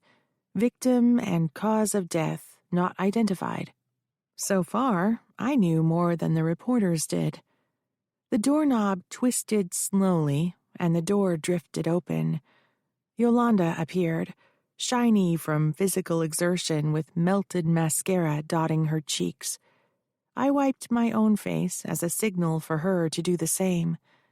She simultaneously slid fingers across each cheek, then examined both hands for smudges. I pushed her box of tissues across the desktop. She stepped forward and pulled one tissue out and scrubbed her hands. "Aren't we supposed to keep that door locked?" she asked. "I'm sitting right here watching out for bad guys." "Take a load off," I said, pointing to the couch. We needed to talk. And when we did, I wasn't going to allow her to slip behind her desk, her sanctuary, invoking her authority as office mom. Right now, I was the lawyer, and she was the difficult client's aunt. She sank into the couch. From that point of view, she examined the room as if it was her first time, then pointed to a copy of a Diego Rivera painting hanging over her desk. I had sold Lizzie Shaughnessy's original to finance the foundation, but before I did, I commissioned a local artist to copy it. "It's crooked," she said, stalling. I turned, saw that she was correct, and adjusted the painting. We need to talk, I said. Esme's frightened, that's all. You would be too if someone accused you of murder. Granted. I settled on the pressure by silence technique police are so fond of. Most people can't stand the uncertainty of time passed in silence. They need to take charge, make things happen. Yolanda was one of those people. She cracked in seconds. This whole thing has been hard on her. She started the company as a tribute to my mother. Esme adores her. That little old Mexican lady worked night and day to keep clothes on our back and food on our table after my dad died. When my sister got a divorce, she moved back home with Esme. You'd think my mom would have wanted to break by then, but she was delighted. My sister, Gloria, started the night janitor business. My mom still worked days, cooking at the elementary school. Esme would go to school with my mom in the morning and come back home with her after school got out. In the afternoons and weekends, they baked. That's what got Esme started. I took a sip of my coffee. It was cold again. How was it I was always walking around with a cup of coffee, but by the time I got around to drinking, it was cold? Is this the kind of stuff cops think about when they use pressure by silence? We have to help her, Yolanda said. As I recall, when Tony Paredes was accused of murder, you argued that we weren't in the business of helping accused killers. Quite forcefully, I might add. When I first hired Yolanda, I told her my mission was to help abuse victims get their lives back. She was bored working in the back office of a big law firm, shuffling paper, and welcomed the opportunity to interact with clients, to personally make a difference. Tony Paredes had been an abuse victim. We took his civil case against his teacher and the school to trial and won millions. But the judge set aside the verdict because of jury misconduct. Then the abuser turned up dead, and Tony was charged with murder. Yolanda didn't want to take the criminal case. I did. We came very close to parting ways, and I would have missed my office mom. But my compulsion to help people in need, whatever their circumstances, was stronger than my attachment to her. It drove me. It was the thing that carried me through the grief of having my baby taken away. Helping people was who I was. One of those people was Tony. I was wrong, Yolanda said. I'm glad we took Tony's case, and I shouldn't have questioned your judgment. She winced. It must have been difficult, even painful, for her to admit she was fallible. She'd suffered enough. You're forgiven, I said. I took advantage when I asked you to take Esme's bakery case. It's not like the freebies law office employees expect, like a will or a landlord-tenant thing. You've put so much work into it, and you haven't even tracked your hours. I was doing the case on a pro bono basis, meaning for free. Esme didn't have the money for an attorney. If we lost the case, she'd have to start over with nothing. If we won, her prize would be a bankrupt business. Either way, she wasn't going to earn much money for a long time, no matter how hard she worked. Helping people without expecting something in return is good for the soul. Business had been brisk since I won my last criminal trial, so income wasn't a problem. I was committed to her case, but I was worried about where the truth lay. Here's the thing, Yolanda. Esme is behaving erratically. She's reacting to questions that most people wouldn't. I'm not sure what's going on. How can I help her if I don't know what the truth is? Yolanda took a deep breath. You're right. I watched that kid grow up. I know her like my own daughters. She's hiding something. Chapter 24. Henry Watkins sat in an old chair, leather cracked with age, left behind in his apartment when he moved in. Its seat cushion was so flat, it felt like he was sitting on wood. He stared dumbfoundedly at the television, conscious of his aching rear end, afraid to move, with the ghost of his own image blinking back at him, middle-aged, balding, dumpy, pathetic. The morning news reported the police were investigating a suspicious death at 123 Baywater Street, the building Alfred Tanzini lived in. Before anyone would have arrived for work at his office, Henry left a message on the missing Anderson's voicemail stating that he was sick, knowing no one would check it, but he was required to report his absence to his supervisor. Anderson was still his supervisor, if in name only. If Henry missed more than 3 days, he'd have to get a doctor's note. 3 days. A blink of an eye. If Henry didn't have a solution by then, he was lost. Go back to work and face the investigators. Or quit his job, too young to draw his retirement. And his only savings was that envelope of cash from Tanzini stashed in a book. Neither option was workable. Henry pulled his inhaler from a pocket and took a hit, watching the ghost in the screen mirror his movements. When the cops searched Tanzini's apartment, they'd find the contract. They might take it as evidence, stick it into a bag, and file it away. A time bomb that could blow up when someone finally read it. Or they might look at it immediately, call the department and ask for Anderson, who had vanished. That would look bad for Anderson, disappearing at the same time one of his vendors was murdered. The police would search for him. Anderson didn't kill Tanzini. He didn't even know who Tanzini was. But someone did. Tanzini had hinted at his mafia connections back in New York City. Would the police learn about his past?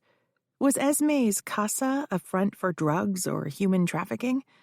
A slot on Concourse C of San Francisco International Airport would be quite the advantage, with access to travelers, flight crews, and aircraft. Surely there must be organized crime in the city. Would it be a breach of protocol for an out-of-town crook to show up and start his own enterprise? The West Coast mob might have killed him over that. Was Tanzini even his real name? He could be on the run from someone in New York, someone who wanted him dead. He'd often warned that bad things happen to snitches and double-crossers. Henry was small and insignificant. No one but Nancy would miss him for days if he disappeared. What if Tanzini was murdered by some mafia hitman? But before they killed him, Tanzini told them where to find Henry. But why would a mafia hitman want to kill Henry? He didn't know anything. It didn't matter what he knew.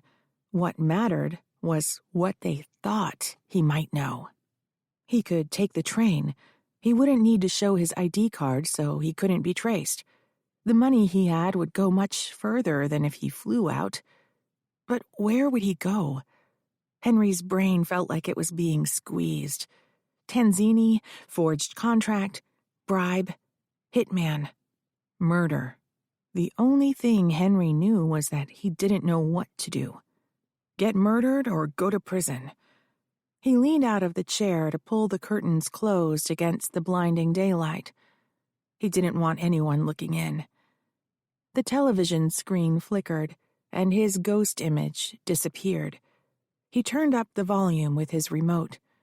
One of the businessmen charged in the building permit scandal had cut a deal.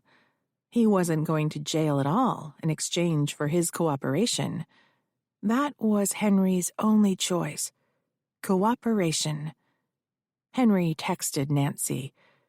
"What is the name of the DA investigating our department?" Chapter 25. Dixon Vaughn sat in the spare bedroom of his rented Emeryville house. A shaft of sunlight heated the air as it drifted across the floor. A laptop was open in front of him, to which he'd hooked up an auxiliary camera and a ring light for a more professional look. He flicked a switch. Light on. He tapped the keyboard. Camera on. He watched himself in the monitor as he jerked down on his sweatshirt to smooth out the wrinkles and then wiped a hand across his buzz cut. Check. He reached up and pulled the foam-encased microphone into the frame, again for the more professional look. Sound testing, 1, 2, 3. Check. He was good to go, with 5 minutes to spare. This was the room that he had prepared for the overnight visits that never happened. Emeryville was miles away from San Francisco, but he needed to make a proper home so he could see his boy after the divorce. Then, without a word, the bitch, his ex-wife, disappeared, taking Dixon's son with her. Dixon only found out about it when he went to McDonald's for the changeover. When she didn't show up, he called the police to do a welfare check. They went to the bitch's house, used to be Dixon's home, and found the place empty. Furniture, clothes, pictures, toys, everything gone. In his new home, he had painted the boy's bedroom blue, bought a brand new twin bed, covered it with a Superman bedspread, the boy's favorite hero. He even got a desk for the boy's homework, which is where Dixon was now sitting. Dixon Vaughn, digital creator. This podcast wasn't just his way to spread the message. It was his new career. He couldn't go back to working as a cop. The bitch lawyer saw to that. The so-called severance package, really a don't let the door hit you on your way out payoff, that the city gave him was dwindling away. He needed to make this podcast work if he didn't want to end up a night guard on minimum wage. In the last few minutes, he glanced at his social media feed. There it was again. Maureen Gould's happy crap ad to runaway wives. You're not alone. We're here to help. The ad was everywhere. You couldn't turn on your cell phone, laptop, or TV without seeing it. The bitch. He felt his heart pounding in his neck. He needed to get control. Deep breath in, deep breath out. Dixon Vaughn, in control. A man who harnessed and wielded power. The lawyer bitch had no idea who she was playing with. He bent his head to one side, then the other, like a fighter getting ready to go into the ring. The second hand on his glow-in-the-dark military watch swept upwards. Showtime. He tapped a key on his laptop. The camera's red light began to glow. Dixon slowly raised his flattened hand to his brow. Hail, brothers in arms. Join me in our holy quest to restore the natural rights of men. He snapped the salute and lowered his arm. Greetings, brothers. My name is Dixon Vaughn. In the rights of man, you and I together will explore the systematic suppression of our sex by the feminist cults that are insinuated into every aspect of American life. Dixon had paced the floors for several days, memorizing that last sentence. He delivered it perfectly, and smirked, pleased with his accomplishment.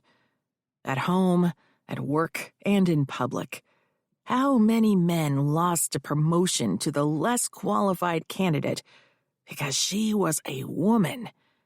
How many men went to jail for defending himself against a hormonal wife in the privacy of his own home? Not to mention if you should use the wrong words in public. Sorry, buddy. The PC cops will crawl up your backside. The chat room comments were flying now. In an online podcast marketing class, he'd learned that viewers love to see their name, so he made sure the chat room was visible. They loved it even more when they heard their names. I see a few old friends in the chat room. Sarge, Mad Dog, Tank, welcome back. Everyone, Post your comments and questions, and we'll come around to them at the end of the show. The word booyah floated up the screen, in caps with fireworks emojis. That's right, brothers, booyah! Dixon held up a power to the people fist. Now, down to business. We've met her before. He tapped a key. A split screen appeared with a photo of Maureen Gould leaving her office building. Long red hair, red raincoat. In good shape. She'd be hot if she wasn't such a bitch.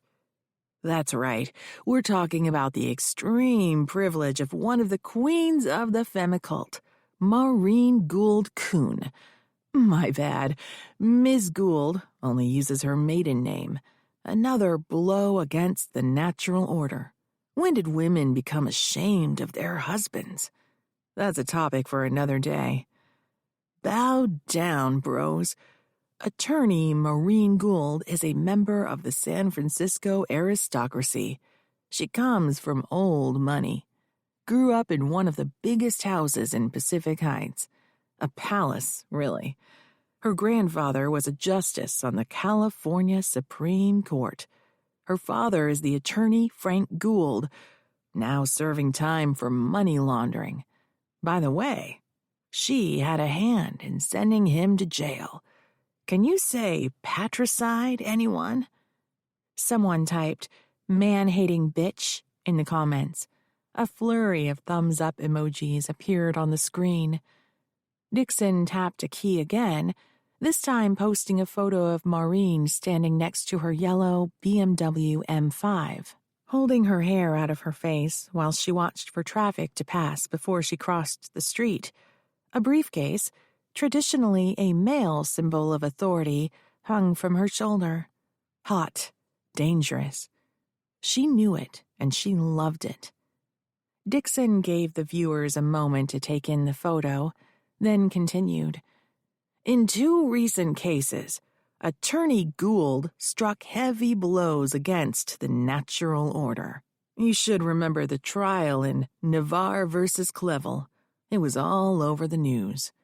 That was the case where a young woman, I won't say lady, went to the hotel room of her Hollywood producer boss in the middle of the night after drinking with him and his cronies in a bar, and was shocked, I tell you, when he, naturally, expected sex.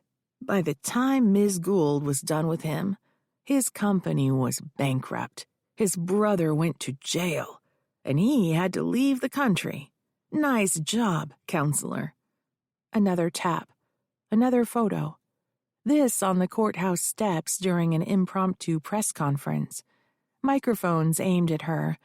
Cameramen shoulder to shoulder, focused on her. The warrior queen basking in her glory.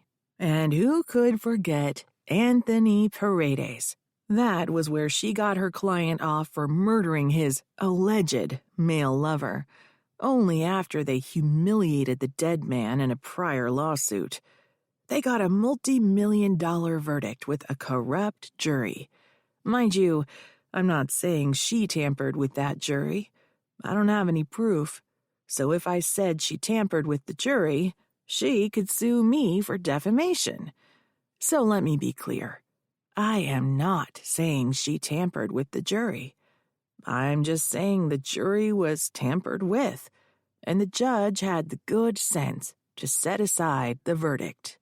In another online class, this one on persuasion techniques, Dixon had learned that you must deliver your message over and over for it to sink in. People have the attention span of gnats. 3 times is good. He said tamper 4 times, just to be on the safe side. The fact that he disclaimed the term didn't matter. What they heard was the word, tamper. He couldn't be blamed if the viewers jumped to their own conclusions. Tap. A photo of the Pacific Heights mansion filled the split screen. Which brings us back to the mansion. As we discussed in earlier podcasts, which you can view when you visit my page, Ms. Gould has a pet project, a foundation for so-called abused women and children. She uses the house she inherited, as the result of hard-working male ancestors, I'd like to point out, to hide women from their husbands and children from their fathers. This, brothers, is a woman who has privilege. She has money. She has connections. And she uses it all in her campaign to oppress men. Which now brings me around to the county's building inspection bribery scandal. Guess who we find sitting smack dab in the middle of it? Tap. A close-up of the bitch lawyer hit the screen, a smile on her lips. None other than Ms. Maureen Gould.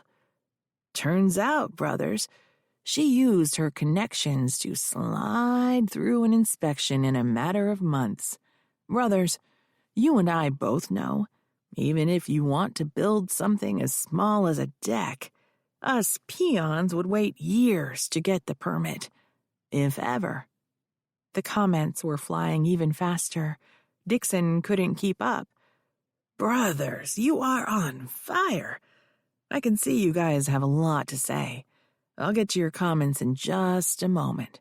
But first, we got to pause for the cause. I want to thank each and every one of you who've supported this podcast. Together, we will accomplish great things. You can show your commitment to our crusade when you click the link below. By becoming a member of our brotherhood, you will get exclusive content from me, including newsletters and invitations to members-only Zoom meetings. Dixon pointed downwards, directing the viewers to the link that said, "Join now," all in caps with an exclamation point. When someone clicked, they'd see another link at the form's bottom, inviting them to add merchandise to their purchase, including coffee cups, t-shirts, hoodies, and baseball caps, all printed by a website after the order was placed. No major outlay of cash for Dixon. No storing unsold stuff. The merch had more than doubled his podcast income, but he was still a long way before he could make a survival income. Dixon Vaughn wanted to be a media star. He needed something big, something that made his podcast go viral. Sooner or later, the bitch lawyer would slip up, and he'd be right there for a final showdown. An epic winner-take-all battle. "Booyah!" floated up the chat room screen again. Dixon held up his fist again, higher this time. "Booyah!" Chapter 26.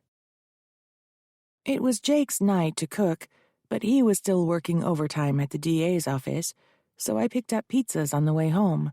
A meat eater for Jake, veggie for Quinn and me, deferring to her commitment to vegetarianism. I suspected it was a cultural thing as well as a sensitivity to animals. The tribe she found for herself in law school was politically aware, had strong beliefs, and was judgmental in a way reserved for the young and idealistic. To be honest, I loved a good steak, but to bridge the gap between us, I joined in, grateful that at least vegetarians ate bread. When I arrived home, Quinn was parked at the breakfast counter with her laptop open, her wild red hair pulled back with a scrunchie, and focused on her screen. She had a desk in her room, but she preferred to work in the common area, where she could interact with Jake and me. I set the pizza boxes on the dinner table and began rummaging through a drawer for placemats. In this episode of All American Mom, I settled on eggplant-colored napkins on grass-woven placemats, coupled with chunky stoneware that would evoke an earthiness I thought complemented the aroma of warm bread and melted cheese. Wine or beer? Quinn didn't answer, absorbed in whatever she was looking at. I spread the placemats on the table, folded the napkins, and positioned them. "Something bothering you?" "I've been doing genealogical research." It sounded like she was warming up to a sensitive topic. "Okay. You know how you said the Shaughnessy's got rich with a silver mine?" I returned to the kitchen for the plates. "That's what Lizzie told me." Remember the guy that Jack Shaughnessy won the mine from? After the mine started making money, that man sued, claiming Jack had gotten him drunk and taken advantage of him. By then, Jack had money and could afford a lawyer. The other guy couldn't. Jack won. Not long after that, the other guy hung himself. I set the plates on the table. That's awful. Where'd you find all this stuff? Old newspapers? There's more. The mine used indentured Chinese for labor. My father, Frank, had mentioned Chinese workers every time he went on a drunken rage about my snobbish Shaughnessy family. I thought he was making things up for the sake of being obnoxious. He claimed the Shaughnessy's allowed him to marry into the family to improve their societal position, but never did they let him forget that they had the purse strings. I was fairly certain Lizzie hadn't approved of the marriage at all. It was her son and daughter-in-law who fancied the match, and I didn't doubt she reminded Frank often where the money came from. America was built by immigrants, I said. The hardships they suffered are unimaginable. Doesn't it bother you that the workers were housed in filthy tent cities, that the mainstay of their diet was rice, that they were charged room and board that equaled their wages, and that work safety was deplorable? Workers died in those mines. Even more died of cholera. It was like that for everyone.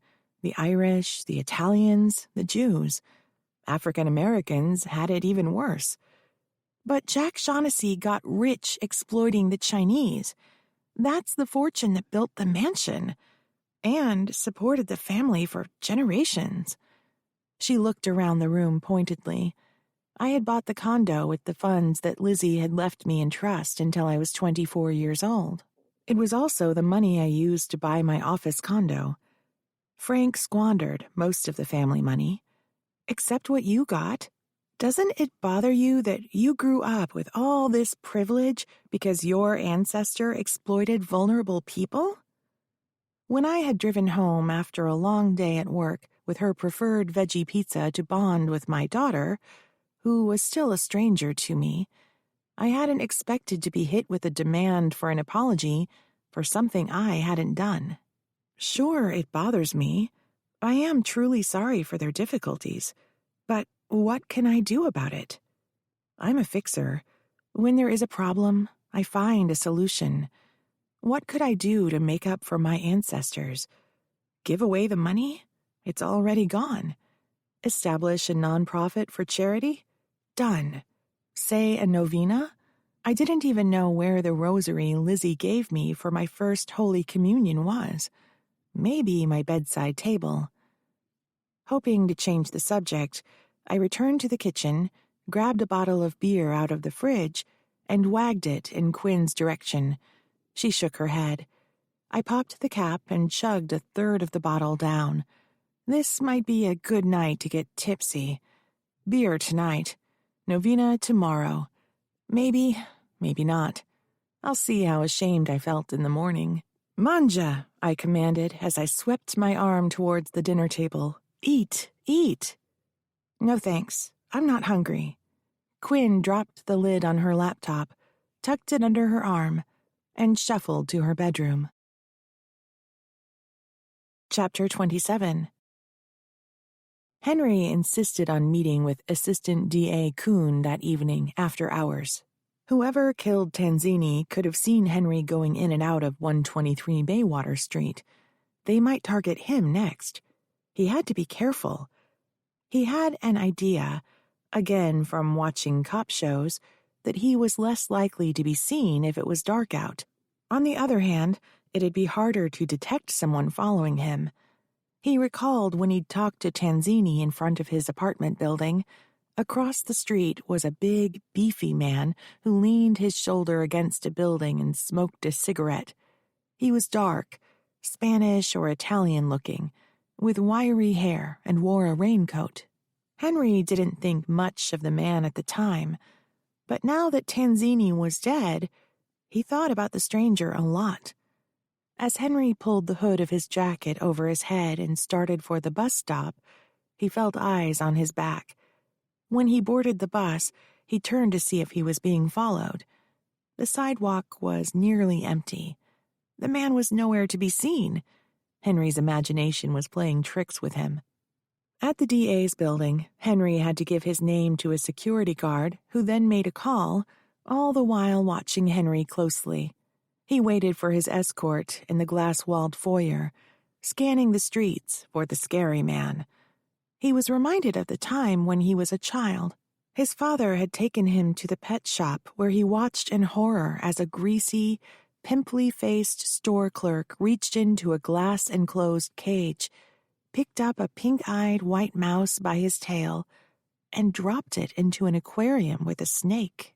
Henry shut his eyes.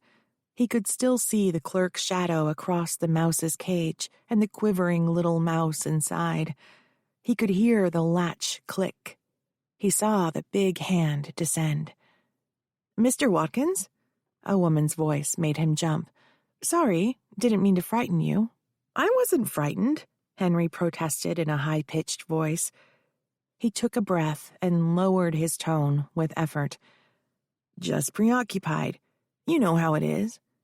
From her appearance, she must have been a secretary, 30-something, plain narrow skirt and plain white blouse with very high heels, shoulder-length thick brown hair, and wearing as much makeup as a cover model. Around her neck was a lanyard from which a card dangled. She smiled coolly at him. "Please follow me." She swiped her card across a detector on the elevator bank.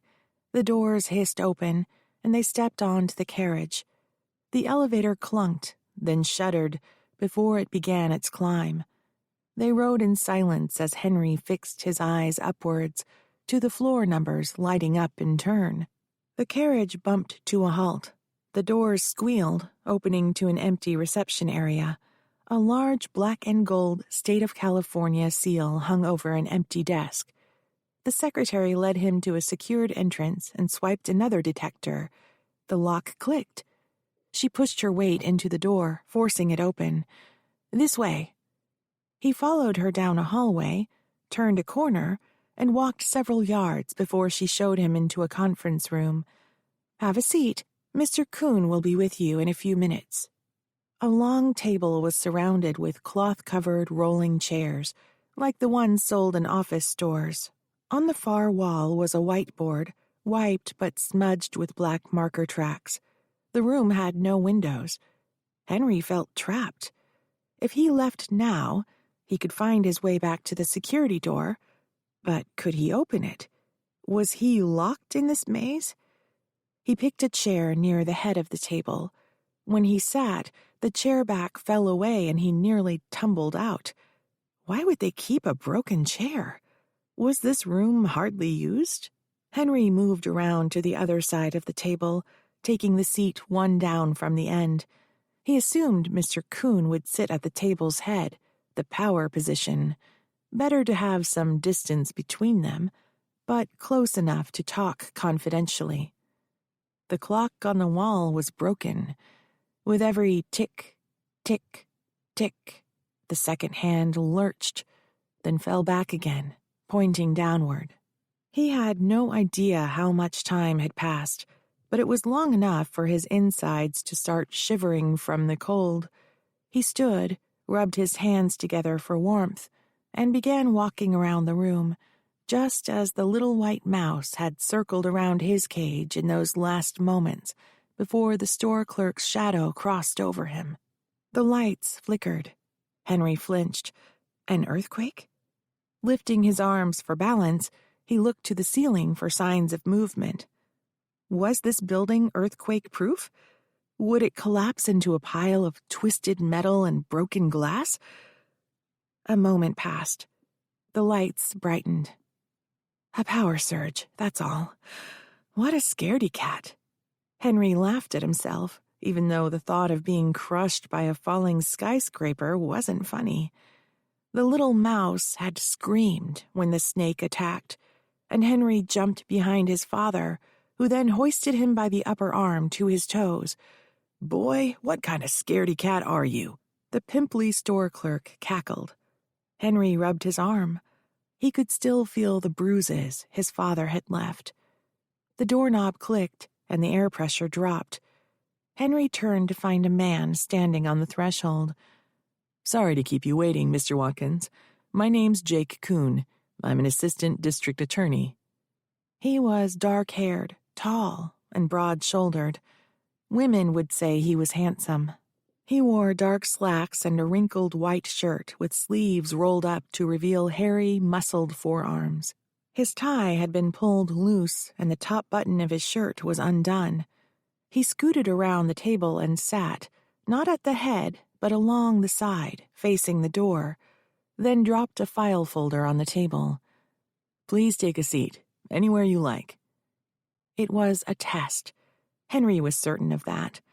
Kuhn was evaluating Henry to see if he'd sit far away or close, at the head of the table, beside him or across from him. In the leadership training Henry had taken to bolster his qualifications when he applied for Anderson's job, he'd learned that proximity and position were critical in asserting power in a conference room. The place Henry chose would tell Kuhn what Henry believed about himself, whether he was in charge or not, if he felt friendly to Kuhn or not. Henry chose the seat closest to the door for a quick escape. Let Mr. Kuhn think what he liked. From his file folder, Kuhn pulled out a lined yellow pad with a pen clipped to it. He pulled off the pen and clicked its button, making the tip appear. "Can I get your full name?" "Henry William Watkins." "Date of birth?" Henry told him. "Do you have ID?" "Yes." "May I see it?" "What do you need that for?"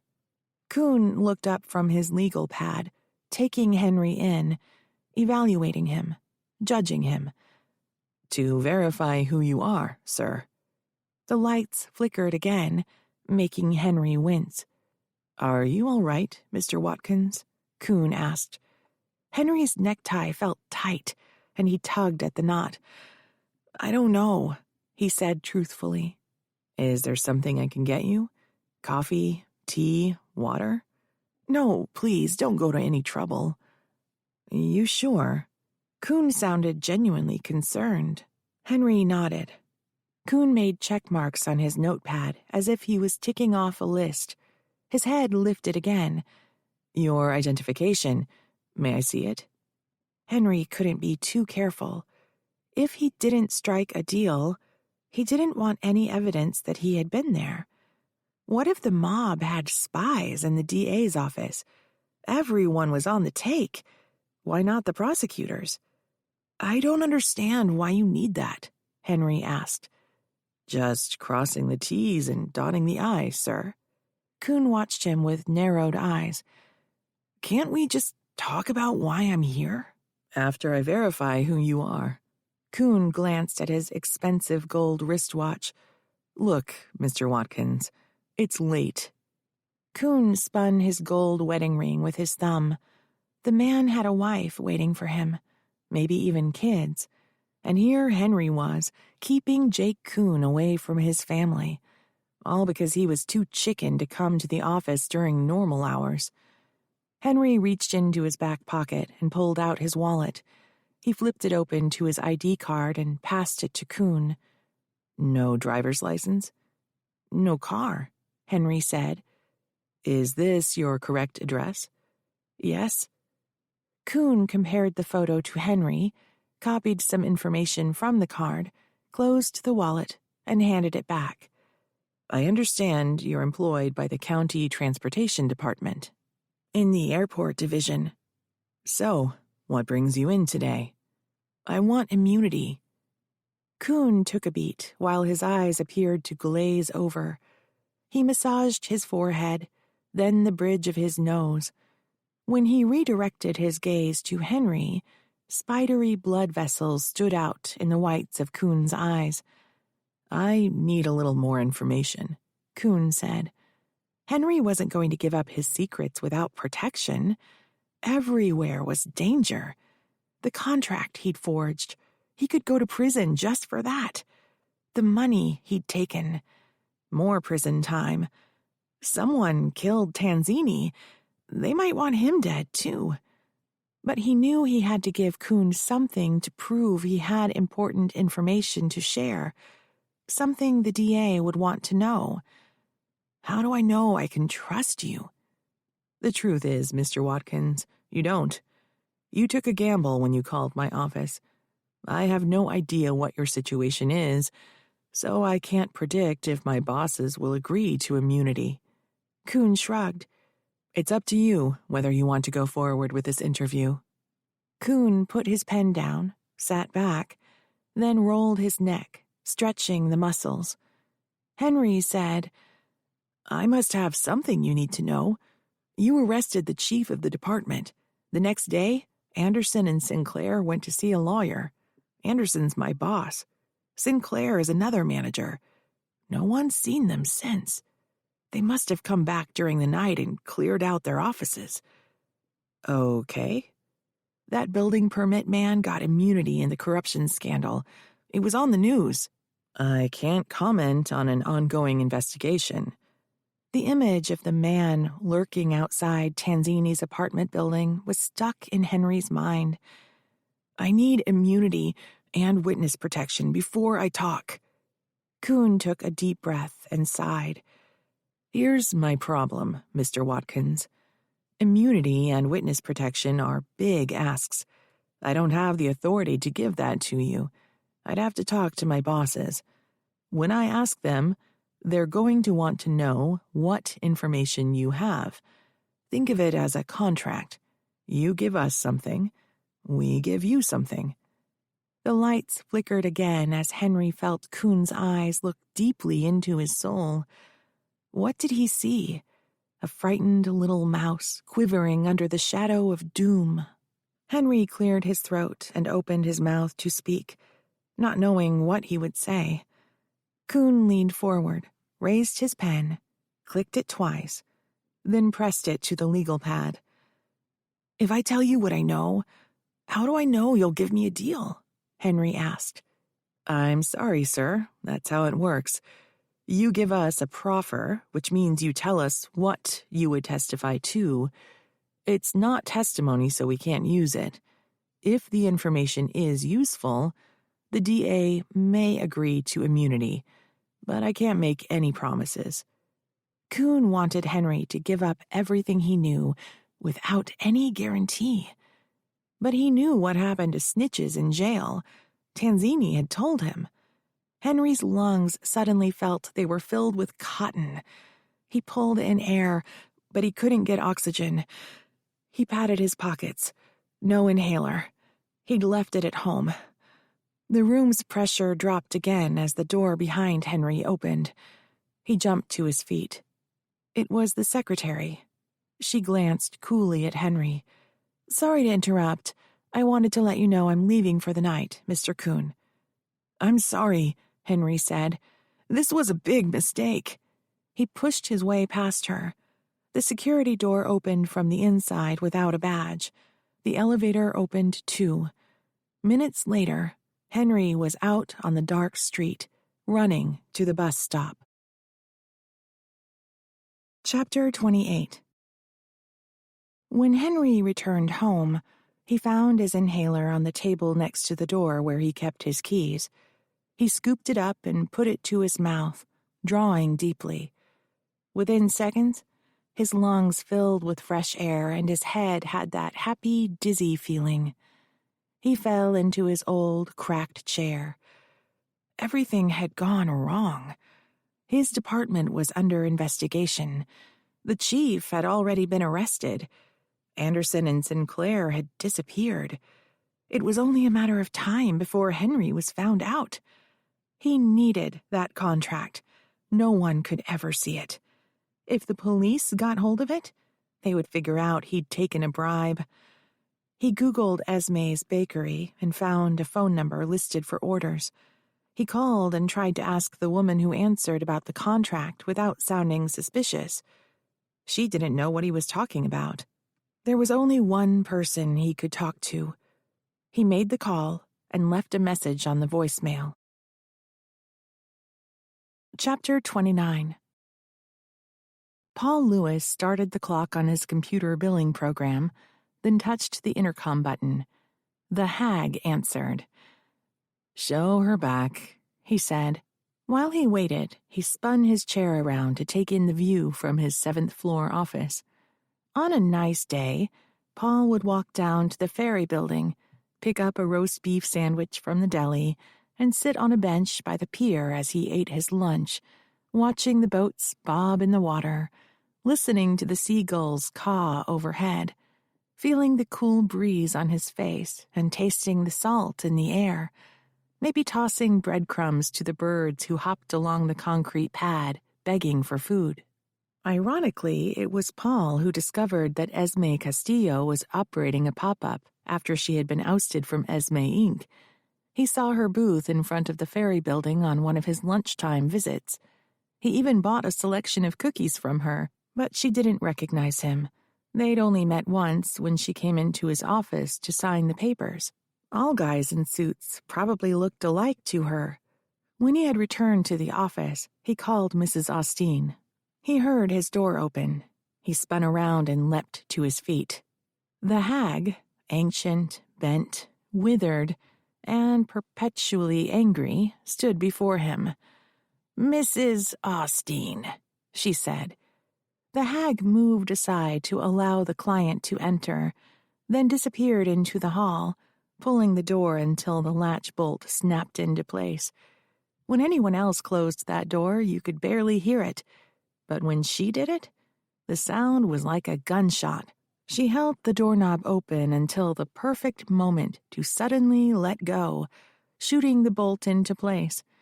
He may be the man behind the desk, but she was the woman at the door, and it was she who decided who entered and left. Paul was her prisoner. He came out from behind his desk, graciously, as he had seen his father demonstrate when the old man made him clerk for no pay one summer in law school, while his classmates partied. He extended his hand. "It is so good to see you again, Mrs. Austin. You're looking well." A woody perfume reached him as she accepted his hand.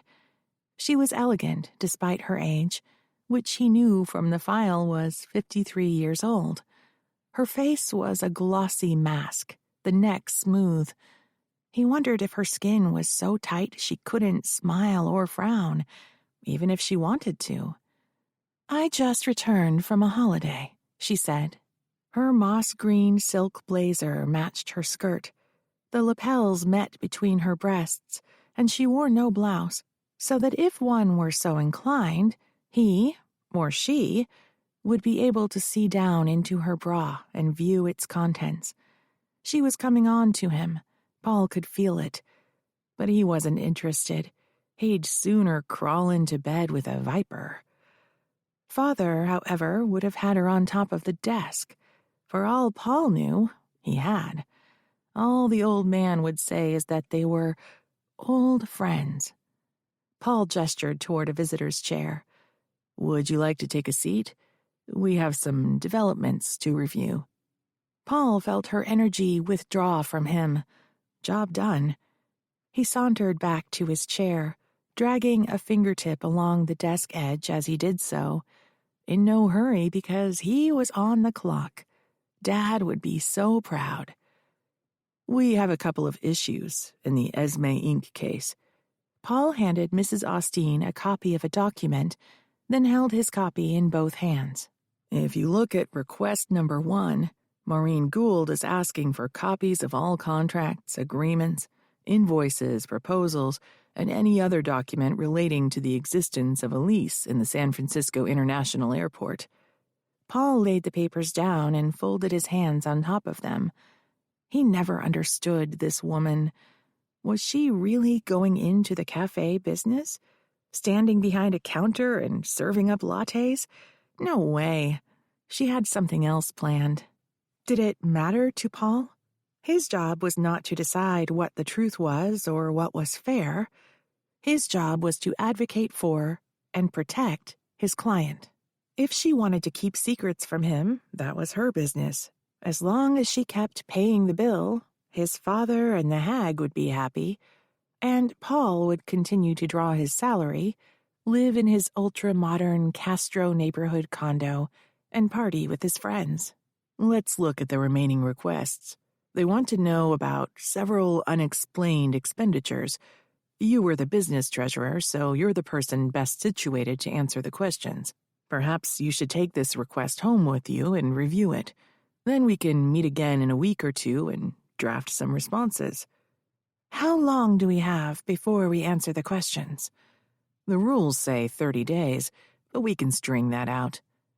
Mrs. Austin rolled up the document and began tapping it against her open palm. Again, how long do we have? Paul felt like a puppy who was about to get whacked for peeing on the carpet. Several weeks, maybe a few months. Eventually, Maureen Gould will file a motion to compel answers. We can get a routine continuance to respond to her motion, which will give us a few more weeks. The judge could take a couple months or more even to decide the motion. How much time do you need? Her voice took a sharp tone. Is that the best you can do? Paul had seen his father string out litigation for years, throwing up one hurdle after another to slow down the opposition. They were paid by the hour, the old man kept saying, no matter if it was the first hour or the 100th.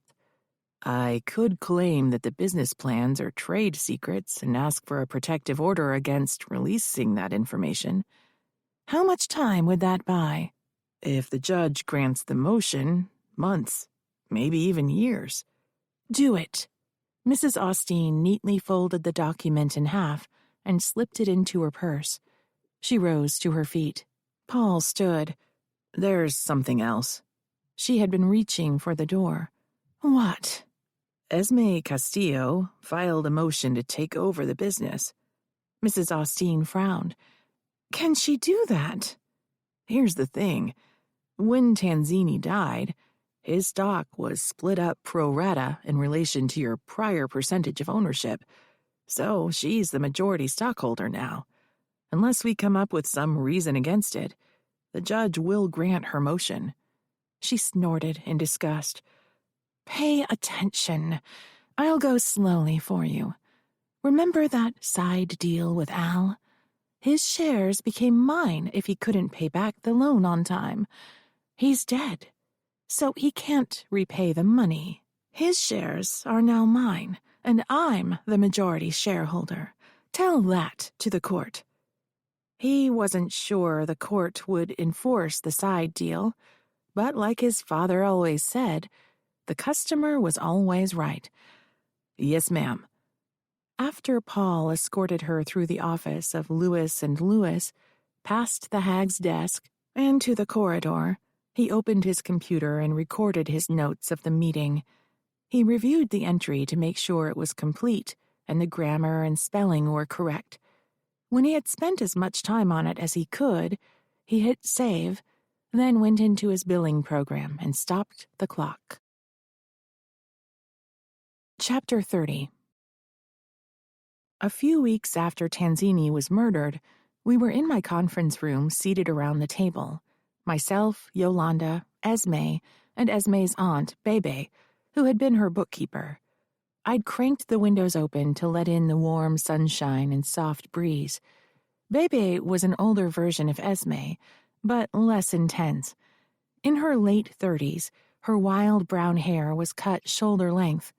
She wore jeans, a t-shirt, and big silver hoop earrings. Her brown eyes were large, framed with a thin layer of black eyeliner and a heavy coat of black mascara on long, curly lashes. I was keenly aware of Quinn, in my back office on a Zoom meeting with her study group preparing for an upcoming exam. Since the night she'd scolded me about Chinese laborers, she hadn't spoken to me except to be polite. We each had our laptops open. In the center of the table were stacks of paper files with so many colored stickies protruding from the pages that they looked like a bad haircut a child had given to her doll. That was my handiwork. Because of Tanzini's death, I had filed a motion to have the civil case dismissed. Esme was now the majority shareholder of Esme Inc., and she no longer wished to pursue the case against herself. The judge would have no choice, or so I'd thought. Rita Austin, the minority shareholder, objected. Her attorney, Paul Lewis, filed a brief arguing that, because of Tanzini's death, his stock had reverted to her by virtue of a side agreement. She claimed she had loaned him the money for his investment, and that when he didn't repay her on time, his shares became hers. The court denied my motion. Judge Rediger said she needed a full trial to resolve the ownership issues. Meanwhile, the court appointed a business management firm to run the bakery. But we had one win. The judge ordered Rita Austin to turn over the corporate books immediately. I had combed through the files, evidenced by the stickies. Bebe had gone over them, too. She sat to my immediate left so we wouldn't need to shout across the table. On a day-to-day basis, the bakery is barely getting by, Bebe said. What I mean by that is, there is enough money coming in to make payroll and rent and to buy supplies, but that's it. Otherwise, it's in trouble. Its liabilities exceed its assets. Esme has paid off all the big debts before she turned the business over, but no one is setting aside money for next year's insurance premiums, and the employee taxes haven't been paid. Esme pulled her braid over her shoulder and began unraveling it. But what about all that money Al and Rita put in? Gone, Bebe said. They paid it into the general account, and it's been bled dry. Rental payments on Tanzini's condo and his car, payment to his credit cards, and large cash withdrawals. Bebe tapped her computer mouse and studied the monitor a moment before she went on. And there was a payment for $10,000 and a later payment for $40,000 made out to Hughes Fisher, Inc. Esme straightened in her chair. Who's that? An architectural firm, Bebe answered. I looked it up. Architect? Yolanda asked. Why would he pay all that money to an architect? Bebe shrugged. Did you get a copy of all the board minutes and business files? Looks like we did, I said. There was nothing about an architect. I would have noticed. I had to pay an architect to draw up plans for the extensive refurbishment of the mansion before we obtained permits to do the work. Okay, then, Bebe said. What I want to know is, why is Rita Austin fighting so hard to keep a business that is virtually bankrupt? Good question. Chapter 31. I cruised by the mansion on my way home with the top down because of the warm weather. I wanted to make sure Lizzie's home was okay, since Dixon Vaughn had made it a target with his podcast. As the mansion came into view, I saw the color red peeking from behind the monkey puzzle tree on the front yard. Words had been spray-painted on the front wall. When I got closer, I read, Femicult Bitch, in big block letters. My hand started shaking. I pulled into a parking place and hit speed dial for Jake. Pick up, pick up, pick up, please, pick up. He didn't. I texted, call me ASAP. I got out of the car and ran across the street. When I stood in front of the bloody scrawl, the noxious fumes clinging to the mansion wall made me queasy. That paint was fresh. I punched in the code for the door, Quinn's birthday. There was no one in the mansion that day because we didn't have any events planned. I powered up the computer at the reception desk and accessed the security files. Less than half an hour before I arrived, a scrawny man dressed in black, wearing a ski mask and high-top trainers, had quick-stepped up the walkway and disappeared off the frame when he crossed the lawn heading for his destination. A moment later, he reappeared again as he jogged toward the street. I didn't see the muscle car with the racing stripe, nor could I see his face, so I couldn't be sure if it was the same man who had trespassed in my office and broken my window. But both had the same build and wore high-top Converse sneakers. My phone buzzed. It was Jake. What's up? The mansion was vandalized. My hands were shaking with adrenaline. Until now, I was hoping Dixon Vaughn would get bored with me. When did this happen? In the past hour. Red, I don't like the sound of this. I told you before about this guy. Doesn't give up, like a terrier. This is the third thing he's done. I'd feel better if Jerry was with you. I wanted to feel like I could handle Dixon Vaughn by myself. I was a grown woman. But the truth was, I'd gotten lucky when he tried to bully past me into the mansion. If he had not spotted the security camera, I don't know what would have happened. And now his henchmen had violated my office and vandalized my family home. Jake spoke, interrupting my thoughts.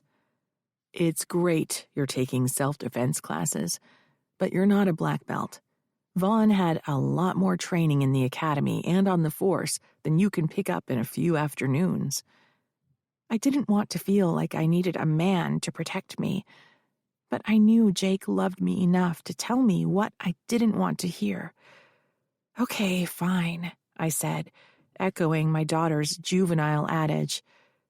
Just until this is over. Chapter 32. Mickey Wong was called in to man the evening news desk that night. She hated reading stories. The field, talking to real people, was where the news was. Let someone else stare into a television camera pretending it's a human being. But the anchor was on vacation, so here she was. Words crawled across the teleprompter, and Mickey read them aloud. This just in. A body has been discovered under what police describe as suspicious circumstances. The victim was found in his apartment following a police welfare check. He had not gone into work for several days, and his coworkers called the police out of concern. His identity will be released after his next of kin is notified. Chapter 33. Esme and I sat in a district attorney's windowless conference room that I knew well. I'd given Jerry the morning off. I'd always hated this room. Stagnant air. The smell of dust and paper overlaid the astringent stink of synthetic furniture and carpet. Light glowed from milky ceiling tiles. Where one light bulb was burned out, the plastic tile beneath it was gray, reminding me of a gap-toothed smile. Another tube light flickered and sizzled. Across from us were Detective Dobson, wearing a black suit, the younger Detective Chong, in a pressed cotton dress shirt and jeans, and Vivian Tandy, a prosecutor I knew from my time with the DA's office. Vivian was British African, slim and with a shaved head. She spoke with an expensive accent and wore a tailored beige suit and a white silk blouse. She was famous for her win-loss record. Formidable and ambitious, she had won every case that went to verdict before the Tony Paredes trial. It was rumored throughout the office that she had her eye on the DA's job as a launchpad to the bench. I had gone up against her in Tony's case. I'd won, so there was a feeling in the room that Vivian needed to tread carefully around me. But winning one trial does not mean winning the next one. Every case is unique. She and I both knew that.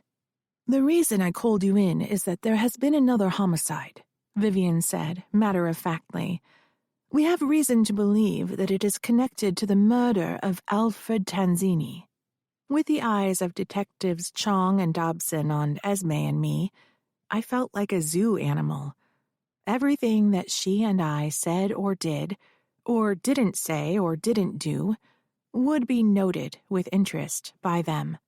I had cautioned Esme before the meeting that we would be neutral and say as little as possible. At least we weren't being videotaped.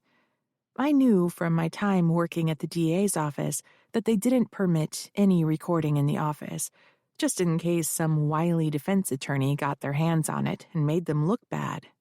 I waited for Vivian to continue. She looked at me. Did your client know a man named Henry Watkins? I gave Esme a nod. You can answer that. I don't recognize the name, Esme said. I could hear my phone, stashed in my briefcase, buzz with an incoming text. I ignored it. Vivian took a photograph out of the file folder in front of her and passed it across the table to us. Esme examined it. Oh, yeah, I know that guy. He was a friend of Al's. I saw him at Al's apartment when I dropped off some cookies that Al had asked for. Why was he in Mr. Tanzini's apartment? Vivian asked. My phone buzzed again. They didn't say, Esme said. I just thought he was a friend. I didn't hang out long. Actually, I didn't feel welcome. Al acted like I was just the hired help, so I left after a few minutes. What does this have to do with us? I asked. Henry Watkins worked in the County Department of Transportation. He was involved in issuing vendor permits at the airport, Vivian said. You mean like the restaurants and kiosks? Esme asked. Just so, Vivian said. My face warmed as I felt the detectives watching me. I focused on Vivian. Worked, as in past tense, I commented. My phone buzzed again. Should you get that? Vivian asked, glancing down at my briefcase. Yolanda can handle anything that might come up at the office.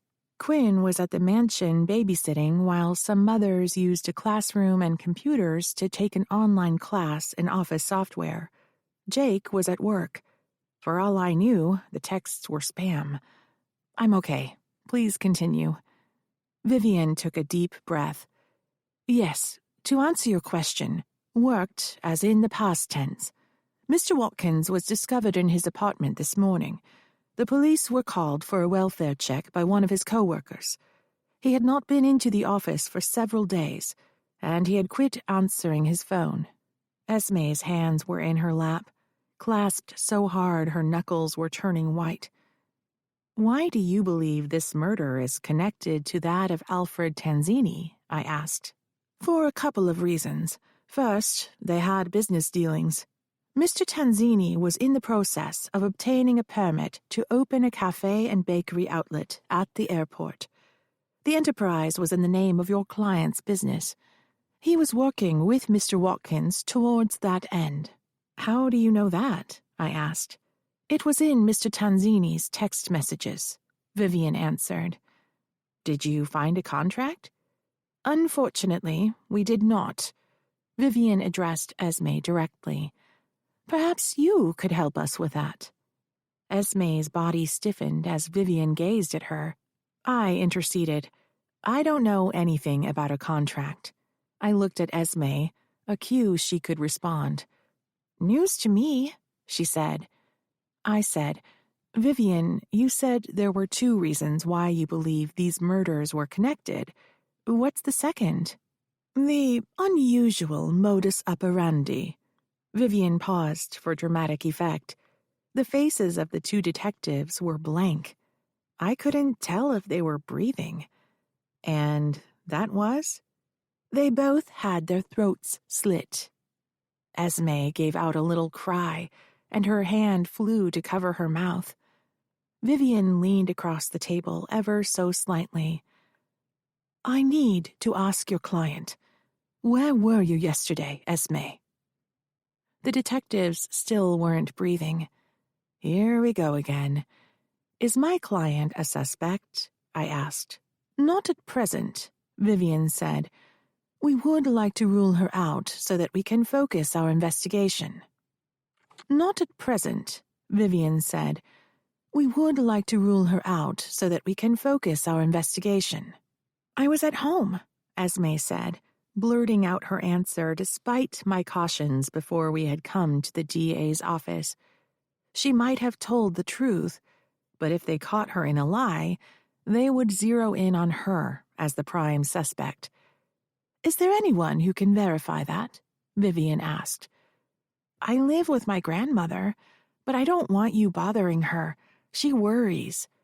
You do understand how important it is for us to verify your alibi, Ms. Castillo. This is a murder investigation. Esme turned to me. Can they do that? Just go around harassing my family like I was a criminal or something? I had nothing to do with this. I'm just a baker. Why can't everyone just leave me alone? I opened my mouth to advise my client to stop blurting things out, but before I could speak, Esme jumped up from the table and ran out of the room. Vivian picked up her file. I don't have time for this drama, Maureen. You know the drill. Someone murdered these men. Someone who hasn't been identified and is free to kill again. We will keep pushing forward until we find this person, with your client's cooperation or not. Chapter 34. When we climbed back into Sunny, my yellow BMW M5, Esme got out her cell phone, placed a call, and spoke rapidly in Spanish, which I did not understand. Esme was deep into the conversation, and it didn't sound like she was going to finish any time soon. When I pulled my phone out of my briefcase, it rang with a call from Yolanda. I didn't know who Esme was talking to, but it was obviously not my paralegal. I hadn't started the car yet, so I got out and stood on the sidewalk while I spoke with Yolanda. I wanted to tell her about Henry Watkins' death, but I didn't get a chance. "Are you out of the DA's office yet?" she asked. Her tone was urgent. "What's going on?" "Someone called in a SWAT alert about the mansion. Queen was there babysitting for some moms who were doing online classes. The next thing she knew, the place was surrounded by sharpshooters, and there was a guy with a bullhorn shouting for everyone to come out with their hands on their heads. Moms, kids, everyone. What the? Everything is okay now. Jerry went over there, and he's with them." "Who? And why?" "We don't know. It was an anonymous call to 911. They said there was someone in the building with a gun acting crazy and threatening to kill all the children. I'm on my way." I jumped back into my BMW and started the car. Esme was still on the phone. She shot me a frown because she would not be able to hear the person on the other end as my engine revved. I ignored her. I dropped the gear into reverse and backed up until the alarm sounded, warning that I was going to hit the car parked behind me, and then I backed up a few more inches. I threw the car into first gear, cranked on the wheel, and hurled myself into traffic, tires squealing. A horn blared. I shifted into second and then up into third, putting several yards between me and the angry driver behind me, and then glided through a yellow light before I turned right and headed towards Pacific Heights.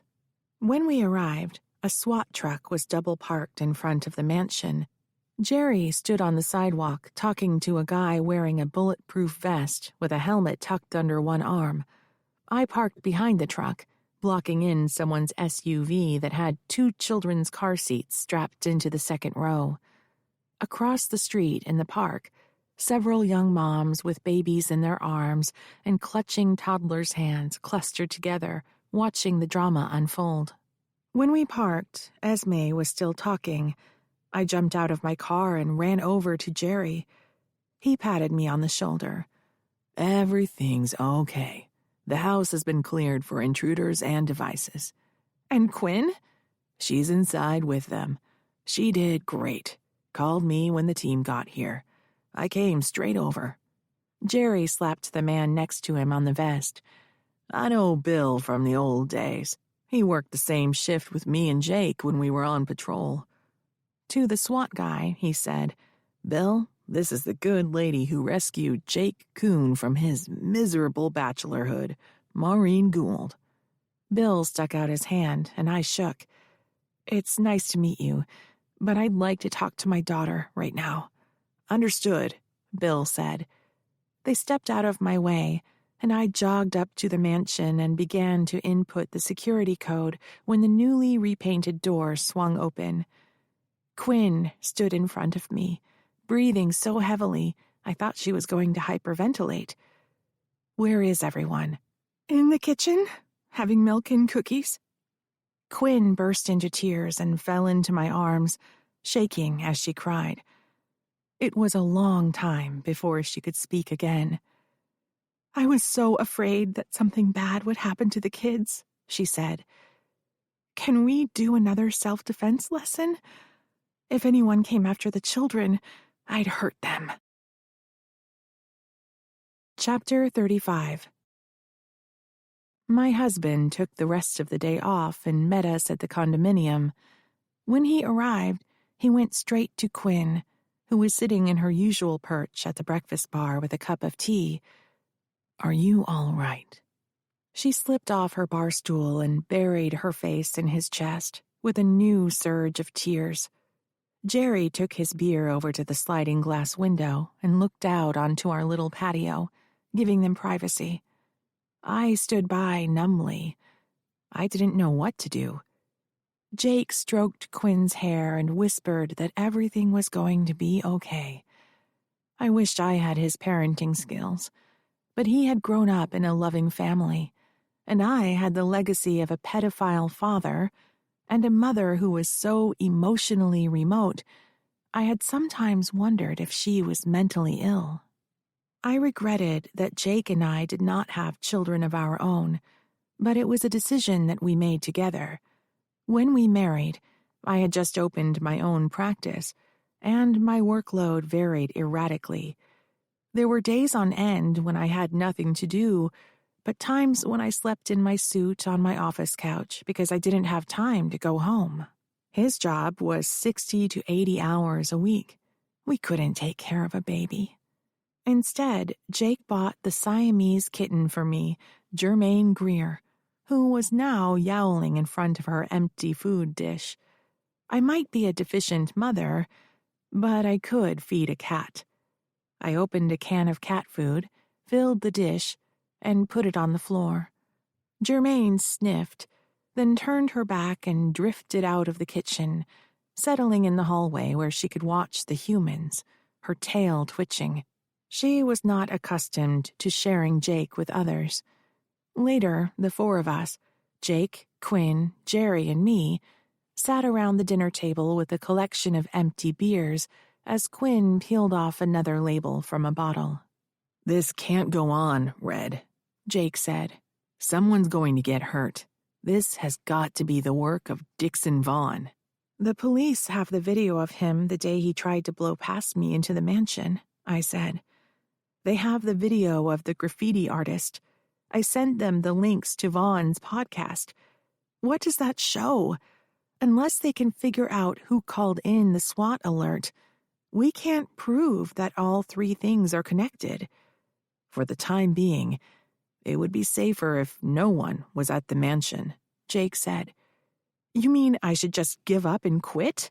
That's what he wants." "I get that, but someone is going to get hurt. It could be one of the mothers or one of the kids. Do you want that on your conscience?" Jerry pushed his chair back from the table, distancing himself from his foolhardy friend. "Jake, are you accusing me of putting the mothers and children in danger?"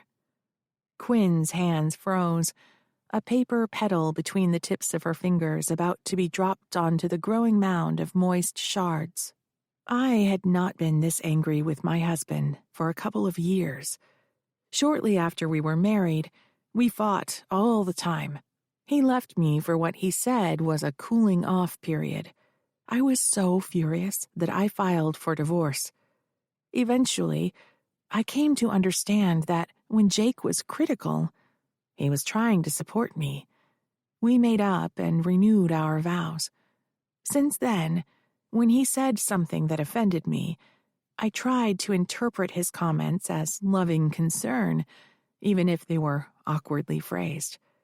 But right now, I wanted to throw something at his head, something soft. But still, I really wanted to see it bing off his noggin. Jerry had sat quietly through the exchange until now. He shifted his body weight to get Jake's attention. When Jake looked over at him, Jerry raised an eyebrow. Clearly, he understood that Jake was getting himself into trouble. Jake took Jerry's warning. "Maybe I put it the wrong way. What I meant to say is that there's nothing more important to me than the safety of you and Quinn." Frowning, Quinn dug her thumbnail under the label of another empty beer bottle. "I hate it when you guys fight." I turned to her. "We're not fighting, sweetie. We're kicking around ideas." "Sounds like fighting to me." For all I knew, Quinn's adoptive parents never argued. Perhaps if they disagreed, they spoke quietly among themselves out of her earshot. But what I did know is that when she sensed tension in our house, it made her feel insecure. We were her newly found family. She needed to know that we were stable. I might be a crap mother, but I could figure out that much. I said, "Jake's right. He usually is. We need to be extra careful going forward. I'll send an email out to the mothers telling them that we will arrange for classes and babysitting in another location, and that we will resume in a few days. Yolanda could find us a couple of hotel conference rooms, and we'll set up there." "Can you afford to?" Jake asked.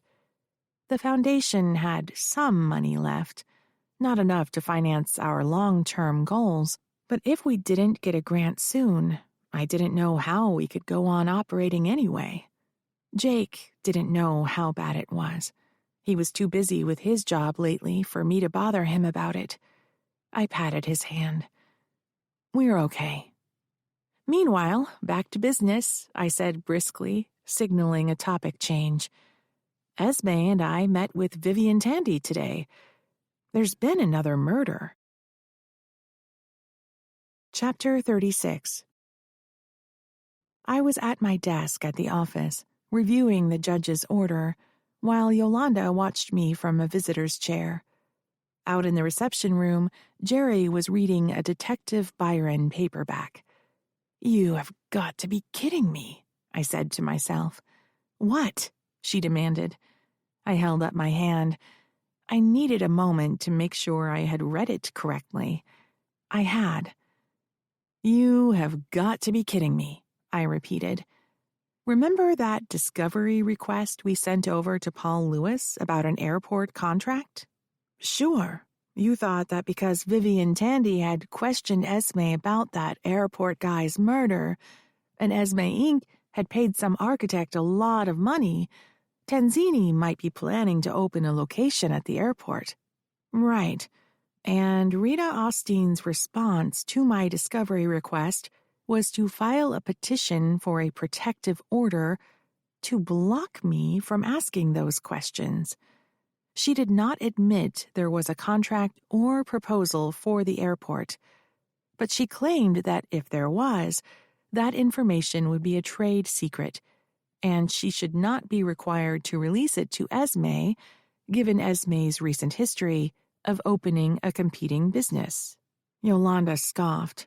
"By competing business, do you mean that little pop-up stand she had at the ferry building?"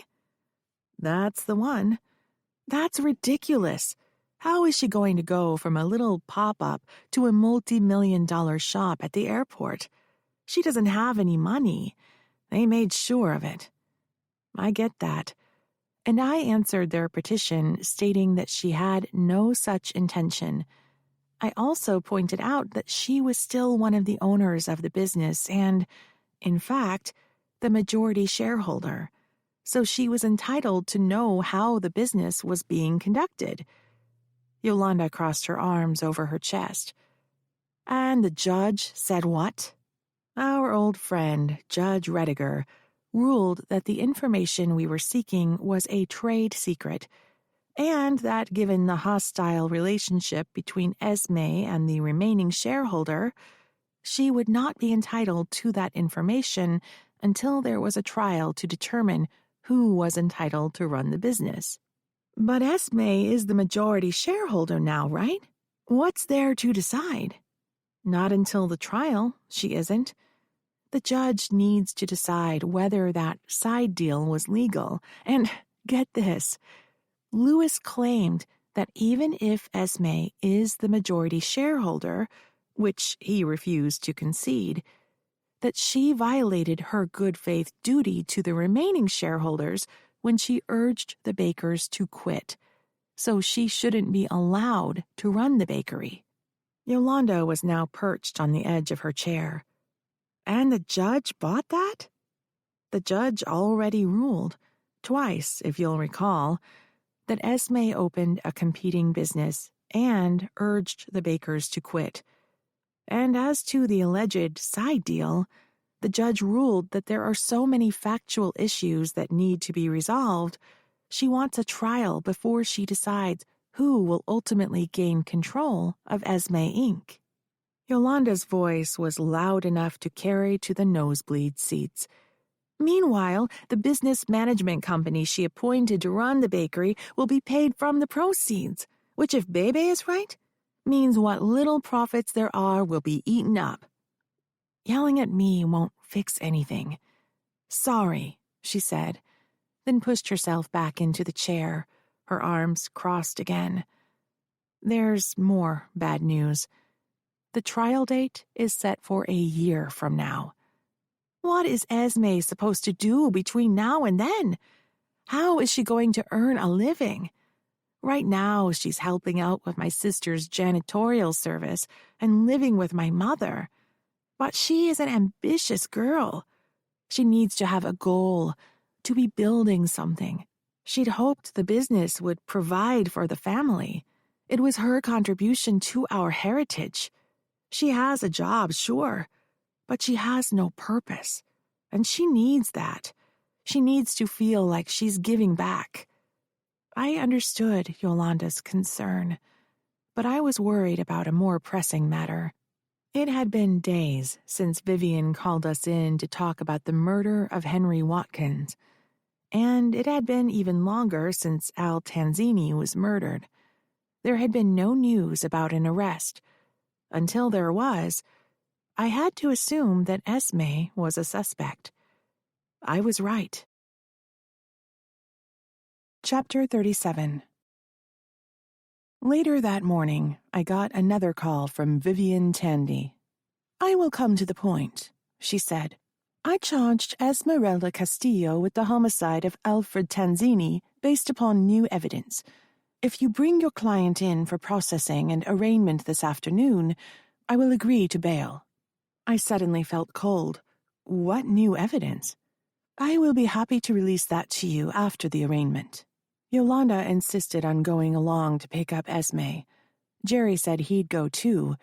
My BMW was too small for 4 people, or Jerry at all, so we took Yolanda's big red SUV. At first, she drove, but after she ran a red light, nearly causing an accident, I demanded she pull over, and I took the wheel. Jerry sat in the back of the car, staring out the window, diplomatically keeping his opinion to himself. Esme waited outside her grandmother's house, not dressed for court. She wore her skin-tight jeans, tank top, and bracelets. Arraignments aren't a fashion show, but we were in a hurry, so I reserved comment. Jerry stepped out of the back seat and held the door open for Esme. He climbed into the passenger seat beside me, and I took off for court. Esme was teary and her breathing was shallow. Her first words were, I didn't do it. It had to be Rita Austin. Is there anyone else you can think of who might have wanted Tanzini dead? Yolanda asked. Everyone he ever knew, Esme said, but it wasn't me. Did you ever meet this man, Bruno Fernandez, before court? I asked. He had a grudge. Never saw him, never heard of him, Esme said. Maybe that county guy, Henry something, did it. Henry Watkins, I said. Jerry slid me a side eye. Henry Watkins was killed with the same M.O. as Al Tanzini, a knife across the throat. It was far more likely whoever killed Tanzini killed Henry, too. Butchers are good with knives, Yolanda pointed out, meaning Bruno Fernandez. Chefs are, too, Jerry answered. Yolanda punched the back of Jerry's seat. Hey, whose side are you on? He turned to look at her. Esme's, of course. I know she didn't do it. I'm just pointing out what the prosecution is thinking. Jerry's right, I said. Rita did it, Esme said. I know it. Everything was fine before she came along. Before we were halfway to the courthouse, Esme began to hyperventilate. I pulled into a parking lot, went around to the back seat, and opened the door. Esme, listen to me. Breathe in slowly through your nose. That's good. Now blow out slowly through your mouth. Perfect. In slowly, out slowly. Within a few cycles, Esme's breathing returned to normal. I closed the door and jumped back into the driver's seat. Where did you learn to do that? Jerry asked. Law school. One of the other first-year students had panicked during an exam. When we were on break, she started hyperventilating at her desk. Another student, who had just graduated nursing school and was now going to law school with plans of becoming a medical malpractice attorney, talked her through it. I don't know what happened to the panicked student, but the nurse lawyer had already made millions and retired. When we arrived at the courthouse, Esme was calm enough to walk inside. The four of us found the courtroom. Vivian sat in the front row while another case was being processed. I walked into her field of vision to let her know I was there, and she nodded in acknowledgement. I returned to the pew where Esme, Yolanda, and Jerry were sitting halfway back in the courtroom. The case ahead of us finished. The judge signed some papers and handed them to his clerk. As the defense counsel stood, the defendant, a scraggly young man dressed in an orange prison jumpsuit, rose, rattling his wrist and ankle chains. A deputy took him by the elbow and steered him towards a small door to the side of the courtroom, through which they disappeared. "Where are they going?" Esme whispered. "Back to jail," I said. Esme turned on me, half standing as she did so in an effort to escape, but I had her blocked in. "Am I going to jail? You said I wasn't." Yolanda took Esme's hand and pulled her back down to a sit. "You're not," I said. The DA promised she would agree to bail. The judge called, "Next case." Vivian stepped through the gate. The assistant prosecutor at the table gathered his files and moved into a chair against the wall. "If it pleases the court," she said, "we would like to proceed with State versus Esmeralda Castillo." "Very well," the judge said. The nameplate in front of him said, Judge Matthews. I didn't know him. He was in his 40s, with thinning dark hair and black-rimmed glasses. I stood and motioned for Esme to follow. I held the gate open as she passed through and pointed her to the empty defense table. She stopped moving, paralyzed. I stepped into my place at the table. After she came around and stood beside me, she rested her trembling fingertips on the tabletop. Vivian spoke. "The state of California charges Esmeralda Castillo with 1 count of manslaughter, to wit, Esmeralda Castillo caused the unlawful killing of a human being, Alfred Tanzini, in violation of Penal Code Section 192. This crime carries a potential maximum sentence of 11 years. Esme grabbed my arm so tightly I had bruises. The judge turned to me. "Counselor, please state your name for the record." "Maureen Gould for the defendant, Your Honor. Also present is my client, Esmeralda Castillo." "How does she plead?" "Not guilty," I said. The judge made a check mark in the file before him. "What's the state's position on bail?" "The state agrees to release the defendant on her own recognizance," Vivian said. Esme leaned into me. "What does that mean?" "You can go home after we're finished here," I whispered back to her. I had already told her this several times, but people in fear have difficulty absorbing information, so I'd learned to repeat myself. "Very well," the judge said. "The clerk will issue a scheduling order. You may be excused." A deputy came forward. Esme looked at him blankly. "I need you to come with me," he said. She grabbed my arm. "But you just said I can go home." "They need to take your fingerprints and photo now," I said. "Don't worry, I'll go with you." The deputy took a step back, allowing room for me to lead my client to the small door on the side of the courtroom. He came around when we reached the door, unlocked it, and pulled it open, revealing a scuffed beige wall a few feet away. We were about to enter a narrow hall that immediately required us to turn left before we reached the door at the other end. I felt like a rat running through a maze. Esme was just behind me. I heard a groan, then the sound of a body falling.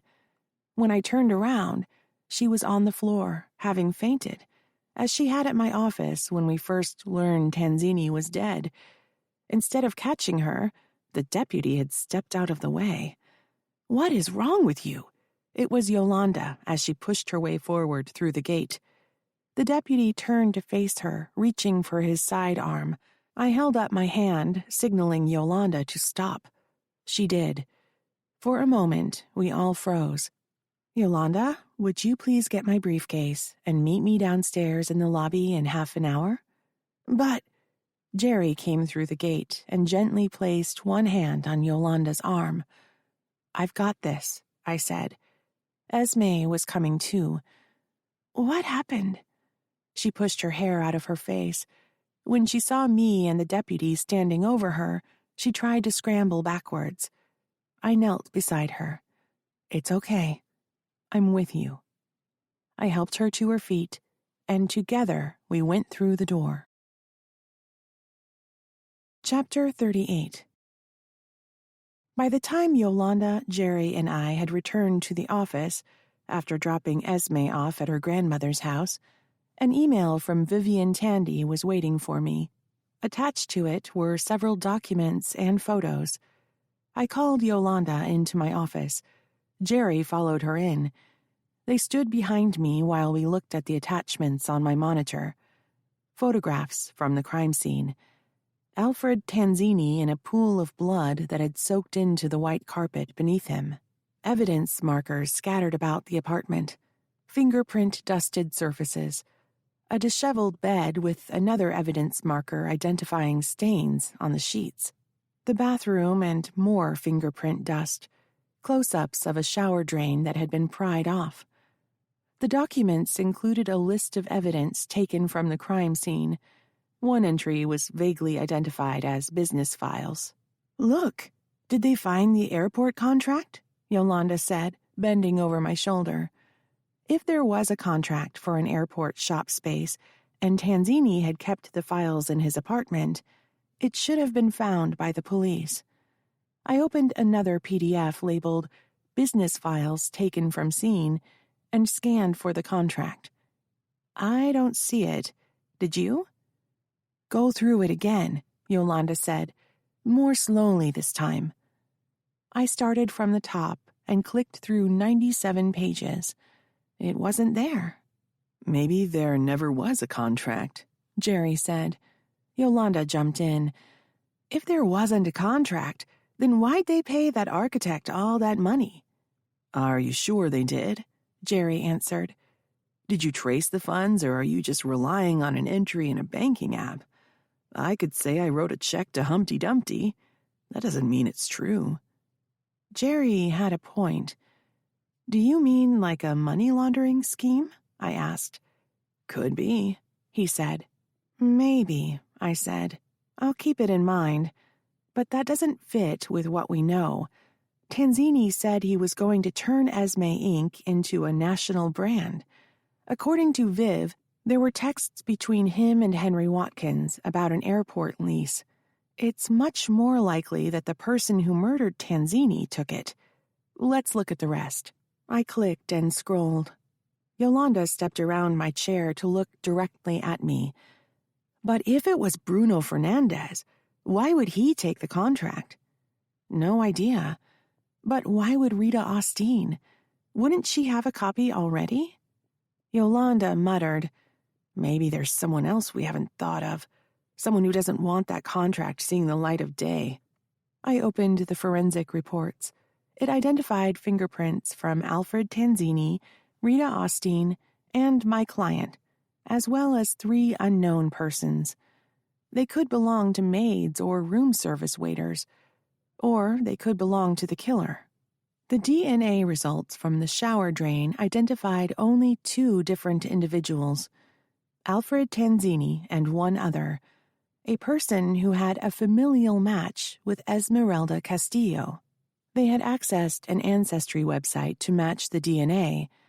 I looked up at Yolanda. Did anyone else in your family know Al Tanzini? You mean personally? I mean so personally that their hair sample would be found in his shower drain. I'm going to run down the hall, Jerry said. My implication was obvious, and he didn't want to get embroiled in a family drama. Yolanda paled. She shook her head slowly. There was only one person who would have used Tanzini's shower. Esme led me to believe that they didn't have a personal relationship, I said. That's what I thought, Yolanda said. But did you really ask her in so many words? I had not. In fact, I had never asked her at all. Detective Dobson posed the question when she came to my office, and I had shut down the interview before Esme answered. I need to talk with Esme, I said, in person. Yolanda glanced at her oversized, step-counting wristwatch. Does it have to be today? We need to explain to my mother tonight about the murder charge. Can it wait until tomorrow? On the one hand, if I postponed this talk until tomorrow, that would give Yolanda a chance to tell Esme what we had learned and to help her prepare an explanation, which might not be entirely accurate. Yolanda was protective. Having some experience in criminal law, she would be able to guide her niece in such a way as to hide incriminating evidence. I wouldn't put it past her. The maternal instinct to defend one's child, even if it's a niece rather than a daughter, was strong, especially in Yolanda. On the other hand, there was no way of cooking up a story about why Esme's hair was in Tanzini's shower drain, other than the truth. She had been in the shower because she had been in his bed. Sure, I said. I'll see both of you here first thing in the morning. Go home to your kids. Give them my love. Yolanda lingered by the door. Aren't you coming? I needed to get rid of her. I want to check my emails and messages first. Make sure there isn't anything on fire. I'll go home in a few minutes. Have a good evening. Yolanda shrugged. I don't know if that's possible. My mother is not going to take this well. Esme is her favorite grandchild. While I listened for the sounds of Yolanda shutting down her computer, then loading and starting the kitchenette dishwasher, I scrolled through my email. Jerry came back into my office. Yolanda says you're not leaving yet. Are you sure about staying behind? Jake will have my hide if something happens to you when I'm not around. It's late in the day. What bad guy is going to venture into this traffic?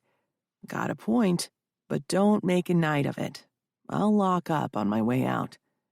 Promise. Now off with you, I commanded.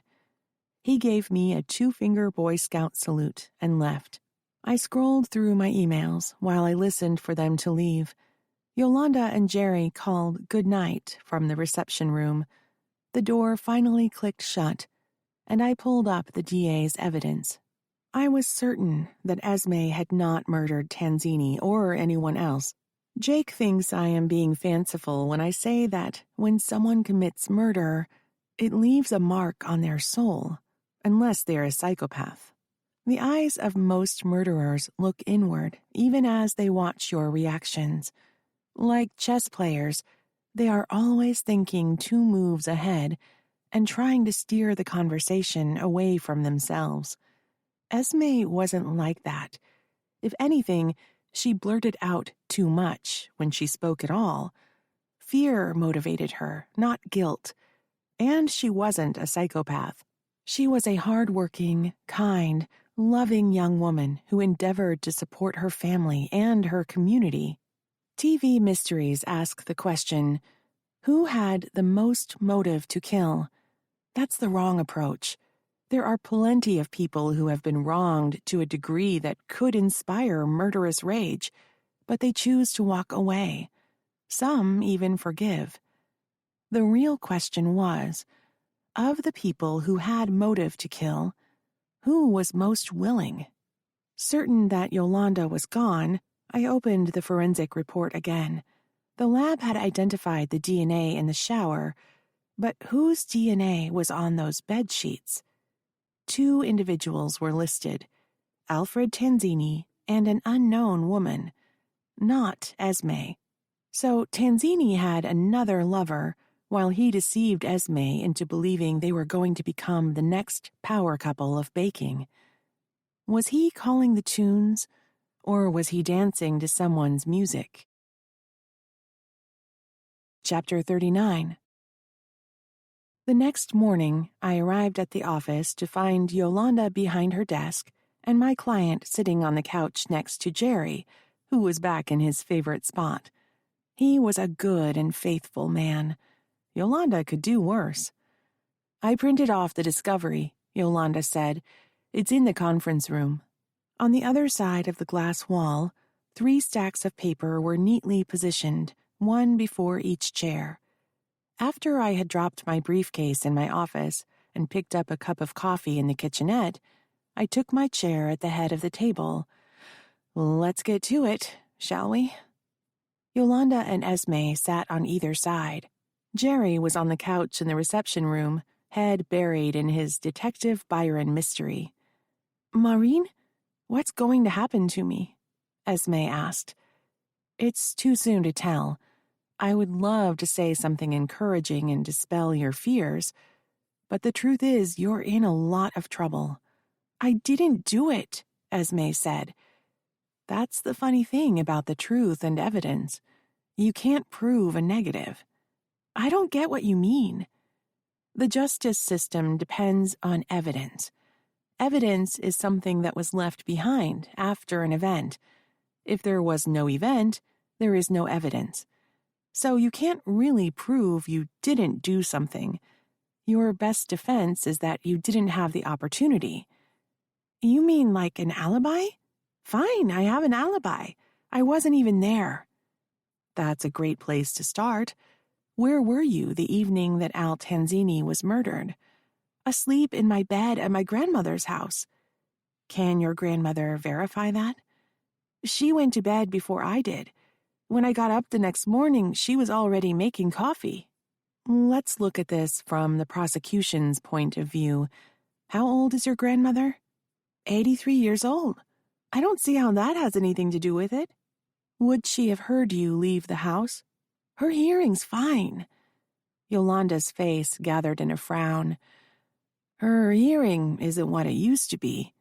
You probably didn't realize it because she covers up the fact that she's nearly deaf. Esme, haven't you noticed that if she isn't looking at you, she doesn't know you're talking?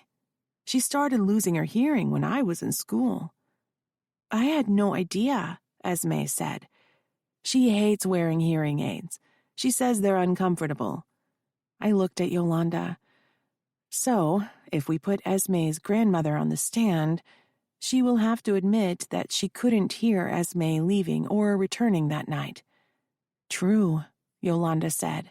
So, Esme doesn't have an alibi. I let that point sink in for a moment. Not only that, but we also have another problem. The prosecution has evidence that Esme visited Tanzini's apartment the night he was murdered. I didn't point out this evidence directly contradicted her denial of leaving home that she had just made a few moments ago, but by the looks on their faces, Esme and Yolanda got my meaning. Esme paled. What evidence? Yolanda asked. The doorman and the security video. Yolanda looked at her niece, astonished. You weren't supposed to go there. He had an injunction against you. You knew that. You just got done telling us that you were with Grandma all night. I don't understand.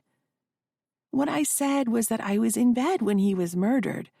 I went out earlier that evening to his place to see if we could talk, put this thing behind us. But he didn't answer when I rang his bell. The doorman said he had just come home. I waited a long time, thinking he was in the bathroom or something, and that's why he didn't answer. And then I rang again. But he never came to the door. So I figured he didn't want to see me. I left and went home. Did Yolanda discuss the forensic report with you? Yolanda said, I thought it would be better coming from you. Esme's head jerked up. What did they find? I flipped through the stack of paper in front of me and found the report. They took samples from the shower drain. The lab report shows the hair they found belonged to someone with your DNA. How can they possibly say that? They found a familial match on a DNA website. Esme stared out the window as her eyes brightened with tears. Yolanda reached out her hand, but Esme didn't seem to notice. I said, Here's the thing, Esme. If you tell me there is no way that hair can be yours, I will order an independent examination. Maybe the sample was contaminated. It happens all the time. Her chin jutted forward. It might not be mine, but it might be. Is that what you're saying? She was quiet for a long time. The only sound was from an unseen jet roaring across the sky. The atmosphere became heavy with silence. Yolanda clasped her hands on the tabletop, as we had seen judges do so many times. I picked up my cup, not really wanting to drink, but to distract myself while I waited out my client. The coffee's surface was shiny and reflected the overhead lighting. As I tilted the cup, the images distorted into long, skinny trapezoids that floated across the ripples. Esme swallowed, then took a deep breath. Okay, fine. I had a thing with him. Yolanda stiffened. A thing? When Yolanda was involved in an intimate relationship, it was serious, exclusive, and committed. Yet she understood that people made different lifestyle choices. But for her own family members, she had less tolerance. Esme looked at her aunt. It wasn't casual, if that's what you're thinking. I'm not like that. Then you admit that you were involved with him? Yolanda asked. If it wasn't casual, why did you keep it a secret? Through the glass wall that separated the conference room and the reception area, I noticed Jerry staring at his book as if he couldn't hear every word that was said. I wasn't keeping it a secret. I just didn't tell anyone. Esme looked at me for rescue. I was caught between my client and my paralegal. I needed accurate information, but I wasn't going to get it while Esme's aunt was in the room. Yolanda, I really need to speak with Esme privately. Perhaps you could go down to the cafe and pick up some muffins. Yolanda's face barely contained her rage. She didn't like being dismissed. Fine. She rose from the table and collected her purse from her desk drawer. She left, slamming the door on her way out. Jerry pretended he didn't notice. I turned to Esme. Exactly what was going on between you and Al Tanzini? When we first met, he was charming. He took me out to dinner and told me that I was brilliant and beautiful, and that my business would be the next hottest thing. He said he could help me take it to the next level. We would be partners. I would be the face of the business, and he would be the brains. I was fine with that. Running the business side was exhausting, and that's not what I was in it for. I'm a chef. I want to create food experiences. What I really wanted to know was if they were sleeping together. Esme understood my question, given the context. She hadn't answered yet, but I had learned over the years that it's best to let the client or witness tell the story in their own way. Everyone organizes information differently, and if I became too surgical in my questions, I wouldn't get the whole story, aspects of which could be important. So I listened. She finally finished with her backstory and looked at me for a reaction. I nodded for her to continue. Anyway, we spent so much time together, we got close. I thought we were developing a serious relationship, maybe even get married someday. So, yes, it is possible that they found my DNA in the shower drain because I showered at his place sometimes. Showered at his place after you had sex? You make it sound so cheap. I thought he loved me. Sitting before me was an intelligent, ambitious, attractive young woman who was easily bowled over by a middle-aged fraudster. I felt sad for her, and sadder that I would have to impart my next bit of news. There was another woman. Her DNA was found in the bedsheets. How long did this go on? I asked. Right up until the process server came that day at the mansion, I thought we were together. That's why I went over to his place so we could talk. I made a show of studying the document in front of me, although I knew what my next question was because I wanted her last answer to resonate. In the social contract between people in conversation, the last statement is accepted as truth unless the speaker modifies it or the listener challenges it. It felt like trapping my client through cross-examination, but sometimes I had to do that, because if I didn't, the other attorney would.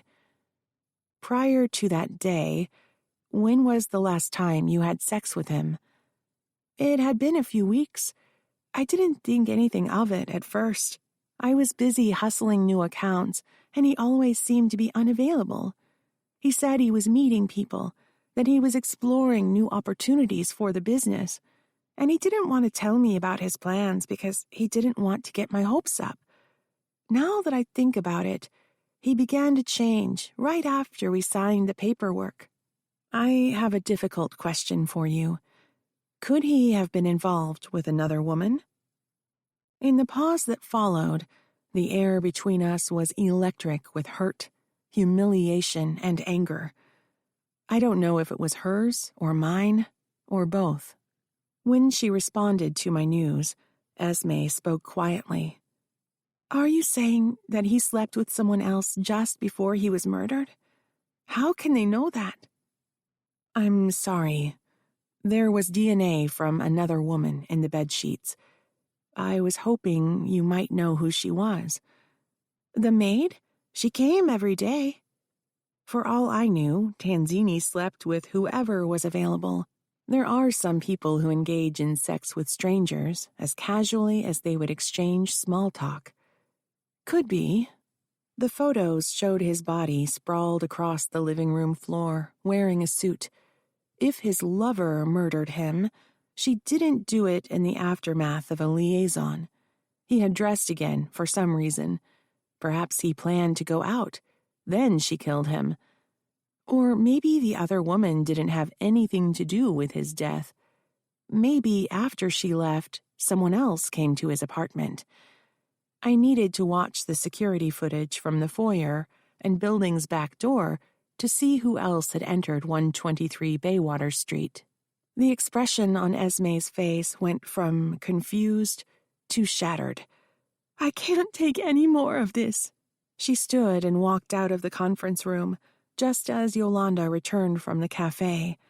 Esme bent her head, hiding her face in a curtain of hair to stop Yolanda from asking her questions, and disappeared through the door. Yolanda dropped the bag she was carrying on her desk and followed Esme out. Chapter 40. Rita Austin opened the microwave door after the bell dinged. With her fingertips, she pulled the ready-made dinner from the rotating plate and set it on her white marble countertop. In the background, nighttime news droned from the small television mounted over the wet bar. There was an accident on the Bay Bridge. Protesters in Golden Gate Park were arrested, and a trial date had been set for yet another corrupt public official in the county's Department of Transportation. Rita stopped what she was doing and turned to watch the story. What did this have to do with her? She had no dealings with the county personally. They couldn't touch her. As her dinner cooled, she set the table in the adjacent dining room. Whether she dined with others or alone, she was entitled to the best. Linen tablecloth, a linen napkin neatly folded, silverware, crystal goblets for water and wine. As she had done when she was married, she dressed for dinner wearing a smart suit or dress, high heels, and freshly applied makeup. Just because she was alone now, there was no reason to reduce her standards, even on the maid's day off. She returned to the kitchen and peeled the plastic lid from the microwave dish. She spooned the contents onto a bone china plate. This was not the type of microwave dinner Rita ate every night as a young adult when she came home from the accounting firm. Rubber chicken covered with a glutinous sauce, accompanied by mushy vegetables. This was a gourmet meal, chicken Florentine with green beans and red peppers. She carried the plate to the dining room. From the sideboard, she retrieved an opened bottle of white wine and refilled her glass. She slipped into her chair at the head of the table where her late husband once sat, the table his children had wanted to take from her, in the Victorian townhome they had tried to throw her out of. But she was tougher than they anticipated, and she prevailed. The court upheld the will he had executed shortly after their marriage, leaving everything to her. Those children had been hateful, accusing her of being a gold digger. There were even suggestions she had murdered him, but they had no proof. Rita deserved to inherit the entire estate. There were nurses, certainly, but he didn't want strangers tending to his personal care. It was too humiliating, he said. So she was the one who changed his diaper and cleaned him up while she choked down the urge to vomit. His children got everything they deserved. Nothing. She snapped the napkin open and draped it across her lap. She lifted a knife and fork and was about to cut into the chicken breast when she heard his name, Alfred Tanzini. She leaned back in her chair so she could see the television through the open door. A studio photo of Al that had been poached from the business website was on the screen next to one of Esme Castillo. That photo of Esme was not on the website. It must have been stolen from social media. The reporter read from a script. The DA's office announced today that it charged Esmeralda Castillo with the murder of Alfred Tanzini, her former business partner. Court records show there had been a falling out and that Mr. Tanzini had forced her from the business. No trial date has been set. And now for the weather. Al's murder had been solved. About time. Immediately after his body was found, the police came to inform Rita. She had merely told them the truth. The board of Esme Inc. had been forced to remove one of the partners from the business because she had encouraged their employees to strike. The business was shaky already, and now they had a crisis on their hands with no bakers. They had to hire unskilled labor on short notice to fill the orders. When Esme was removed, she began a competing enterprise, so they had no choice but to file a lawsuit against her. The court issued a restraining order, but Esme had violated it that very day. She was emotional, unstable, obsessed with Al, and Rita did not know what she was capable of doing. It was the truth. 2 birds, 1 stone. Esme got what she deserved, just like Rita's stepchildren. Rita lifted her wine glass and took a long, slow sip. This was a very good vintage, paired perfectly with her dinner. The cell phone next to her plate rang. Samuel Porter's name appeared on the screen. Rita set her glass down and picked up the cell. She pulled her clip earring off, put the device to her ear, and pushed back into the armchair. "Samuel, good to hear from you. It must be late where you are." I just got out of a committee meeting. I'm sorry, Rita, but I'm following instructions. What is the status with Esme's Casa Airport Cafe? Rita toyed with her fork, contemplating the most diplomatic language she could use. As you know, we have the contract.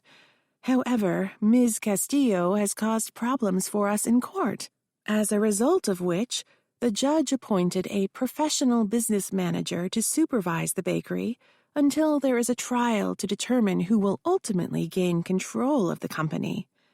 How long will that take? The trial date is next year. Can't you get the business manager to push the cafe through? Rita had considered the idea and dismissed it. Al had squandered all the money she'd put into the business, living the high life. There were no funds to pay a contractor for the airport cafe build-out. That would cost hundreds of thousands of dollars. Rita could put up her own money, but if Esme Castillo won control of the business, why should Rita risk her own capital? After all this litigation, Esme wouldn't be inclined to repay her. Then there would be another lawsuit that would eat up the profits. Let me see what I can do. I'll get back to you. I'm sorry, Rita, but we only have 2 weeks. If we don't see progress by then, the committee has decided to drop the project and move on to something else. I understand, Rita said. Time is of the essence. So it is. I hope you have some good news for me soon. Have a good evening. Rita looked at the phone's small screen as the call disconnected. Then she tapped the icon for young Mr. Lewis. Chapter 41. Paul Lewis was belly up to a bar, ordering a round of beer for his table mates when the phone in his pocket buzzed. He had stopped off at his Castro Street apartment, took a quick shower, and changed into a beige silk short-sleeved shirt, faded jeans, and loafers, no socks, before he headed out to meet his friends. The place had a hip vintage vibe with an antique bar and tables, leather chairs, and subdued lighting. On dark walls hung framed prints of old European masters that had been embellished amusingly. Mona Lisa with piercings. The little dog in Arnolfini's wedding portrait lifted his leg. Holbein's Henry VIII held a hamburger in his fist. A great guffaw came from the table where Paul's friends waited for their drinks. He was missing the fun. The bartender had just finished uncapping the 6 bottles of beer he had ordered and was waiting to be paid. Paul slid his charge card across the countertop, and the bartender swiftly concluded the transaction. Paul stuffed the receipt and the card into one pocket as he pulled the phone out of the other. The caller ID said Rita Austin. Not now. I just got here. Paul heard his name called. He turned and saw one of his friends gesture as if he was holding an imaginary bottle of beer over his mouth. They were impatient. Rita Austin had the firm on retainer. That meant she expected Paul to answer his phone any time of the day or night. That also meant when he answered, he could bill her for his time. It was clients like her, paying like clockwork, who financed his lifestyle and kept the hag and his father off his back. Paul carried the bottles over to the table, then shook his phone so his friends could see he had to take a call. These were the guys that he'd gone to school with. 2 of them were now lawyers, and the other 3 worked in the financial district. Sorry, guys, Paul said. I've got to take this. Ka-ching, one called out, pretending to pull down a cash register arm. At least I have a job. Not everyone did. Anderson and Sinclair, 2 of their gang, had walked out of their jobs and were hiding from the authorities. No one had heard from them in days. Working for Daddy, his friend retorted, then slapped his neighbor's elbow as the boys howled with laughter. Paul extended his middle finger, then stepped out into the street to return the call. When she answered, he said, Sorry, Mrs. Austin. I couldn't get to my phone in time. Have you seen the news? She asked. Not today. Is there something I should know? The police arrested Esme Castillo for Al's murder. Paul felt like he was going to faint. He leaned against the cold stone wall to keep from falling. The aroma of gourmet baked pizza drifted on a warm breeze from a pizzeria down the street. It made him nauseous. "Where are you?" she demanded. She must have heard the street sounds, cars driving by, and people laughing. Paul didn't like his clients knowing too much about him. If Rita Austin had any idea that Paul enjoyed leisure activities at any time, she would accuse him of neglecting her business. "Just on my way home," Paul said. "Am I interrupting?" she asked sarcastically. "Never, Mrs. Austin. I'm at your disposal." That was his father's motto. He always said the clients paid a fortune for the fantasy that you were their servants. "Good," she said. "But what I want to know is, how does this affect the shares? Isn't there some law that says murderers are not allowed to benefit from their crime?" The buzzing noise in Paul's head blotted out her voice. "I'm sorry. I didn't catch that. A bus just drove by." "Can't you go somewhere quiet?" Paul peered into the pub window. His friends were on their feet, guzzling the dregs of their beers, getting ready to leave. If he ended the call and went inside to rejoin them, by the time he got home there would be a message from his father, rebuking him for blowing off Mrs. Austin. "Let me call you right back," he said. His friends filed out of the pub door, laughing and pushing each other. Honestly, they had not matured much since high school. "We're grabbing a bite to eat," Andy said. "Are you coming?" Paul shook his head.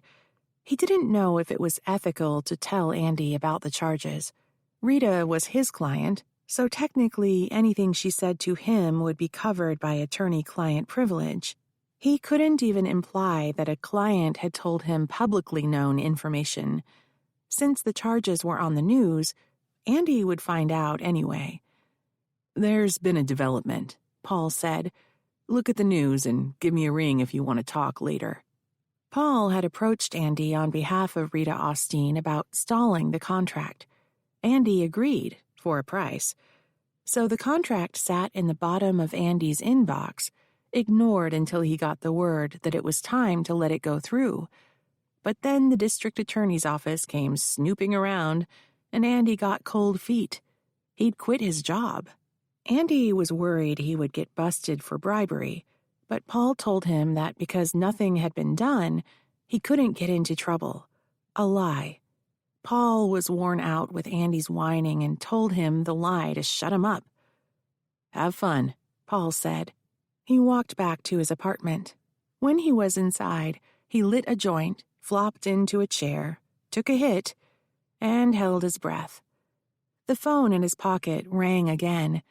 When he looked at the screen, he saw that it was her.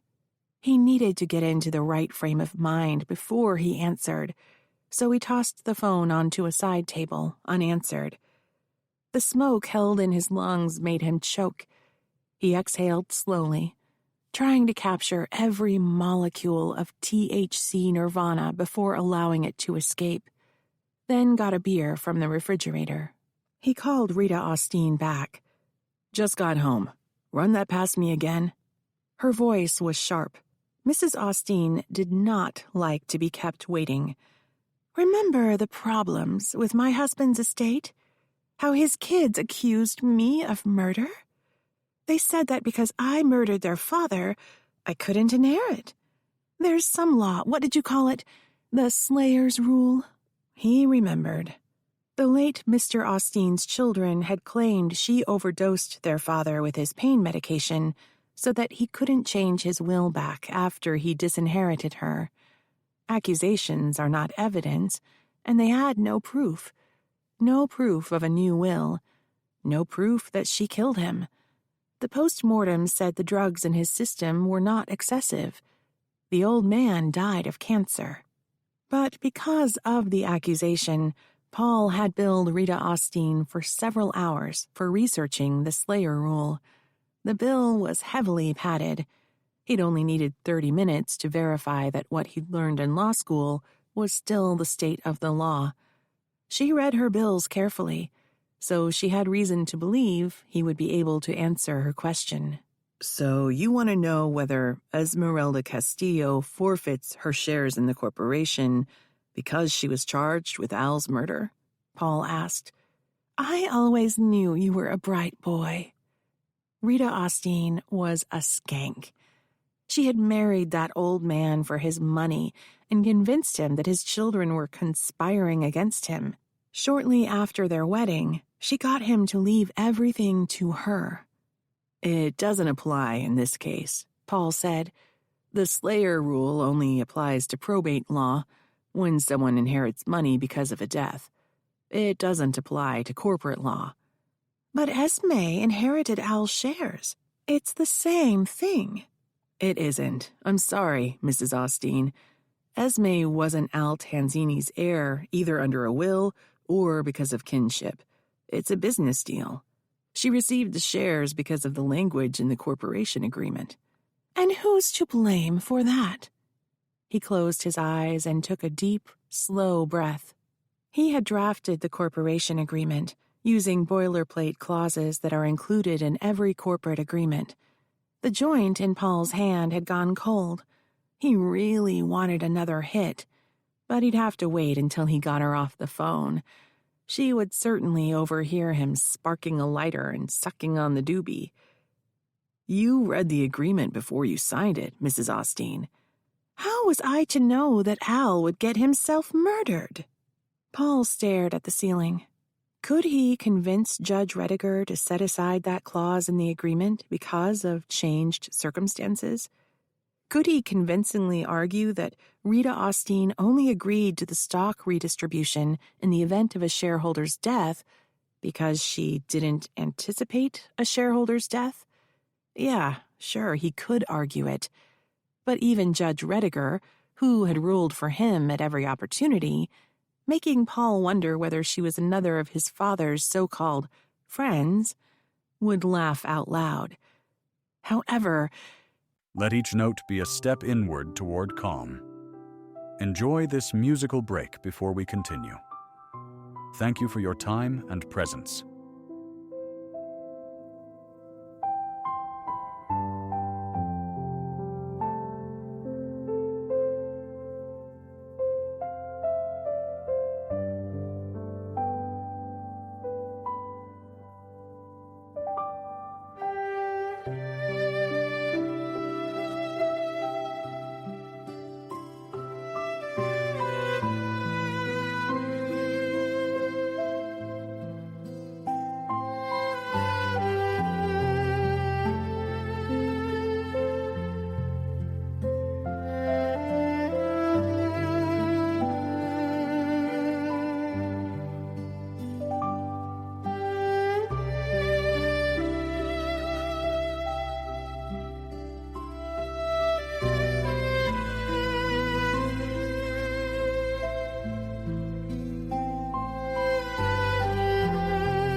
consulting Mrs. Austein's idea would not be conducive to an amicable attorney-client relationship.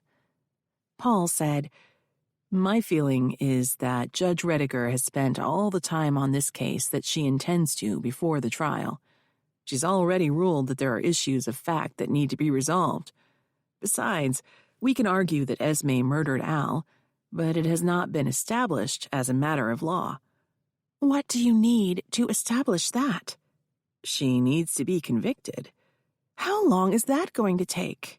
"Anywhere from a few months from now, if she insists on her speedy trial rights, until a year or two in the future, if her attorney stalls for time."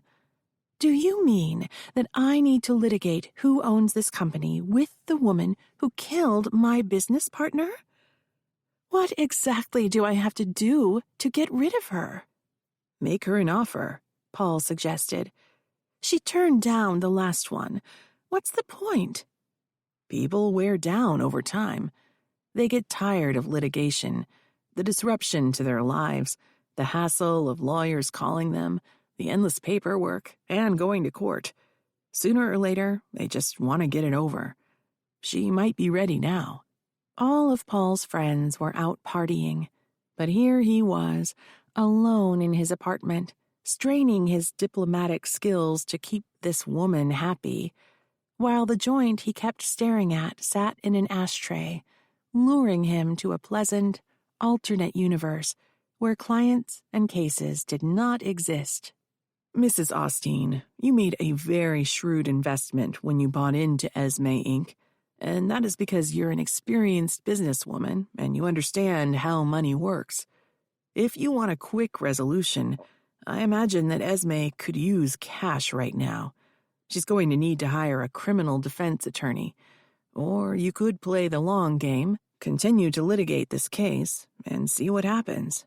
"We'll see about that," she said, her voice icy. Then she hung up without saying goodbye. Chapter 42.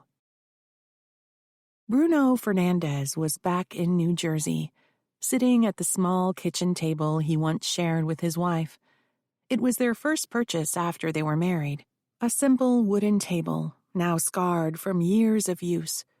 Before him was a plate with 2 eggs, 2 pieces of bacon, and 2 pieces of toast lightly buttered. A 6-ounce glass of orange juice was positioned within easy reach, next to a steaming cup of black coffee. As he waited for his meal to cool, he opened his cell phone. A notification dropped onto the screen. There had been a development with Al Tanzini. The young woman who had been his business partner was charged with his murder. That was too bad. She seemed like a nice girl. Chapter 43. After Esme left, I went back into my office and began watching the building surveillance video. There were 118 apartments in that building, which meant a flurry of people went in and out of the foyer throughout the day. Alfred Tanzini had been murdered sometime after 5:45 p.m., the time when he'd returned to 123 Baywater Street.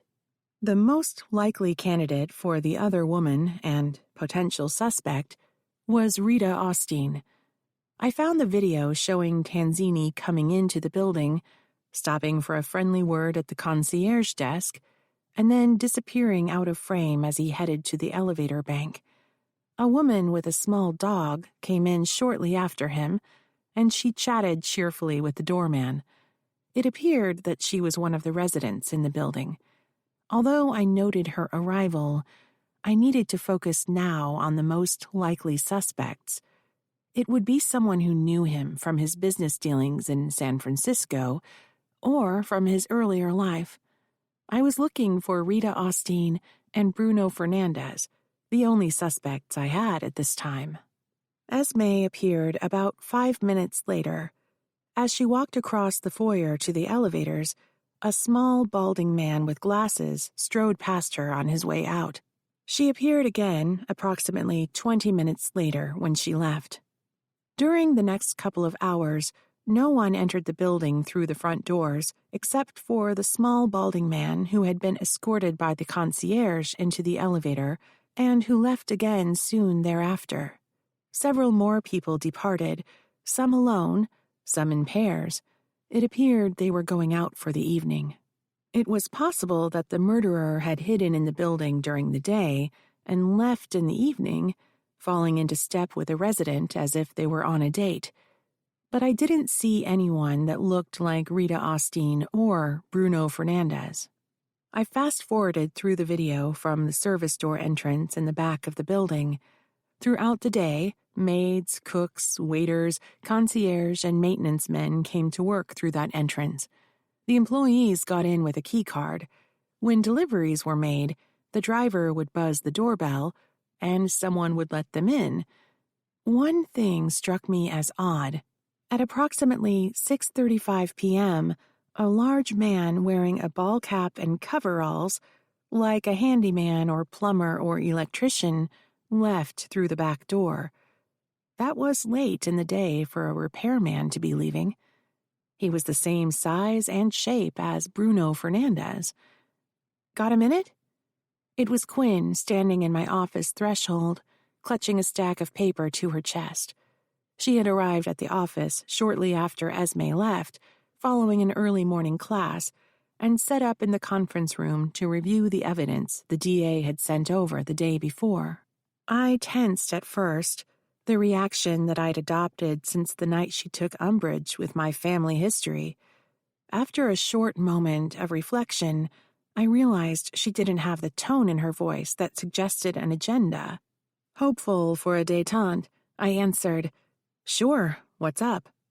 She put the papers on my desk and pulled a visitor's chair in close so she could sift through the pages for me. "Rita Austin, it took a while for me to track her down, but this is what I found. She's a widow, that's where her money came from. She married a rich old guy a few years before he died. He left her everything and cut his kids out of the will. His kids sued, claiming that she had asserted undue influence over him, and they claimed there was another will that he had executed just before he died, leaving them the estate. But that will disappeared. They also claimed that she killed him, but the coroner said he died because of the cancer he had been battling for a long time. How long ago was that? Just a couple of years. Do you have time to track down her kids? Get more details from them? I don't want you neglecting your studies."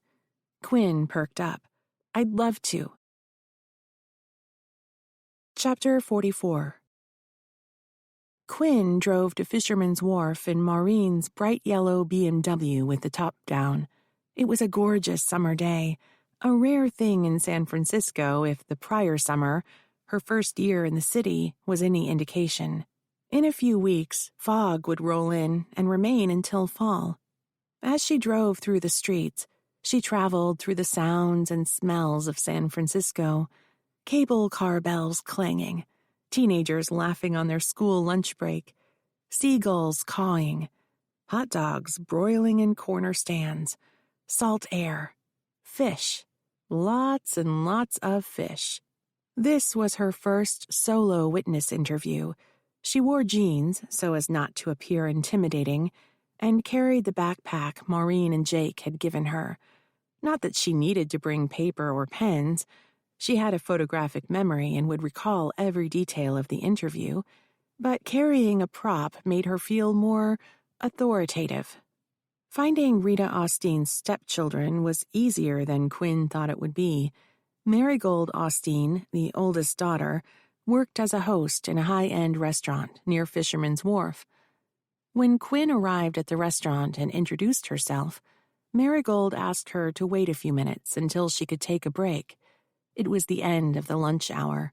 Quinn sat in the reception as she watched waiters in black slacks and long-sleeved button-down shirts silently ferry charge cards to the host stand and go back to the tables with receipts. Through the doorway, Quinn could see linen-covered tables topped with glittering glassware and the besuited diners speaking quietly. Behind them were floor-to-ceiling windows overlooking the San Francisco Bay, with the Golden Gate Bridge and Marin County in the distance. This was the view Diego Rivera had painted when he visited San Francisco before the bridge had been built.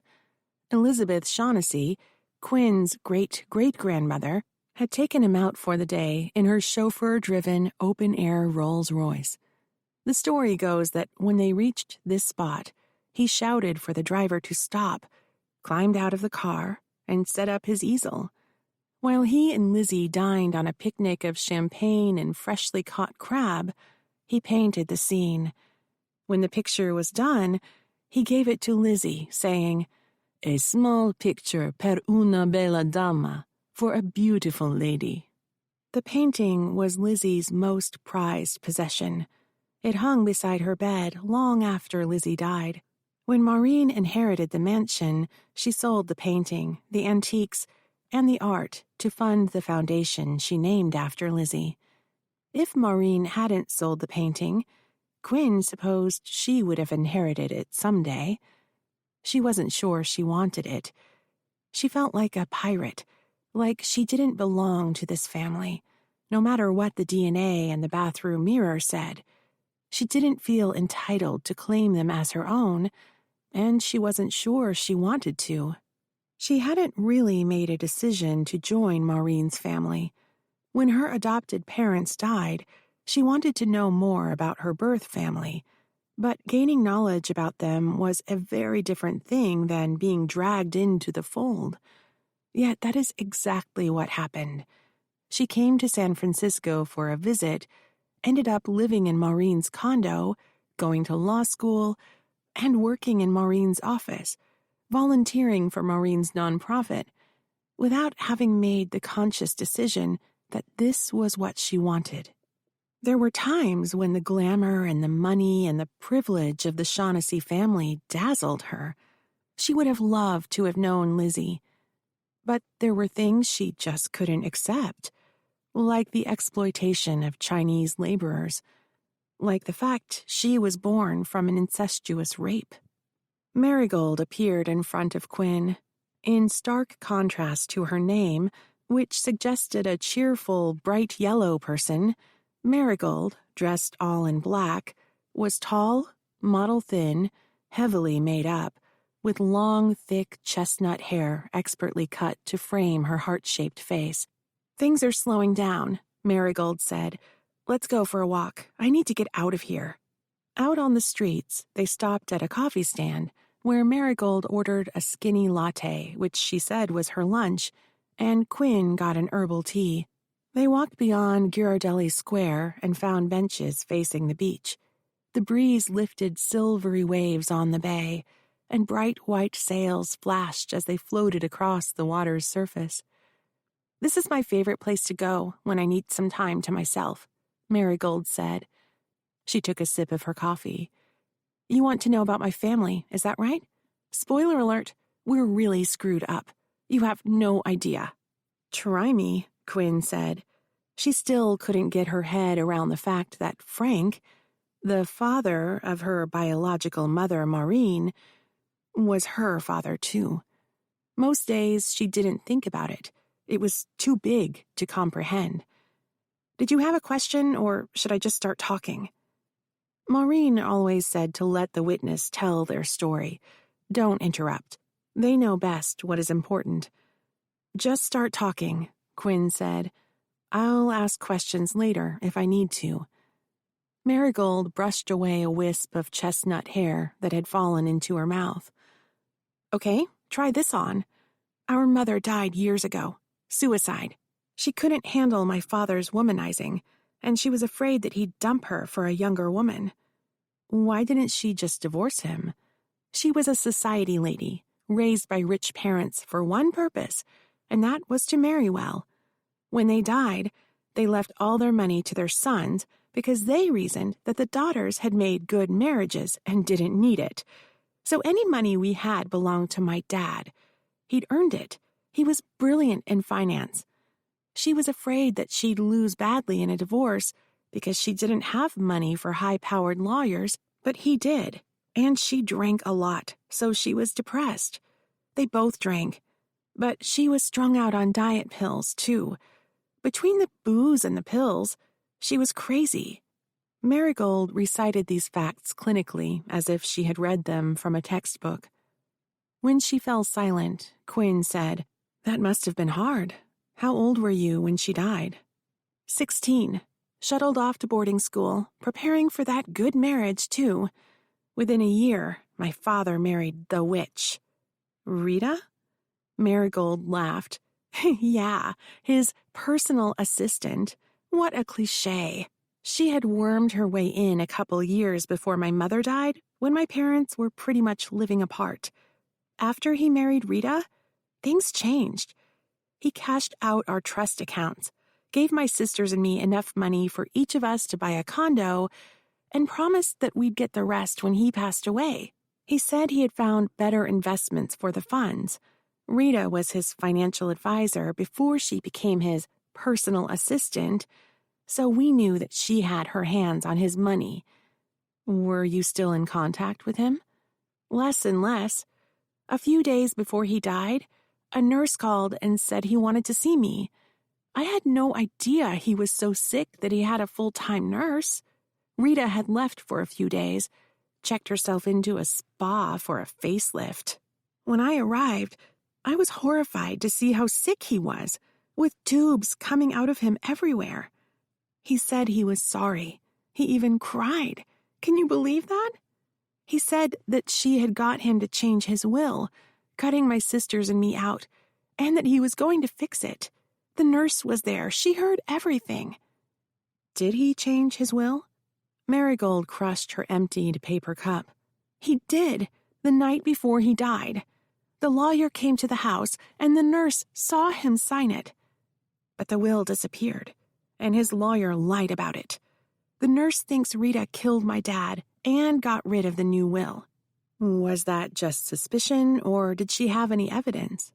Evidence? You mean, like, right after my dad died, when the nurse started collecting the medical equipment? She discovered all his medication was gone. Rita told her she'd flushed the drugs down the toilet because she was worried that if she threw them away, an addict would find them in the garbage. But the nurse figured that if someone counted how many drugs were left, then they'd know Rita had given him an overdose. He was still lying in his bed. The undertakers hadn't come for him, and suddenly Rita's tidying up? Strikes me as a little weird. Like, since when did she lift a finger? Quinn had found the lawsuit in the court archives. The daughters of Mr. Austin had sued Rita for their share of the inheritance. There was a trial. Quinn knew they'd lost, but she wanted to hear Marigold's story. What happened? We couldn't afford an attorney. Rita had Paul Lewis. He convinced the judge that our testimony wasn't good enough to prove there had been a new will, so we got nothing. Not only that, but we also owed her for his attorney fees. So now she's living in the Victorian, and I'm hustling tables. That totally sucks. It sure does.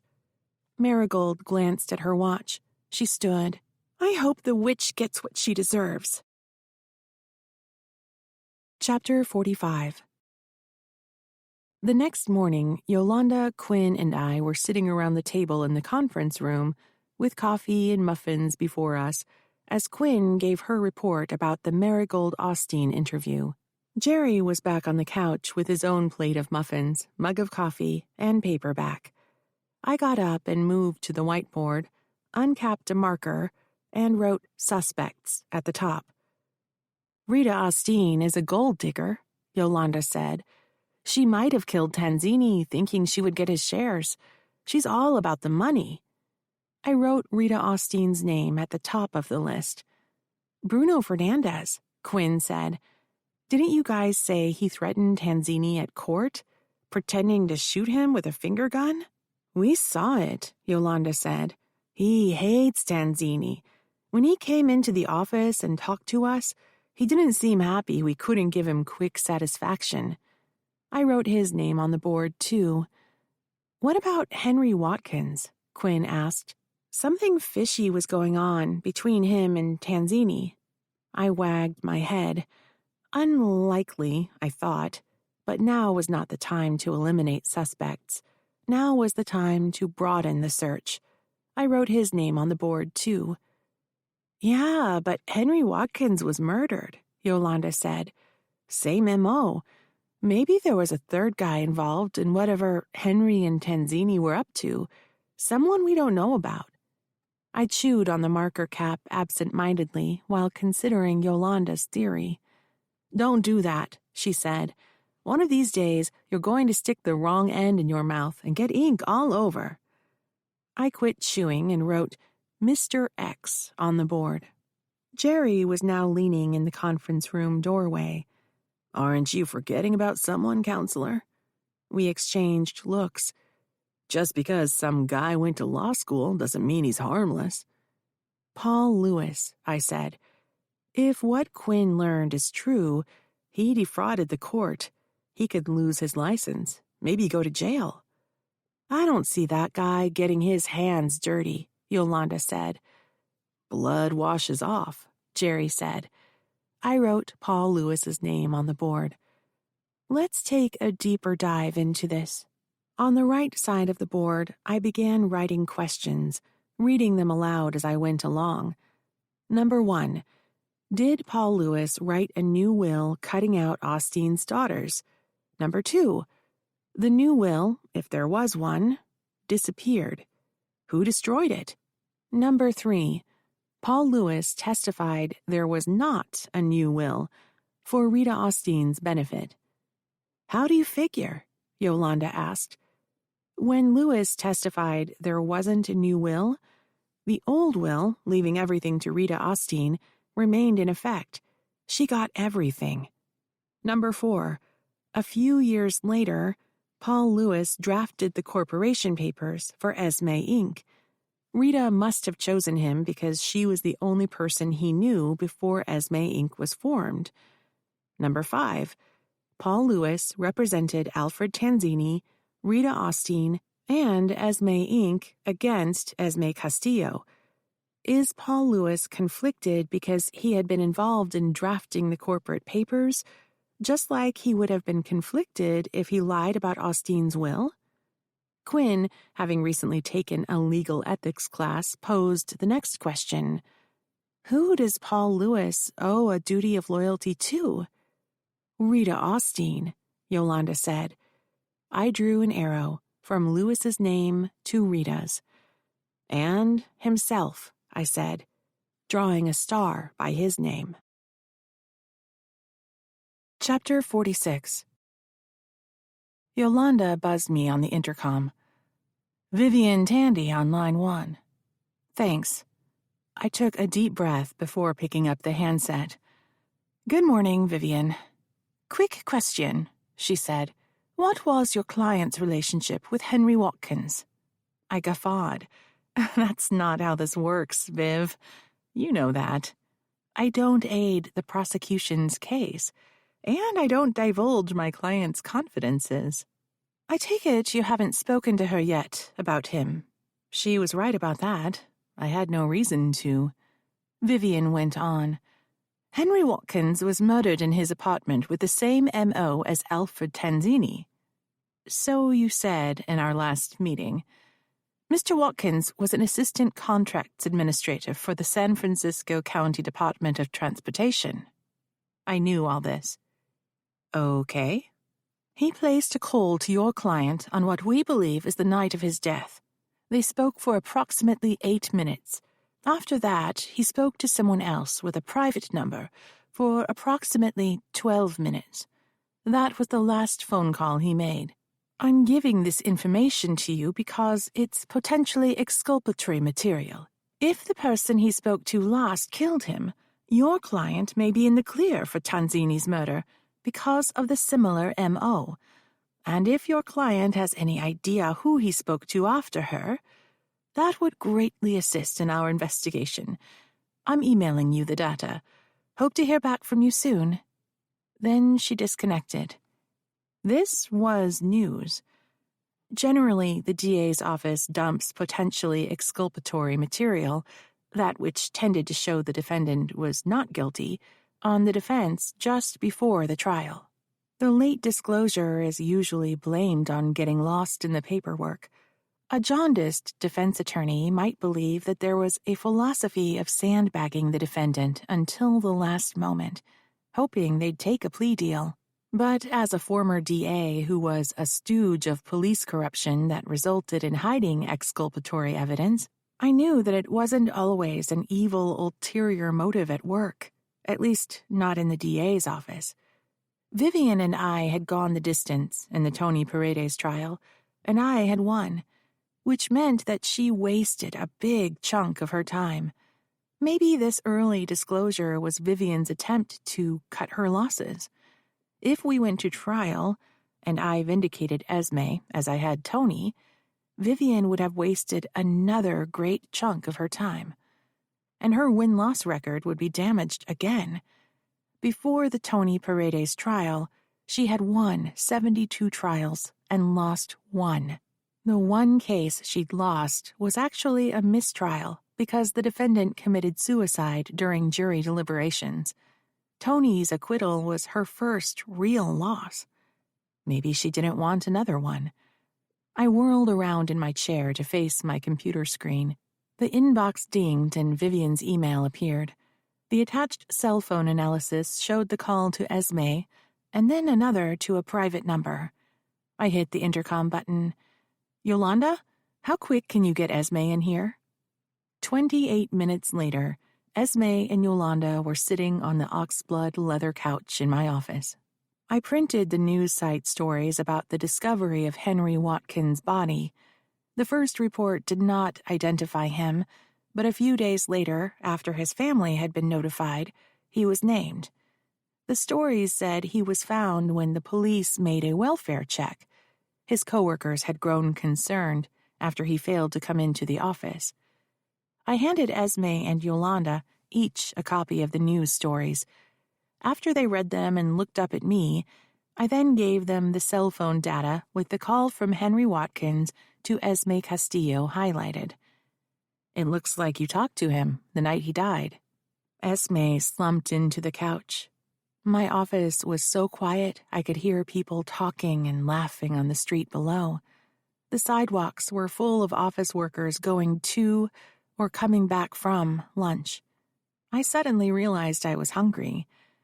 "Oh," she said, drawing out the word. "That guy." Yolanda twisted around to look into Esme's face. "What guy?" she said pointedly. "This is the guy I saw in Al's apartment once. Then this guy, Henry, called me a few days ago on my cell." "How did he get your number?" I asked. "It was on the website, the number to call for deliveries." "What did he want?" "He said that he had forgotten some document in Al's apartment, and he needed to get it back. He wondered if I had a key." Yolanda jumped in. "Why would you have a key?" "I didn't. It's not like we were living together. This Henry guy just hoped that someone from the bakery would have a second key to Al's place." Yolanda was my person in charge of common sense, whereas I thought like a lawyer, so I often had her sit in on client interviews. But here she was getting a little too proprietary with the facts. I held up a hand to get their attention. "Did he tell you what the document was?" "I asked, but he wouldn't say." "Do you know who he would call next?" "My guess is Rita Austin." Chapter 47. Dixon Vaughn settled back into his kitchen table chair and smiled. He had her now. Scooter had just returned from the city building permits office with a copy of Maureen Gould's application for the remodel of her Pacific Heights palace. Scooter crossed the kitchen in his high-top sneakers, opened Dixon's fridge, studied the contents, and pulled out a can of beer. Dixon sneered. "Help yourself, Scooter." The idiot didn't get the jibe. "Don't call me that. My name is Scott." "I'll call you what I like. You're drinking my beer. It's 11 in the morning." "It's happy hour somewhere," Scooter answered, pulling the flip top. He threw back his head and chugged half the can, then threw himself into the chair opposite Dixon. Dixon ignored him. He turned over a page and went on reading. He had known something was hinky. She inherited the place only last year, and within a matter of months, she had applied for and received her permit, and the work had been done. Normal people, those who weren't rich and influential, waited years for a permit. But she'd had extensive work done. The heating system, the roof, the electrical system, and the plumbing had to be replaced. Additional restrooms were added. The kitchen was remodeled. And get that, there was an elevator that had to be replaced. The permit application had been signed off on by one of the officials who was under investigation for taking bribes. 2 contractors had taken plea deals to testify against him. Dixon smiled. "What's that grin about?" Scooter demanded. "The bitch bribed them. Must have. There's no way this permit got approved that quick." "Maybe it wasn't her. Maybe it was her contractor." Dixon scowled. "Doesn't matter if it was her or her underlings. She is the privileged elite who broke the rules because she believes they don't apply to her. The rights men will love this." Scooter belched. "Who's the rights men?" "My audience, you idiot." Chapter 48. I was back at my desk, researching Rita Austin when Quinn walked into my office, carrying her open laptop. After Esme and Bebe had left, she moved to the conference room to continue studying. Yolanda had gone back to her desk, working on a spreadsheet of the money that had flowed in and out of Esme Inc. "Mom, did you know about this?" My shoulders hitched up. What other skeletons were in my ancestors' closet that my daughter could harangue me for? Best to get it over with. "What's that?" I asked. "The Rights of Man podcast?" Not him again. "Show me." She came around my desk, set the laptop down in front of me, and hit play. A John Sousa march blared while an amateurish title graphic swirled to life. A few seconds later, the image cut to Dixon Vaughn sitting in front of a camera with an expensive microphone hanging above him. "Welcome, brothers. Thank you for joining me, Dixon Vaughn, your host as we fight the good fight for the rights of man." Chat room messages scrolled up the page, slowly at first, with men stating their name and saying hello. It sped up as he finished his introduction with, "Booyah! Tell it like it is," and "Dixon's our man." I felt sick. "Today's episode is about our old friend, Maureen Gould, queen of the Femicult, and how the rules that you and I live by, brothers, don't apply to her." I turned to Quinn. "What's he talking about?" "The mansion." She pointed at the screen. "Watch." Vaughn held up a file. "This woman bribed a city official to get a permit for remodeling her palace. And here's the proof." I slammed my palm onto the desk. "What the? Absolutely not." He then proceeded to detail how quickly my permit process had progressed, pointing out that the official who had signed off was now under investigation for bribery. I picked up my cell phone and hit speed dial on my contractor's number. It went to voicemail. "Victor, we need to talk." I had just hung up on my call to Victor when Yolanda buzzed the intercom. "Ms. Ullman on line 1. Ms. Ullman was the administrator at the Ullman Family Trust that had approved the only grant I'd received for the foundation. I put my warmest voice on and answered. "Good afternoon, Ms. Ullman. It's good to hear from you." "Maybe not so good," she said apologetically. "I'm sorry, Ms. Gould, but we need to pull the award." I felt like a rubber band had tightened around my skull. I closed my eyes and took a deep breath. "Because?" "The permit issue. We've been keeping an eye on that podcaster since he began targeting you. This news is devastating. I know it's terribly unfair, but you understand, we have a limited amount of money, and we need to ensure that the community is best served.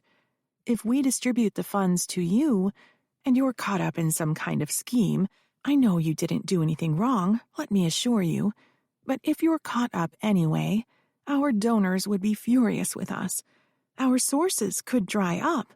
It would damage all the very worthwhile projects we help to fund. Again, I am so sorry. The foundation needed that grant. Is there any way I can convince you to put the money aside? I hope to get this straightened out quickly, in a matter of days. Her voice was warm when she replied. And I hope so too, but how likely is that?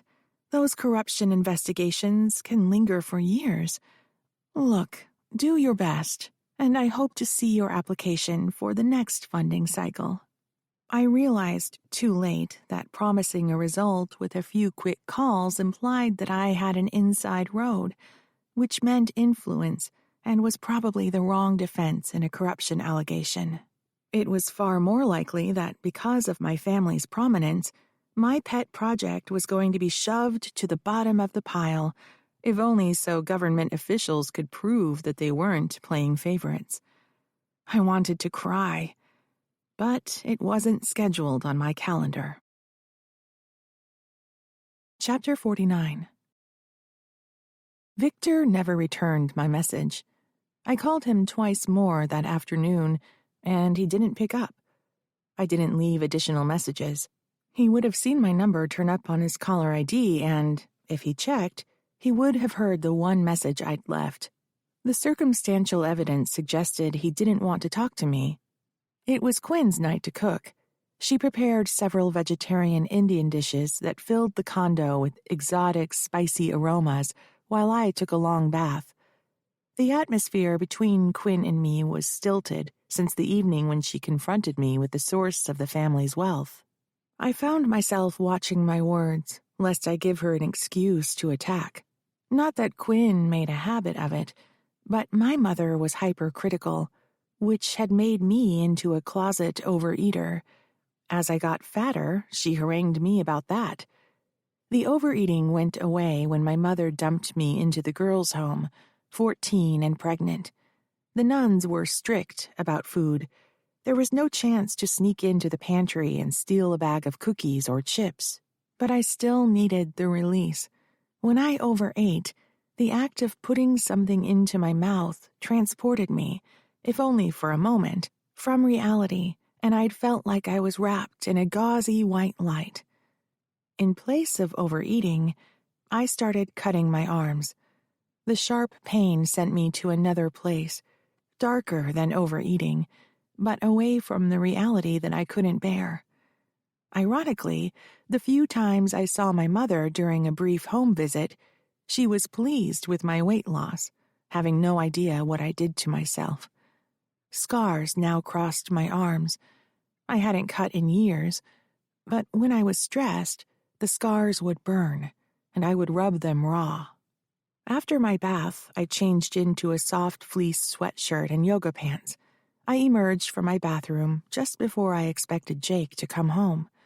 When he arrived, he walked into the kitchen with Jermaine Greer purring on his broad shoulder and said sincerely, "Something smells good."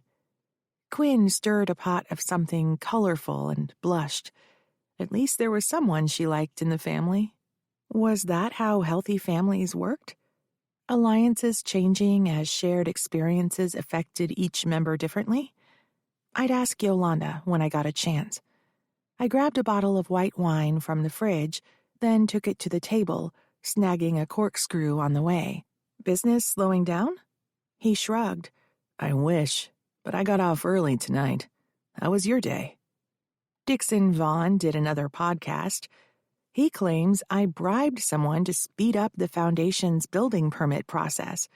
I called Victor, but he didn't pick up. What's going on? Jake gave me a frown. "I can't talk about it." A no comment that was as good as a yes. What? Is Victor being investigated?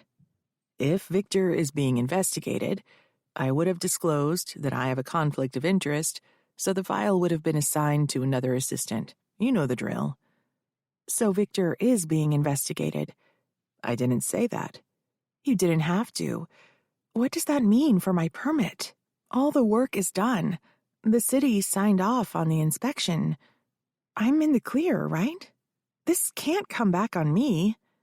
Quinn turned away from the stove. What do you mean, come back on you?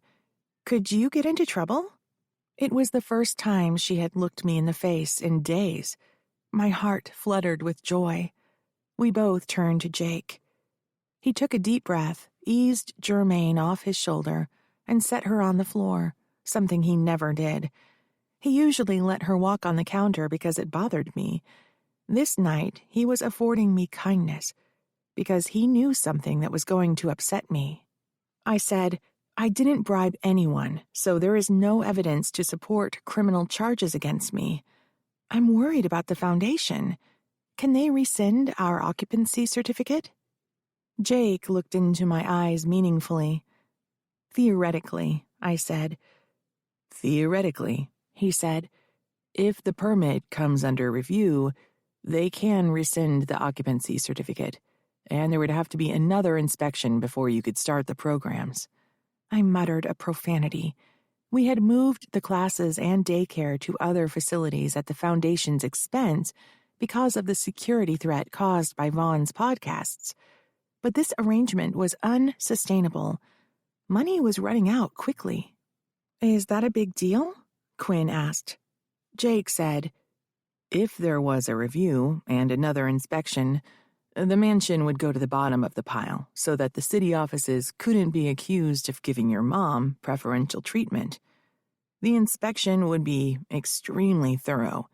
Victor does good work, so passing the inspection and getting another occupancy permit shouldn't be a problem. I groaned. I had grant applications pending in which I claimed we were open for business. We had just lost the Ullman grant. If the city revoked the occupancy permit, we'd have to shut down the classes. We couldn't provide daycare. All those mothers and children would be on their own. I had failed them. How long will that take? Quinn asked. Months, I said. If we're lucky, Jake said. Sickened, I pulled a chair out from the table and sat down. Jake came over and stood behind me, rubbing my shoulders. It'll be okay. It might be okay. It might be a disaster. But there wasn't anything I could do about it now. My thoughts immediately turned to Esme's case. As an adult, I replaced overeating and cutting myself with diving into my work. The truth was, I had problems, but in no way did they compare to Esme facing a murder charge. Vivian called today. It's news to me, Jake said. What did she want to talk about? A murder. Someone killed a man who had business ties to Alfred Tanzini. Apparently, the victim was an official with the County Department of Transportation. Jake grew very still. What was his name? Henry Watkins.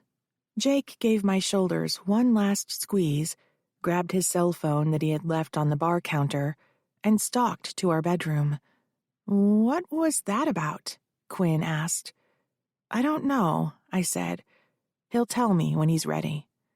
I had plenty on my plate besides Jake's secretness. I needed to find out who killed Al Tanzini so I could vindicate Esme. That may, or may not, have something to do with Henry Watkins' murder. Vivian was on a fishing expedition when she called me, hoping I could solve both crimes in one fell swoop. I didn't have as much faith as she did. Plus, the Foundation was under attack from Dixon Vaughn. He was trying to intimidate me so I would quit helping women. His podcast, claiming I'd bribed my way through the permit process, had shut down the one grant I'd won. There was no point in applying for more until I had the issue resolved. Meanwhile, I had some donations to limp along with, and the occupancy permit hadn't been pulled yet, so I could continue to provide scaled-down programs until I had the permits and grants sorted. Quinn brought out a couple of colorful, fragrant dishes, then returned to the kitchen. "Do you want to help me plan a party?" I asked her. "Sure," she said as she placed the next 2 dishes on the table. On her way by, she leaned in and gave me a kiss on the cheek. Chapter 50. We planned a fundraiser at the foundation. To promote it, I enlisted Mickey Wong to do a Jackie Kennedy-style tour of the mansion for the television magazine she contributed to. Mickey arrived on the appointed day, towing a camera person. We began in the foyer. The floor was tiled in a checkerboard of black and white marble. The walls and ceiling, as well as the rest of the mansion, had been painted a pale buttermilk color. I chose the color because I didn't want it to feel sterile. A gentle warmth would envelop the women and children who came to the foundation. Mickey was my height. Her thick black shoulder-length hair shimmered under the lights as she moved. She wore a black business suit with a black button-down shirt. A tiny microphone was clipped to her blazer, like the one clipped to my blouse. I didn't want to look like a powerful lawyer, but I was no Jackie Kennedy. Instead of a stylish dress or skirt ensemble, I wore a navy blue silk blouse with matching trousers and Elizabeth Shaughnessy's pearl necklace. The story wasn't about me. It was about the house. Mickey looked into the camera lens and nodded. A little red light began to glow on the camera that was shouldered by a sturdy, college-aged woman. I marveled at how Mickey looked into the camera like she was talking to another person. I'd burst into laughter if I tried. "Today we're visiting the Shaughnessy Mansion in Pacific Heights. Maureen Gould, the owner of the mansion, is guiding us." She turned to me. "Maureen, tell us about the mansion's history." I'd memorized a short speech to get over my initial disorientation as we moved from reality into the surreal world of TV. "Thanks for joining me, Mickey. The mansion was purchased by my great-grandfather, Black Jack Shaughnessy, after the 1906 earthquake." I pointed to a crack in the plasterwork of the domed ceiling. "The mansion made it through, but as you can see, it left a few cracks." I patted Mickey's arm reassuringly. "But don't worry, we made it just fine through the '89 shaker." I rested a hand on the banister Elizabeth Shaughnessy had loved. This was designed by my great-grandmother, Lizzie. I think it was her favorite part of the house. I decided against talking about how it symbolized to her the family's achievement of the American dream, how we had gone from poor potato farmers to uber-rich mansion dwellers. Guilt had niggled at me about my own good luck after Quinn's speech about how the Chinese had suffered and been exploited so that others, like the Shaughnessy's, could prosper. I had lucked out being born into a rich family. When my mother passed away last year, I created a nonprofit corporation named the Elizabeth Shaughnessy Foundation for Abused Women and Children in honor of my great-grandmother. The purpose of the foundation is to help usher displaced women and children into a new life. We offer counseling, resettlement, vocational training, and placement. Next Saturday afternoon, we're holding a fundraiser. I'd argued with myself about whether to make this a black-tie ticketed affair and invite the upper echelon of San Francisco society, or to make it a family-friendly event. The thought of a fancy party made me sick, perhaps because it was during one such party my parents had hosted that my father visited my bedroom to, in his words, wish me a good night. Several weeks later, I had morning sickness and was packed off to the girls' home. I led Mickey down the hall to the sitting room.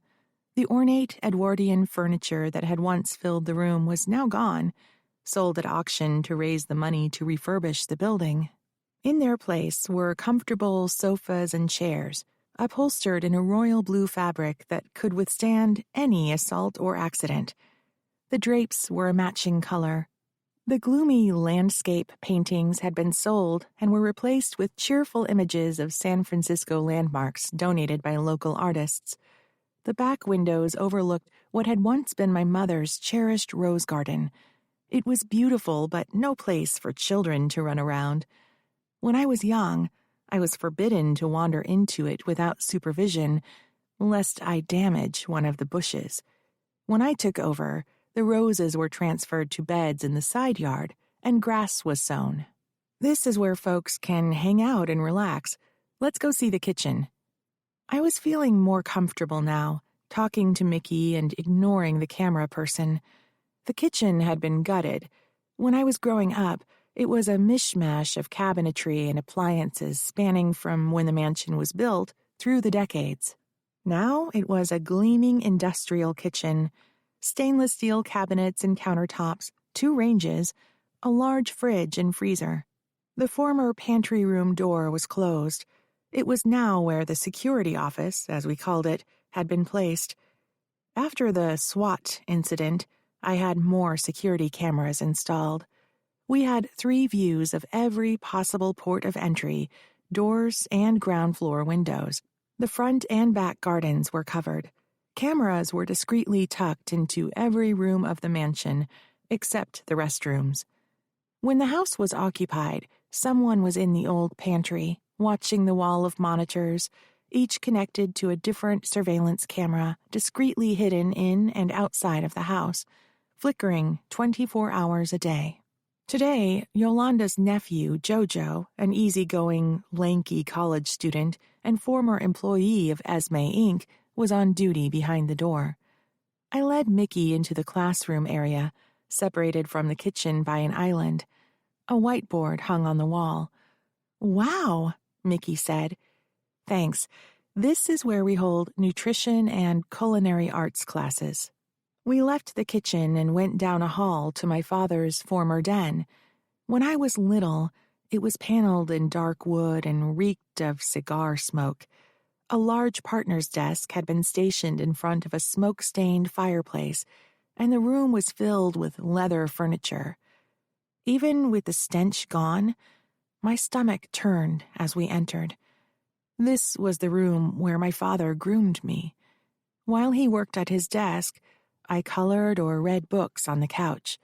Occasionally, he would take a break and pull me onto his lap. When my mother intruded into our private moments, I would feel a strange tension between them. I didn't understand why at the time. Years later, I blamed her for not shielding me and for abandoning me when I became pregnant. But later I realized her surprise visits were intended to protect me, and when she had failed, she sent me as far away as she could to get me away from him. She must have suffered profound guilt. "This is our admin office," I said. 4 desks were arranged, perpendicular to the walls, waiting for social workers and career counselors to fill as they processed paperwork on computers not yet purchased. I opened a side door and beckoned my guests through to what had been the maids' quarters, where there were 2 chairs and a couch. This is where our clients will meet with their counselors privately. The rooms were as changed as I could make them, short of burning the place down, but I was still uncomfortable. "Let's visit the upstairs," I said brightly. The doors of the 6 empty bedrooms on the 2nd floor were open, so light flooded into the hallway. I relaxed some when we entered the first room, my mother's bedroom. My father never crossed the threshold, which I didn't realize growing up, but I knew I was safe in this room. The ugly plastic folding table that was my desk was stowed in the walk-in closet along with the folding chairs, but the file cabinets remained. "This will be the executive director's office," I said. The camera person spoke in a surprisingly soft voice. "Do you want footage of this, Mick?" Mickey shook her head. I led them down the hall. "These will be classrooms once we're up and running." Mickey peeked into what had been my bedroom, painted the identical buttermilk color, and gestured for her camera person to enter. "Nice light in here. Let's get some footage." I was grateful she didn't want me to go into that room. By now, my stomach felt like it was filled with broken glass. How long would it take for my past to stop haunting me? Mickey wrapped a gentle hand around my wrist. She knew the whole story. I had told it to her when she did a piece on sexual abuse. "Are you holding up okay?" she asked quietly. I nodded and mustered a smile for her, which must have looked pathetic. Quietly, she said, "Let me know if you need a break." "We're almost done." We took the grand stairway up the next flight. I had pictured this room as my baby's nursery when I entertained fantasies of raising her myself. The worn wooden floor had been replaced with royal blue industrial carpet. The windows were dressed in gauzy yellow curtains, just as I had envisioned in my daydreams when I was pregnant. And this is the daycare. Scattered about were colorful toddler plastic climbing frames, rocking horses, and pint-sized couches and chairs. Yet there was plenty of space left. I didn't know what the older children would need, so I decided to deal with that when the issue arose. Along the walls were toy boxes filled with 2 or 3 of every toy I saw in the store. When Jake met me at the store to pick up the toys, the expression on his face, eyes wide open, as we filled his ancient blazer to the top to take away my finds, suggested he thought I had overdone it. But he knew how important it was to me, so he didn't comment. I climbed in beside him and said, "I think we can manage it in 3 trips." He began to choke, but recovered after I handed him his go-cup filled with lukewarm coffee. Mickey broke into my reverie. "Tell me about the fundraiser next Saturday." "It's going to be a blast. We'll have a cooking demonstration by Esme Castillo of Esme's Casa de Galletas." The court injunction said she couldn't earn money cooking, but it didn't stop her from volunteering. She's our nutrition instructor. The food will be prepared by her. We'll have a magic show, entertainers, and face painters in the backyard. Lots of food, music, and good times. Chapter 51. Dixon Vaughn sat in his recliner, a can of cold beer in one hand and a remote in the other. On the screen was the bitch queen and some reporter. The bitch queen smiled as she pitched her money-grabbing scheme as a little happy shit kitty party. Lots of food, music, and good times. Dixon knew exactly what to do. He flicked off the TV, picked up his cell phone, and hit the number 2 button. "Scooter, get over here." "Now? Dix, it's late." "Stop your whining. We got plans to make. Big plans." Chapter 52. Dixon Vaughn cruised the street, elbow resting on the open window, as he searched for a parking spot for his extended bed pickup truck. The warm air felt good, a sign. Fair weather brought fair friends. The park would soon be packed with his rights men followers, and he was going to put on a party for them like they would never forget. To his left was the Femicult bitch's mansion. How ironic that her family fortune was made by a card shark saloon keeper. He was probably a pimp, too. Did she get that? But here she was, claiming to be the savior of womankind from male suppression. What a joke. Dixon turned right, spun his visor to block the sun, and cruised the park across the street from the mansion. He needed a lot of space to park his big truck. When he found Scooter's muscle car, he braked. He ducked his head to look out the passenger window. Preparations were taking place for the rally. The stage had been set up, and a tent was being erected over the stage to protect it in case of rain.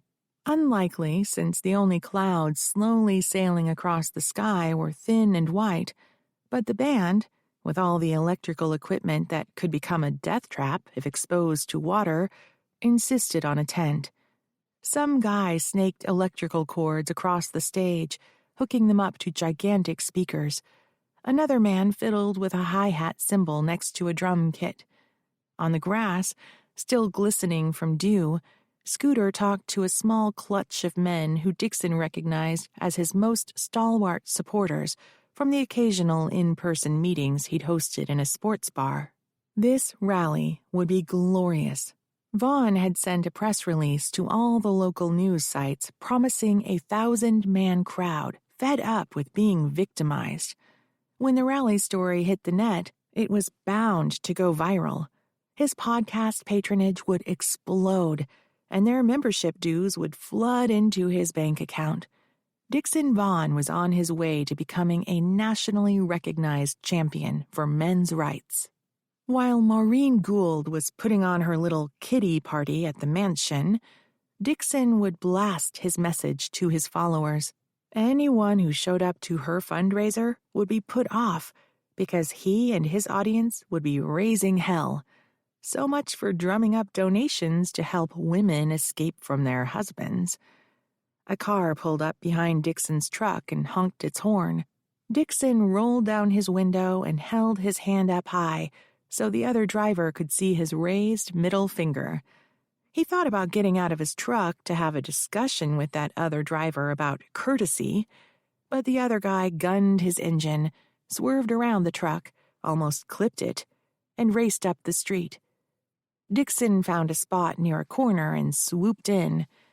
After he jumped out of his truck, he left the door open, blocking anyone's view, as he patted his back pocket to make sure his wallet was still there, and then grabbed his belt and shook out his jeans to make room for his manhood. Feeling free, he slammed the truck door shut. Showtime. By now, dozens more men had appeared, walking into the park from every direction. Scooter spotted Dixon and raised his hand excitedly. Dixon jerked his head up in recognition and ambled towards the growing crowd. A rock band climbed onto the stage. The musicians plugged their guitars into their amplifiers. The lead guitarist swung his hand across the strings, and a high-pitched note screamed through the speakers. Everyone in the park turned towards the stage. Once he had their attention, he let go a riff that led into a rendition of Jimi Hendrix's Star-Spangled Banner solo. The men raised their fists and shouted, "Booyah!" Many of them held beers that they then took swigs from. Someone had given Scooter a beer, too. He clinked bottles with the guy next to him and chugged. It was only noon. If he kept this up, he'd be plastered in a couple of hours and useless. Dixon waded into the group. He slapped backs, exchanged fist bumps and bro handshakes with the men. He welcomed everybody he knew by name because that was the way to build superfans. When he ran across someone whose name he didn't know, he humbly introduced himself and asked for their name, and then repeated it as he said it was good to meet them. Dixon scanned the park. Good. The playground was empty.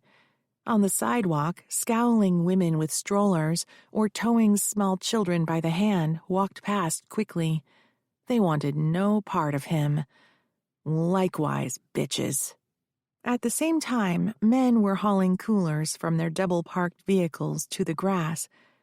It didn't occur to Dixon to tell Scooter there should be no booze. He should have. When Scooter had first started coming around, he didn't seem to drink that much. Dixon later realized he had been on good behavior. Lately, Scooter seemed to always have a beer in his hand. When it finally occurred to Dixon to look up the guy's criminal records, he discovered a series of alcohol-related assaults Scooter had been arrested on. Most of them were dismissed after he slept off his drunk in jail. The rest were pled out to time served. Dixon separated himself from the crowd and motioned for Scooter to join him.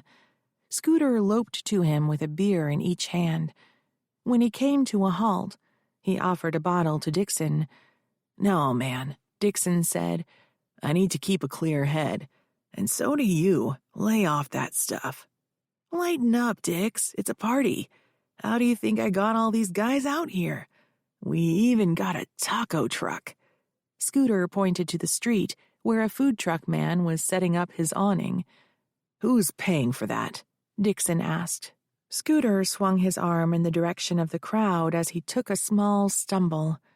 He recovered his balance and said, "They are. They brought the booze, and they're buying their own food. But I promised the band you would pay them, just like we talked about. And I already spent the money that you gave me on the stage rental. You like the stage setup? It's just like you wanted, backed up to the mansion so that everyone who looks at you can see what you're talking about." Once in a while, Scooter got it right. "It's exactly what I had asked for. Good job."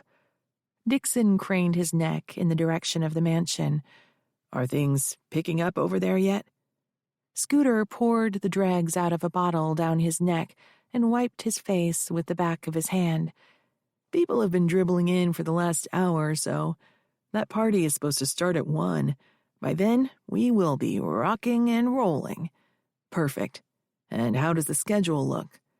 "The band's going to play a set for 45 minutes. Then I'll give you a big introduction, and you come on, do your thing. Man, I can't tell you how excited these guys are to meet you." Scooter spun around, crashing into Dixon, who had to grab him to keep both of them from falling over. Scooter threw back his head and howled like a mad dog. "What the hell was that?" Dixon asked. "The rebel war cry, Dix." Scooter raised his arm and shouted, Guys! Here's the man.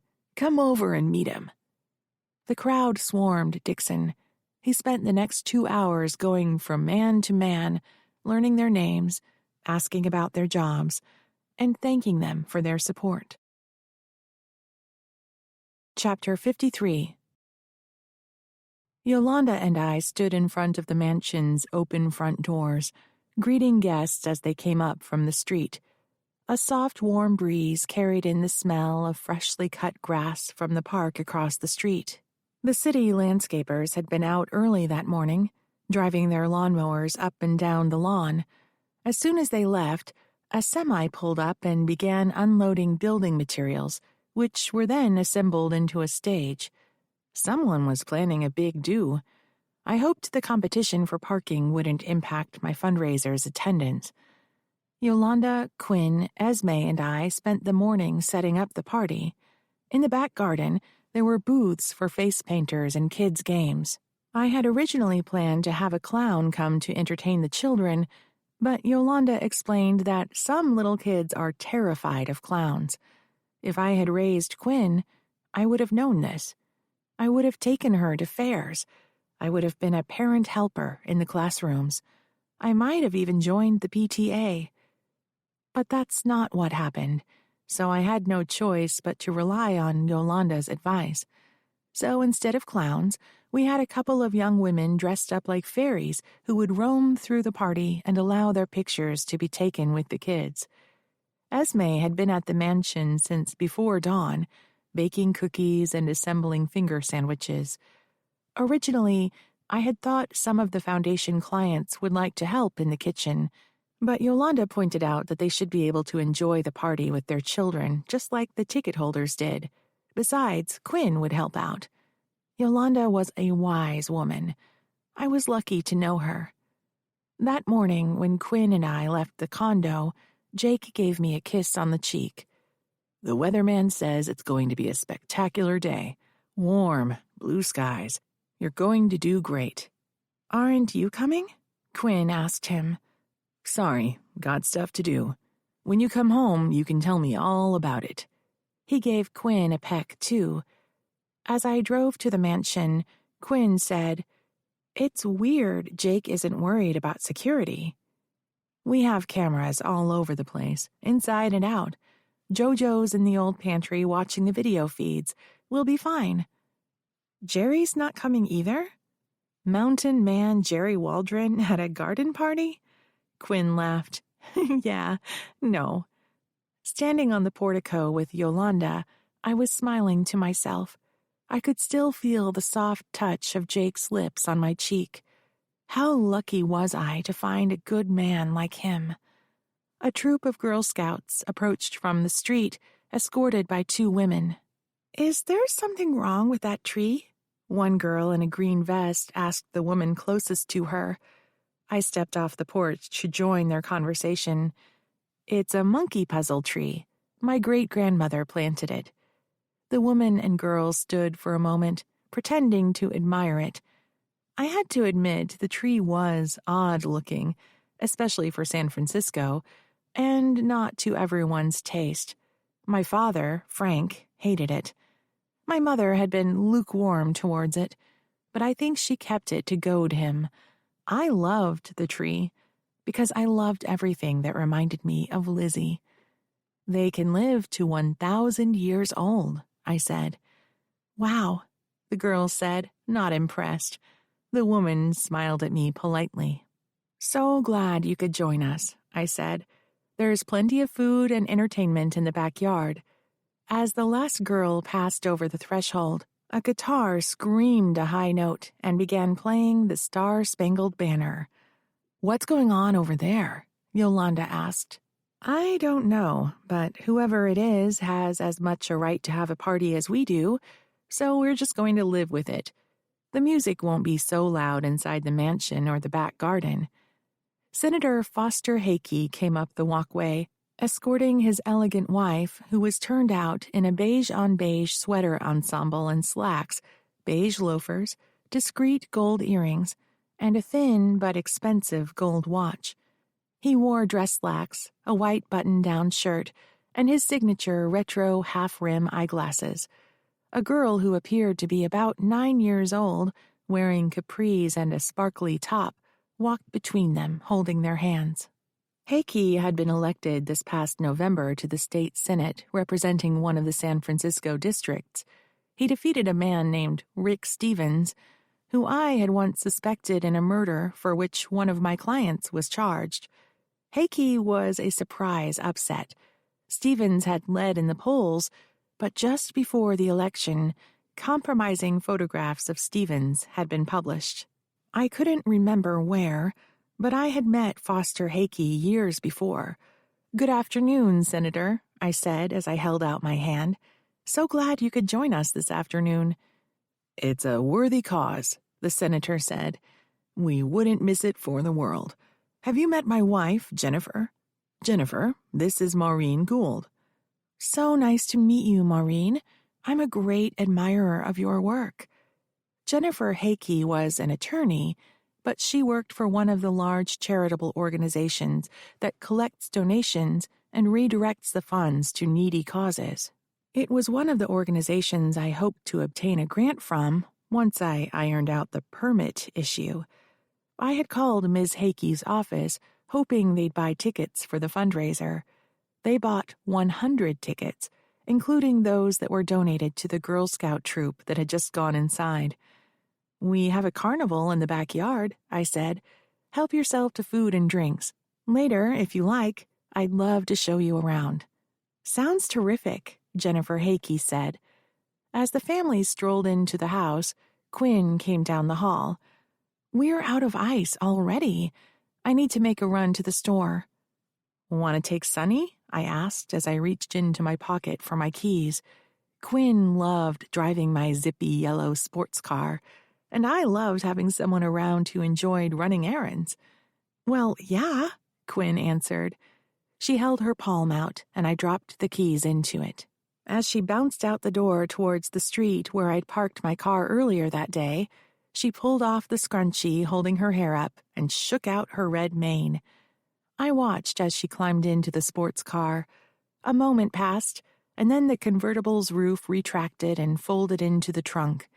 She latched her seatbelt, twisted around and looked over her left shoulder, one hand on the steering wheel, and then peeled out of the parking lot so loudly that the squealing tires could be heard over the rock music in the park. "Whoa, Nellie," Yolanda said. I shrugged. There's only one way to drive a fast car, and that's fast. She's a safe driver. I'm not concerned. Chapter 54. Dixon waited off stage as Scooter took the microphone and cut loose his rebel war cry. The crowd quieted and looked in his direction. "Are we having fun?" Scooter yelled into the mic. He wasn't swaying anymore. Good thing he took Dixon's advice. If the rally turned into a drunken mob, it wouldn't look good when video from the citizen journalist's cell phones went viral. The crowd shouted, "Booyah! I can't hear you. Booyah!" Scooter put a hand behind one ear and leaned toward the crowd as if he was deaf. "What's that?" "Booyah!" Scooter applauded the audience, and they applauded back. When the noise died down, he put his mouth to the microphone. "Thank you to the band. What a great job those guys did." More shouts and applause. Dixon was impressed by how well Scooter handled the crowd, even drunk. "Let me tell you my story, real quick, because I know you want to see Dixon. A few years ago, I was doing sales in an electronics store. One of the other sales clerks was a female. She was hired after I was. I trained her, as a matter of fact. And then one day, our manager was transferred to another store. I figured I was next in line. I interviewed. Felt like I had the job in the bag. They said they had to talk to her, too, just to make it look fair. No worries, I thought. And you know what happened?" Scooter paused for a response. When none came, he yelled, "Do you know what happened?" Someone from the crowd yelled, "She got the job." "That's right, bro. She got the job.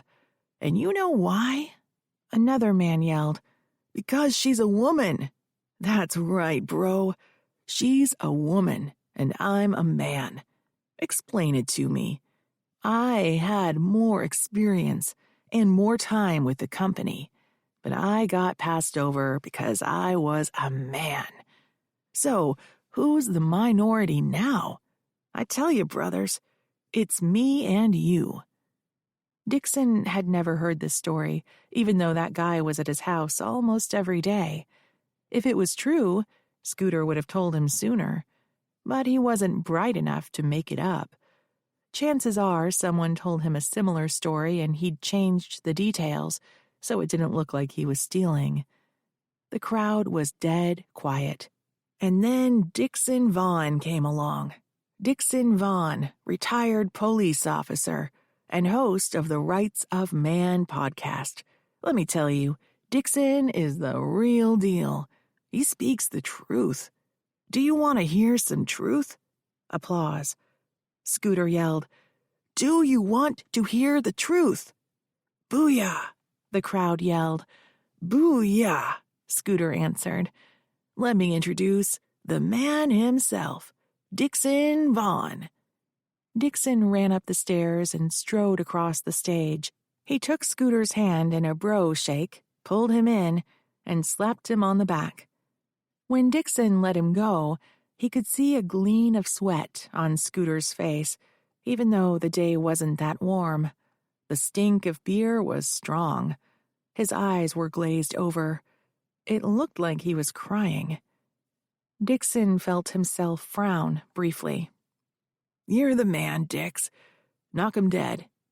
With that, instead of taking the stairs, Scooter leapt off the front of the stage. He jogged into the crowd where someone handed him a bottle of beer.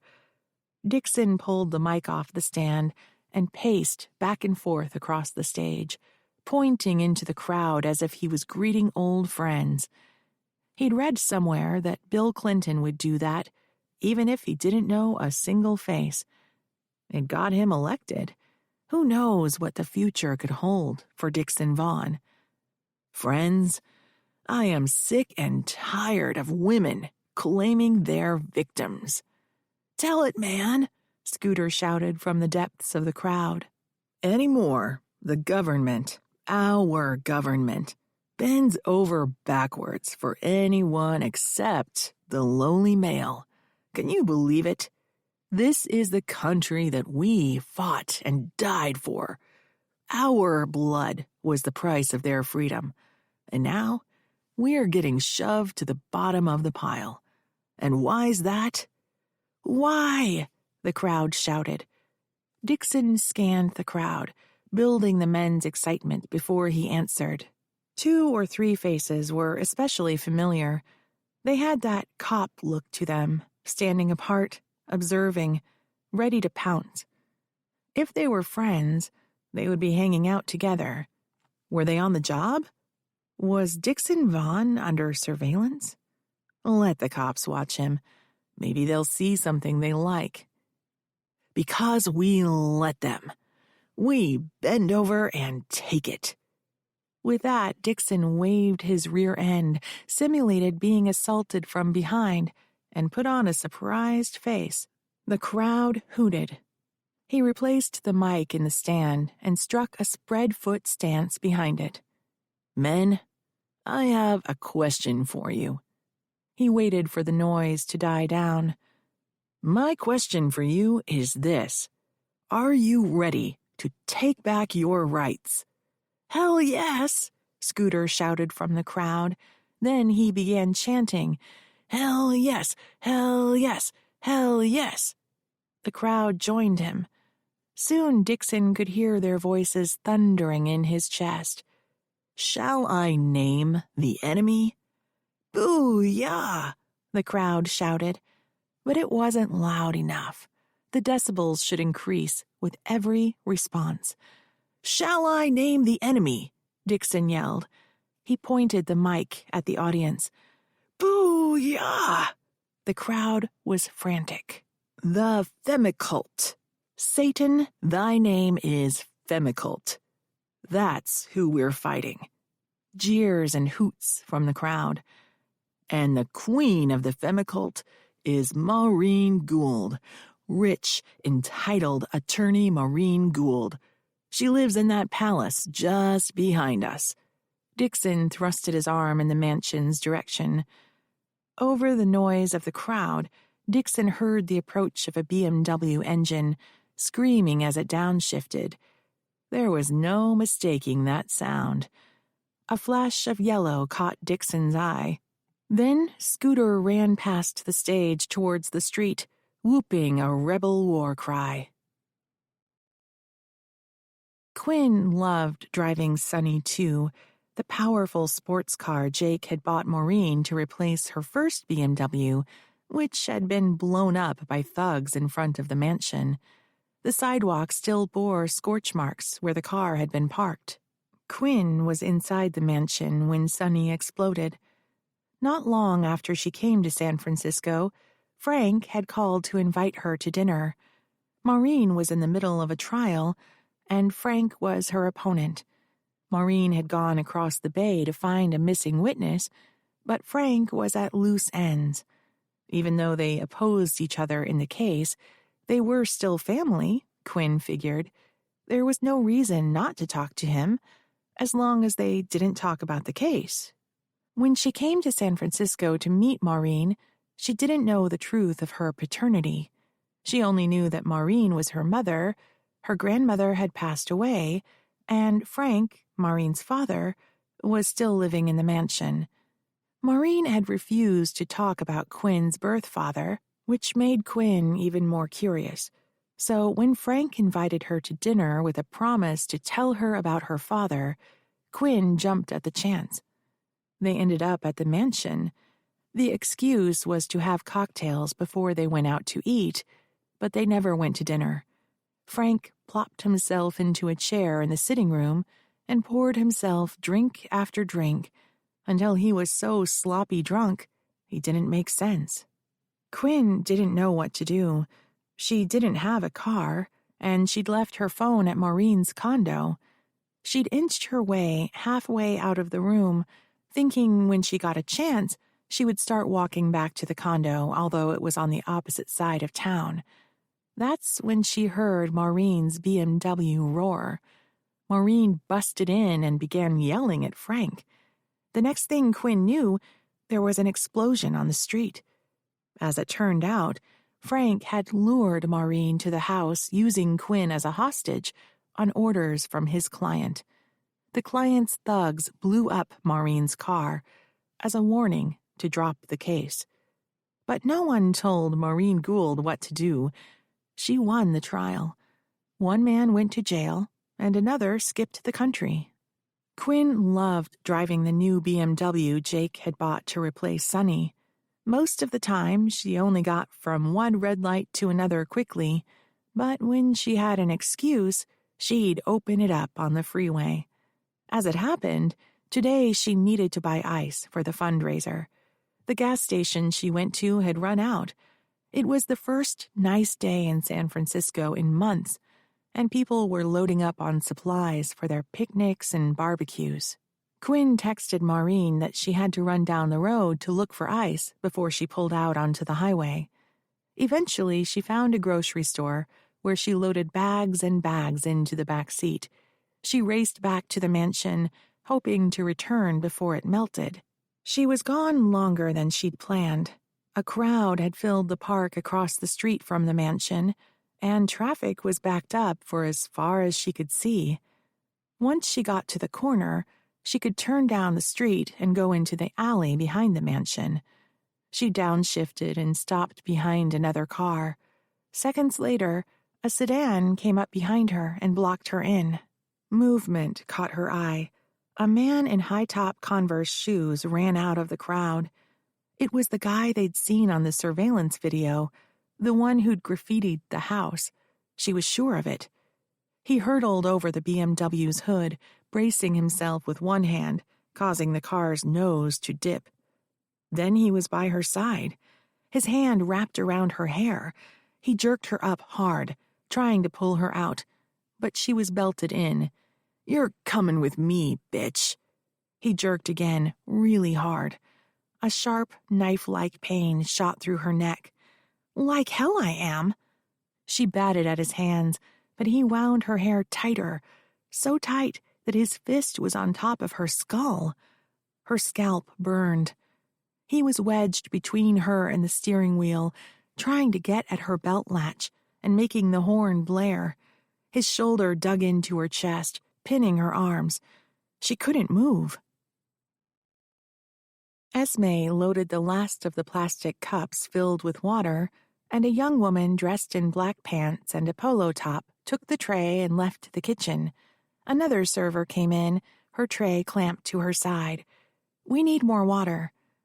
"We're out of cups," Esme said. "It's hot out there. They're drinking the stuff like they're camels." A second door led directly from the kitchen to the old pantry that had been converted into a surveillance office. With the conversion, there was less room for storage, so when she was offloading that morning, Esme had left boxes of paper products, including the plastic cups, in the rented van, which was parked in the short driveway off the alley behind the mansion. The pantry door was open. Jojo was lodged in the darkened room, slumped in a chair, long, skinny legs stretched out before him, watching the monitors. "Hey, Jojo, go get me some cups." "I'm working," he said, without taking his eyes off the screens. "It's okay. I'll keep an eye on things." "Might be okay for you, but if anything happens, Yolanda will have my hide." "I can still kick your butt." Jojo laughed. He was an easy 6 inches taller than Esme. "Yeah, well, I'm more scared of Yolanda than I am of you." "Fine." Esme untied her apron, threw it on the counter, then headed out the back door. In the alley, she pulled the van keys from her pocket, inserted them in the lock, and opened the heavy door. She climbed inside and began shifting boxes from the front towards the back. When she had several boxes stacked at the back of the bed, she jumped out. As she turned to grab the first box, she saw through the door's small window someone dressed in a kitchen-white uniform approaching from down the alley. Awesome, some help. After Quinn had left on an errand over an hour ago, Esme was so busy she felt like she was running a dinner service by herself, which she was. But no one had said anything about help. And if someone was walking from their car, wouldn't they have parked on the street, which was just a few hundred feet away? The person approaching, a woman, walked funny. One of her hands was hidden behind her back as she kept to one side of the alley, so the van door would hide her approach. Esme flashed on Jerry's self-defense training class. When he came at Maureen with the plastic knife, he'd hidden it behind his back until the last moment, just like this woman did. Esme dropped the box and grabbed the tire iron that was clipped to the van's wall. Somewhere in the distance, a car horn blared. Esme needed to move fast before the woman had her pinned against the van. She leapt as far away as she could as she slammed the van door, exposing the woman. The woman lunged. Esme's vision zoomed in on the flashing blade in the woman's hand. Everything else was a blur. Just as Jerry had shown her, she swung the tire iron down on the extended forearm as hard as she could. A scream. Then Esme swung the iron back at the assailant's head. Silence. I was on the portico in the process of a just long enough farewell to Senator Hakey and his family when I heard a man's harrowing rebel call coming from the park across the street. A small man, dressed all in black, ran at full speed at the cars stopped in traffic. On the street, my BMW was locked in by cars. Quinn was at the wheel. The man hurtled across Sonny's hood and planted himself next to Quinn. His body blocked what he was doing, but I saw his shoulder and arm jerking upwards. She screamed. I flew. When I got to the car, he was digging around Quinn, trying to get at her belt latch. Since I was taller than him, it was easy to drop a figure-4 chokehold around his neck. My right arm squeezed his throat, while my left hand pulled my right arm even tighter. People protect their airways. It's instinct. My face was jammed next to his greasy head, and the reek of sweat and beer filled my nostrils. As he tried to twist out of my hold, I pulled tighter. He grabbed my right arm with both of his hands, trying to claw it loose, and I pulled even tighter. He stood and thrust himself back into me. I lost my footing and fell backwards, pulling him down on top of me. A pain shot through my elbow as the full force of both our weights collided with the sidewalk, followed by a loud crack when my skull hit the concrete. I must have been knocked out for a few seconds. The next thing I knew, the man's weight was gone and he was face down, spread eagle on the sidewalk, with Jerry on top of him. Another man, as big as Jerry, more muscle than fat and clean-shaven, said, "I got this." He sounded like Bill, the SWAT guy I met at the mansion. Jerry moved off the attacker. The other man pulled him to his feet and said, "I'm putting you under arrest for assault." Then he began reciting the Miranda warning. That was when Jake appeared. Chapter 55. The waiter showed us to a private dining room in the Palace Hotel. Jake had made our Mother's Day brunch reservations for the first slot in the morning, so Yolanda and Esme could join us before they went to Yolanda's mother's house. I wore a dress. What the hell? Most of my adult life, I'd protested what I'd termed Western cultural gender-specific garb. I only wore slacks to court, never skirts. But today I wanted to feel pretty, despite the cast on my arm. Or maybe it was because of the cast on my arm. Quinn and I had gone dress shopping for the event. I selected a gauzy, layered, tea-length dress, the fabric of which looked like a watercolor of large flowers and spring colors, sleeveless, of course, to fit over the cast on my right arm. It was the first time I had gone out in public with my arms exposed. Before, I was ashamed of the self-harm scars, now faded to white, on my left arm. But in the past few weeks, I didn't worry that a stranger would see them and know what I had done to myself. They were part of my past. They were part of me, as were Lizzie Shaughnessy's pearls, which I touched as we wound our way to the dining room, just to make sure they were still there. Quinn was elegant in a jade green linen shell and gray linen skirt, despite her Doc Marten boots. The single pearl pendant Jake and I had given her for her birthday hung around her neck and glowed under the soft lighting of the dining room. Jake wore a court suit and the tie he had worn when we were first married. Esme was wearing skin-tight pants instead of skin-tight leggings and a floppy silk top, her Our Lady of Guadalupe medal, and beaded bracelets going halfway up her arms. I'd thought I'd seen everything in Yolanda's wardrobe, but she surprised me. With 4 kids, 2 of them boys with voracious appetites, she was on a budget no matter how much I could afford to pay her. So I knew she shopped at second-hand stores, but she had an eye for labels, good cuts, and color. Today she wore a pale blue knee-length dress with a matching wrap that would have been an appropriate Mother of the Bride ensemble. Jerry, who I suspected didn't own a suit, had put a tie on and appeared to be wearing a new button-down shirt over an also new pair of slacks.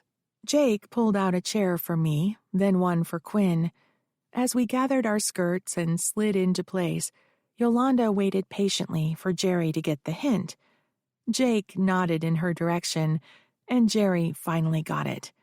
As he pulled out Yolanda's chair, Esme pulled out her own, giving us all a disapproving frown, and settled herself in. Quinn quickly thumbed a message, then slipped her phone back into her pocket. "Texting your boyfriend?" Esme asked. "He's just a friend." "Right," Esme elbowed her. "What am I missing?" I asked. Nothing at all." Quinn took a sip of water, suppressing a grin. I'd seen that look before. I'd felt it on my own face frequently when Jake and I started dating. The waiter stood patiently nearby. Jake turned to him. "Champagne." "2 bottles," Jerry said. "Save yourself a trip." The waiter smiled and left the room, closing the door quietly. I patted my cast unconsciously. "Are you okay?" Jake asked.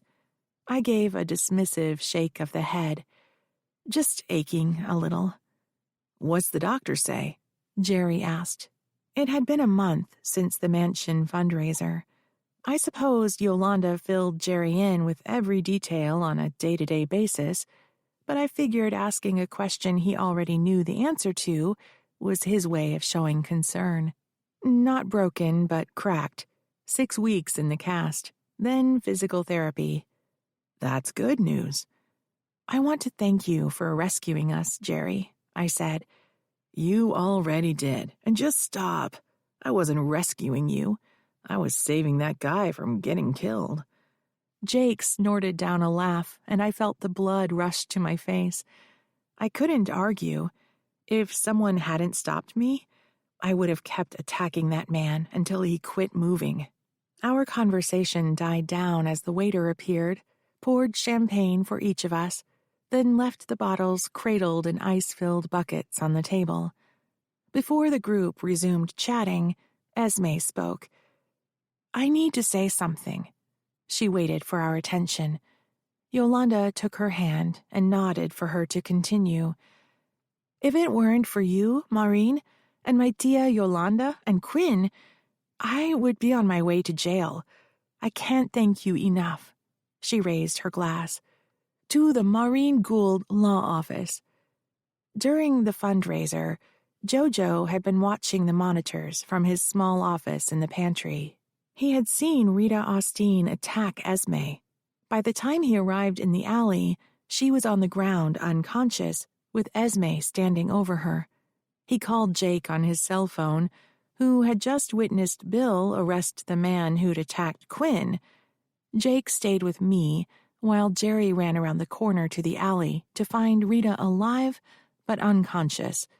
She was removed from the scene by ambulance, accompanied by a police officer. While she lay in her hospital bed, she had been arrested for the assault of Esme. The following Monday, I took the evidence I had compiled to the DA's office and sat in the same conference room where they'd questioned Esme.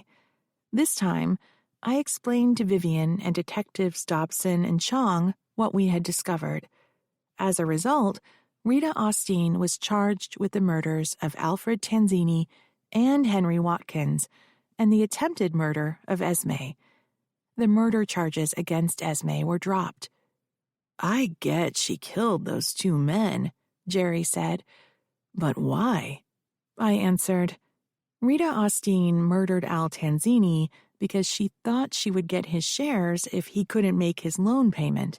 It was in their side deal, the one that she filed with the court to claim she was entitled to her shares.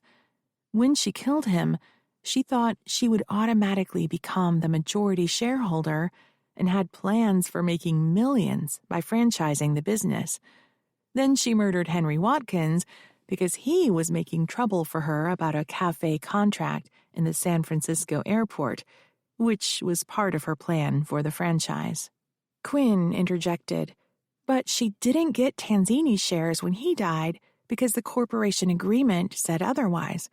It said the shares were to be distributed pro rata to the living shareholders, which meant Esme was the majority shareholder, and the judge said she needed a full trial to determine which agreement took precedent. A year from now. She sounded just like a lawyer. As my chest swelled with pride, Yolanda chimed in. And that's why she decided Esme had to go, because then Rita Austin would be the only shareholder, and the company would be hers. What about that Bruno Fernandez guy? Jerry asked.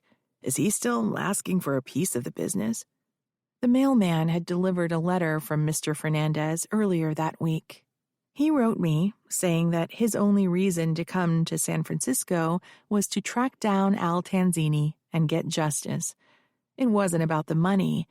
He couldn't let Tanzini build a new life, leaving behind the destruction he'd caused. Once Tanzini was dead, he wasn't interested in the business anymore. He said he'd be happy to sign whatever papers we needed, waiving any interest he might have had. It would still be a year before we could get the bakery ownership case to trial. Judge Rediger seemed to be worn out on our case and refused to find time on her calendar any sooner. So I filed a motion for Esme to regain control of the day-to-day business, which the judge granted. Esme's free and has her business back. Rita Austin is in jail on murder charges. Whatever happened to Paul Lewis? Quinn asked. He closed his office. That was all I could say. I wasn't allowed to talk about what I knew because attorney ethical investigations are confidential. A bar investigator called me after Paul Lewis had disappeared. I had no idea if he was out of the country or hiding in his apartment. The police had found a will executed by Rita Austin's late husband, leaving everything to his children, when they finally processed all the paperwork they'd pulled out of Al Tanzini's apartment. For some reason, Tanzini had a copy of the will. The children were alerted. They reopened the probate case and filed a bar complaint, alleging Paul Lewis had committed fraud. I raised my glass. To Esme. Everyone lifted their flutes. To Esme, they repeated. I didn't do anything. It was all you, Maureen, and my aunt. And Quinn, Yolanda threw in. Esme reached over and squeezed Quinn's hand. And Quinn, she agreed. I can't win a case without a client, I said. It was your life and your case, and you were the one with the guts to fight. It wasn't for me, Esme said. It was for my grandma and my family. I'm just the end result of all their work. I couldn't let our heritage get stolen by some thieves. Yolanda wiped an eye with her freshly polished nail. Dia, are you crying? Esme asked. Tears of joy, Esme, Yolanda said. Tears of joy. Jerry half stood and filled everyone's glasses again. Jake, what's the story with Dixon Vaughn and his little buddy? They were both charged with hate crimes and assault. Vaughn cut a quick deal, putting all the blame off on his henchman, Scott Thomas, hung the poor bastard out to dry. Thomas didn't help his case much, babbled all the way back to the police station. He mistook Quinn for Maureen. He'd planned to drag her back to the crowd to, in his words, answer for her sins. Jake's cell phone buzzed. He pulled it out of his pocket and held it under the table while he read the message. The cops are responding to a murder scene, a shooting, at an Emeryville address. That's where Dixon Vaughn lives, Yolanda said. She had found it on the business license papers he'd filed for his podcast. 1 fatality, 1 man in custody. Names? Jerry asked. Ages. The fatality is 43 years old. The person in custody is 35. We let that soak in.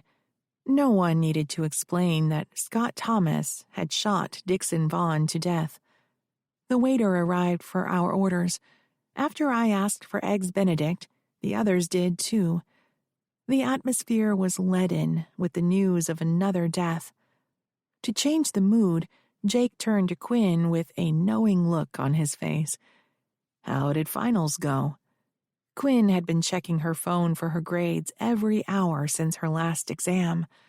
Just as we gathered in the restaurant's foyer, she checked one more time, and a big grin had spread across her face. Straight A's. How'd your friend that's not your boyfriend do? Esme asked, her eyes glinting with mischief. Same, Quinn said, then hid her face behind her hand. I looked at Jake in horror. I'd just gotten my daughter back. I didn't know if I was ready for her suitors. Jake knew when it was time to change the subject. He lifted his glass. To Quinn, Jake said. At this rate, we were all going to get drunk before breakfast arrived. I raised my glass with the others and pretended to take a sip. Quinn reached into her purse and pulled out a business-sized envelope. She passed it over to me. It had been addressed to Mom. A big heart was drawn, followed by Quinn. What's this? I asked. She shrugged. Look inside. Jake settled back into his chair with yet another knowing look. What? I asked. Open it, he said. The flap was barely tacked down, so when I slid a finger underneath, it easily snapped open. I pulled the documents out and opened them up. It was a court petition stating, "In the matter of the name change of Quinn Marie Brennan." "You're changing your name?" I asked. She leaned over my shoulder and pointed to the proposed name change. The name she had chosen was Quinn Elizabeth Shaughnessy Brennan. I started crying. When I was carrying her, I had planned to name her Elizabeth Shaughnessy Gould after my great-grandmother. Jake held up his glass. To Quinn Elizabeth Shaughnessy Brennan. To Quinn, everyone repeated. Quinn snuggled into me. Love you, Mom. I threw back my head, trying to stem the tears. Quinn had forgiven me for the horrid family scandal I'd thrust upon her. She wrapped an arm around me and pulled me in. Jerry emptied what was left of the champagne into our glasses. "Where's that waiter?" he asked. "We're going to need more booze. This is a celebration." He stood and raised his glass. "Happy Mother's Day." They each stood in turn, glasses raised. Happy Mother's Day. Champagne never tasted so good. This concludes The Pied Piper by Keenan Powell. Narrated by Lou Banks. Copyright 2024 by Keenan Powell. This unabridged audiobook is published by arrangement with Keenan Powell and was produced in the year 2025 by Tantor Media Incorporated, a division of Recorded Books, which holds the copyright thereto. Please visit Tantor.com for more information on our growing library of unabridged audiobooks.